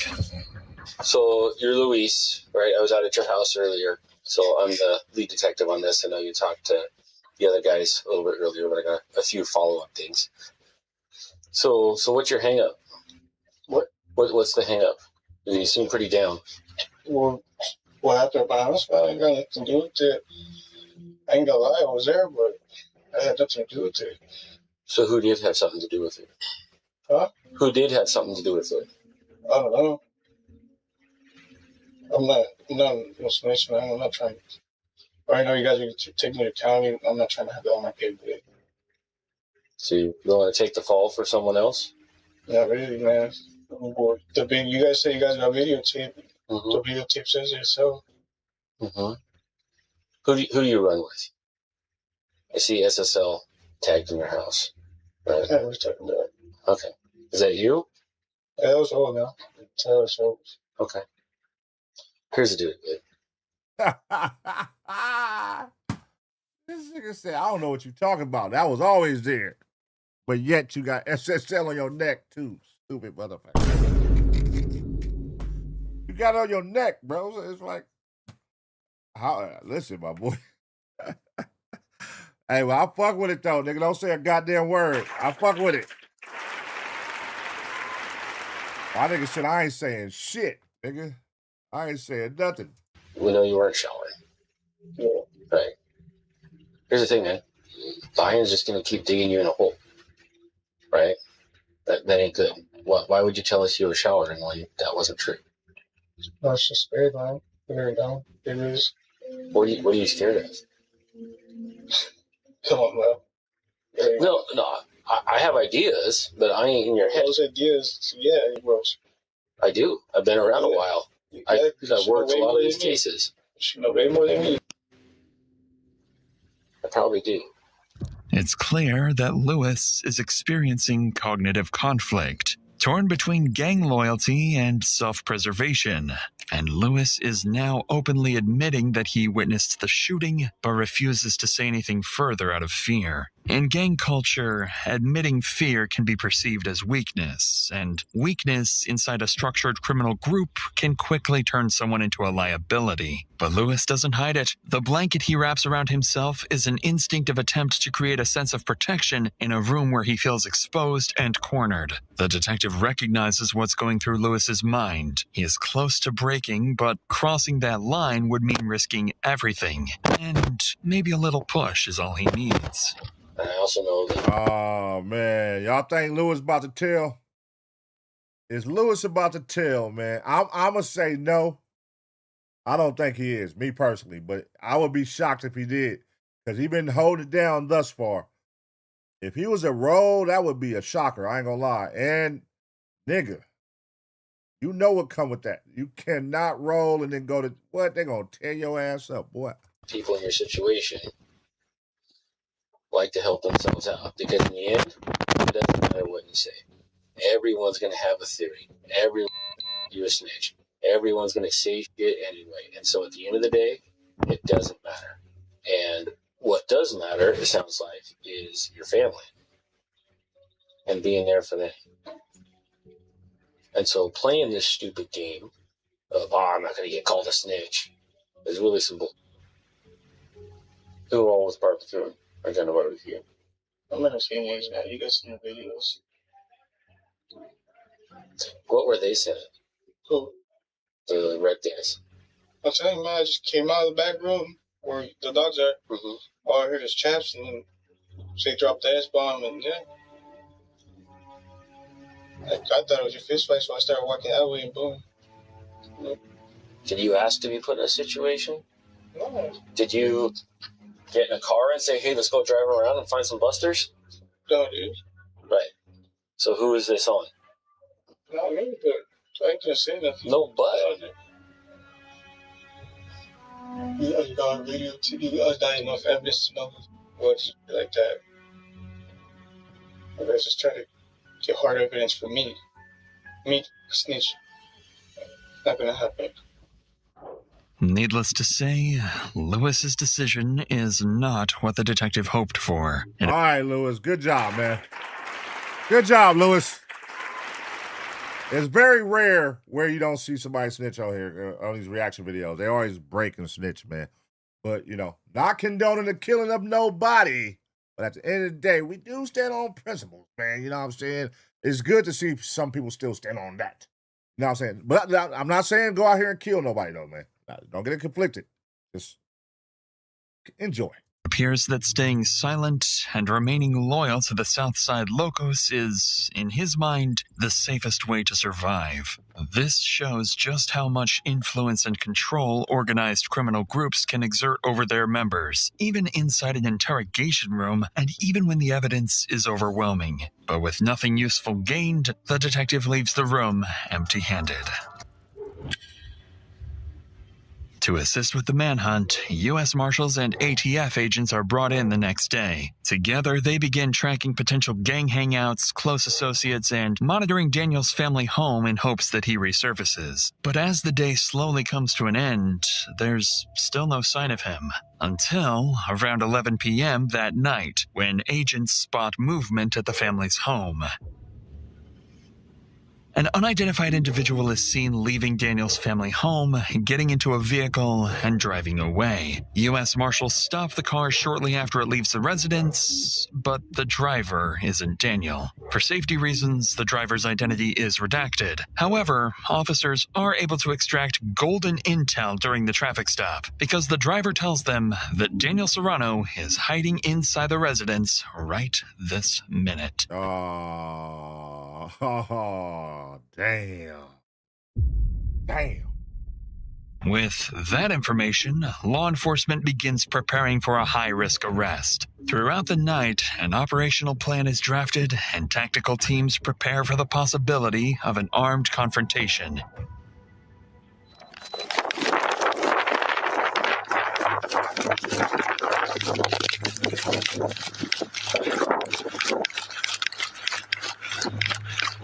We're up on you. You got 1, 2? I got 40. You got this side over here? I'm not even step around you. I think that's right. Yeah. Around 11 a.m. the next day, law enforcement units quietly surround the house where Daniel is believed to be hiding. Damn, I'm surprised they went at 11 a.m. That's like, shit, usually them motherfuckers come and bust your shit in the middle of the motherfucking first thing in the morning. 4 in the morning, 5 in the morning, 6 in the morning. 11 a.m.? That's some rare shit. Officers deploy an armored Bearcat vehicle for cover and prepare for a deadly shootout. They have two clear objectives: secure full control of the perimeter and draw Daniel out without triggering a gunfight. There's no escape that way, right? Everyone inside 1207 pack. These houses have access to that garage. Yeah. Daniel Serrano at 1207 pack. You're under arrest. We're not going away. Come out. You see any windows on that side? One window? One to the room. Receive. Coming up. Come out. Come on out. It's the old guy. Hey, try Spanish. Let us do Spanish. Omar, go ahead, Spanish. Señor, salga con sus manos arriba. Es la policía. Por favor, salga con sus manos arriba. Sal de la casa. abrir la puerta! He shut the door. You want to bang out? You in front of his window with the bang out? Ready? Go ahead. Bang out. Hands. Daniel, you need to come out to me. Keep your hands up. Stop there. Turn around. Put your hands on top of your head. Interlace your fingers. Walk back to the sound of my voice. Keep walking. Keep moving. Yeah, came his ass out the house. They was like, get your ass outside, boy. You ain't finna get our house fucked over.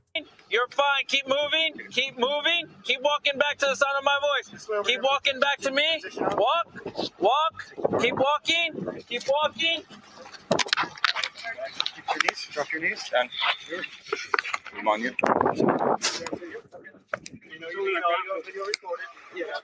By some stroke of luck, Daniel does not resist and surrenders without a fight. As officers secure the scene, Daniel is placed in the back of a patrol vehicle and transported to the local police department for an official interrogation. But there's something else at play here. Daniel isn't just a suspect in a homicide. He is a documented gang member with influence inside the Southside Locos. And with the weight of murder charges hanging over him, detectives understand that this interview presents more than just an opportunity to close a case. It presents leverage. If they can convince Daniel that his future inside the gang is no longer secure, and make him believe that cooperation offers him a safer path than... They try to turn everybody to snitches, man. God damn. Golly. They want everybody to turn snitch. loyalty, they might be able to flip him, turn him into a spy, and gain priceless insight into the structure and operations of the Serrano gang.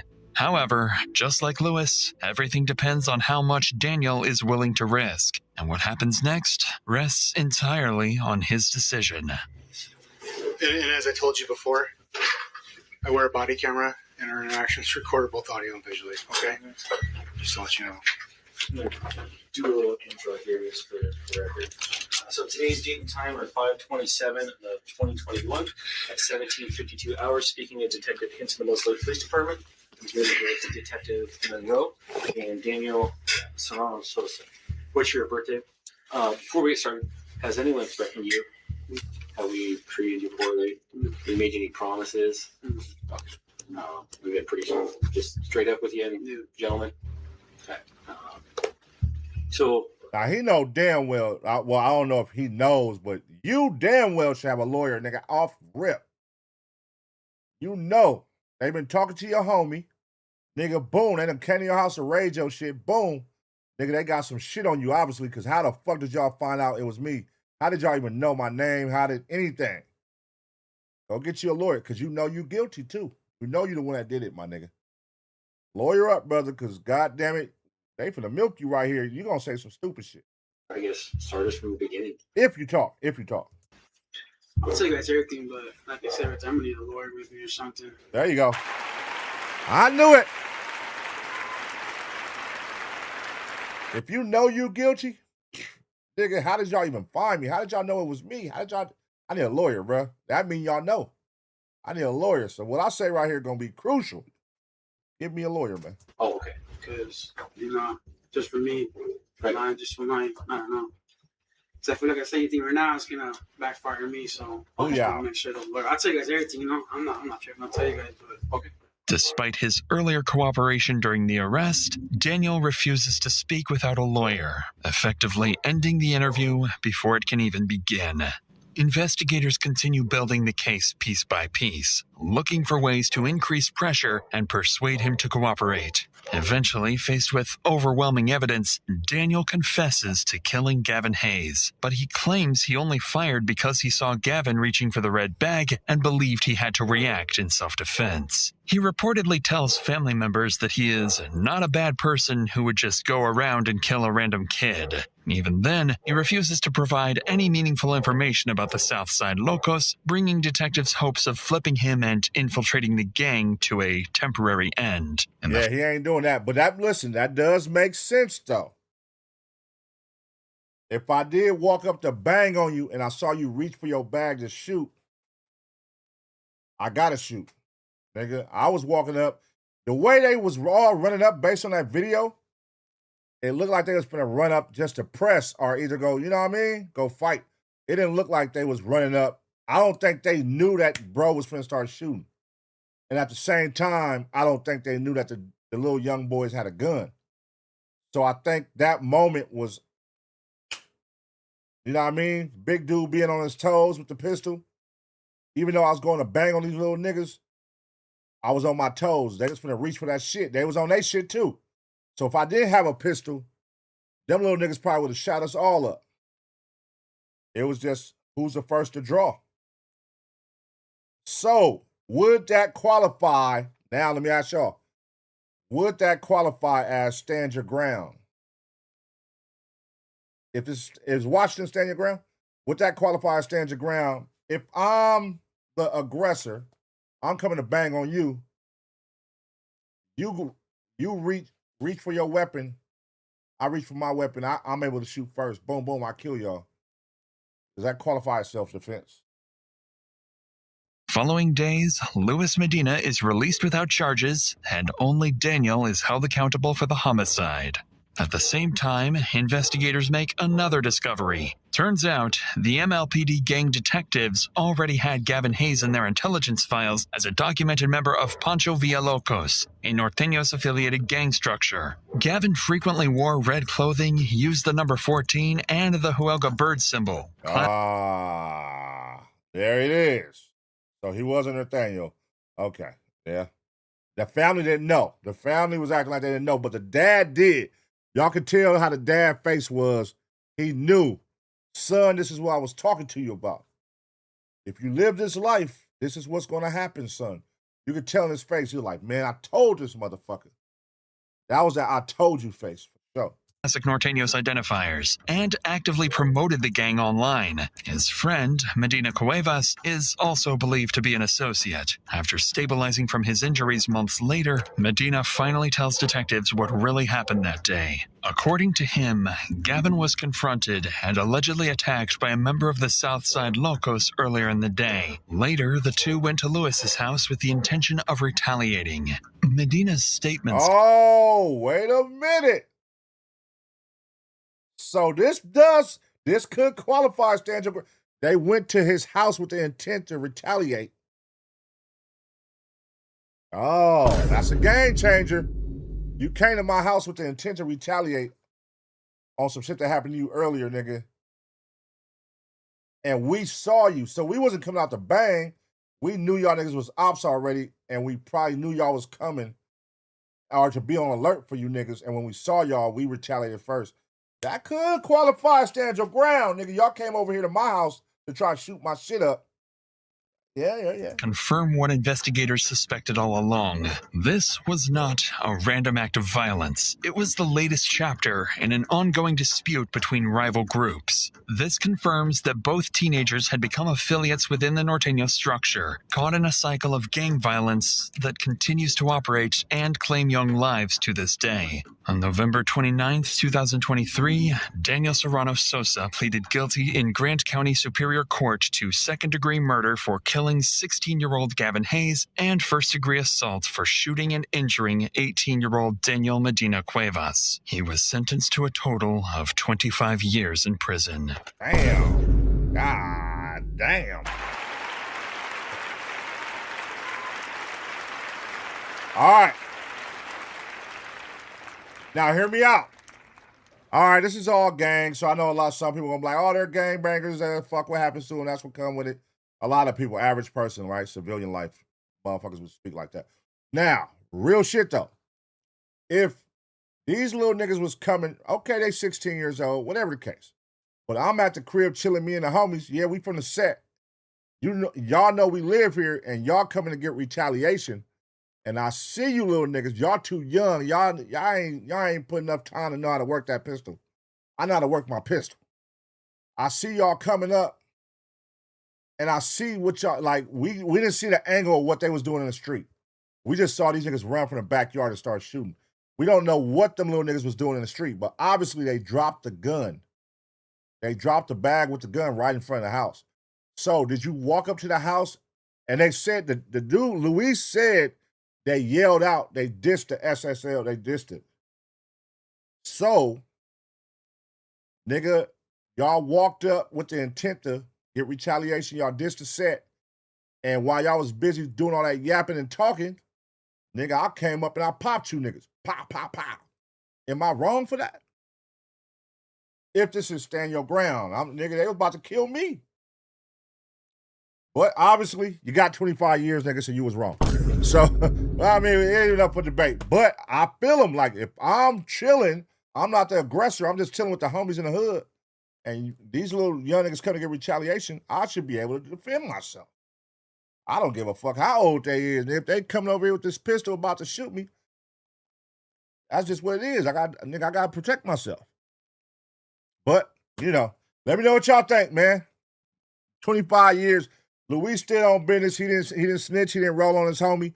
Where he did fuck up at, he didn't destroy or get rid of that goddamn camera service. That shit got to go. The CCTV shit got to go, man. It had to go. If you knew your homeboy just did a murder, why would you just go in there and knock over shit instead of getting rid of the main motherfucking part?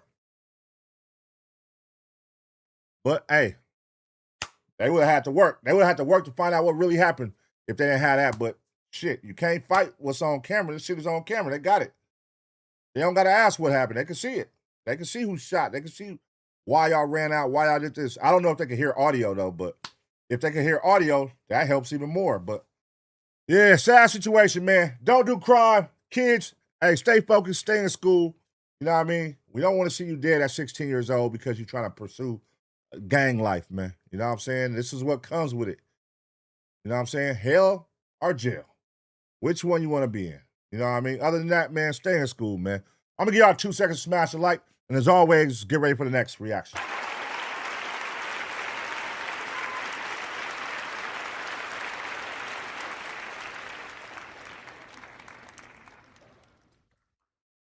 All right, y'all. Shout out to the late nighters, man. Shout out to the motherfucking Taser gang. Ace Pit. That is the last one of the night, man. It is now, 2 a.m.? Going on 2 a.m., man. Appreciate y'all for tuning in, man. Make sure y'all smash a like before y'all get up out of here. I'll be live again on Tuesday, man. Tuesdays and Thursdays. I might go live randomly this weekend sometime, too. But Tuesdays and Thursdays, I can guarantee you that I'll be here live, man. 7 p.m. on Tuesdays and usually 9, 10, 11 on Thursdays. Late night shit. You feel me? But other than that, man, you feel me? I might go live again this weekend. Maybe once, maybe twice.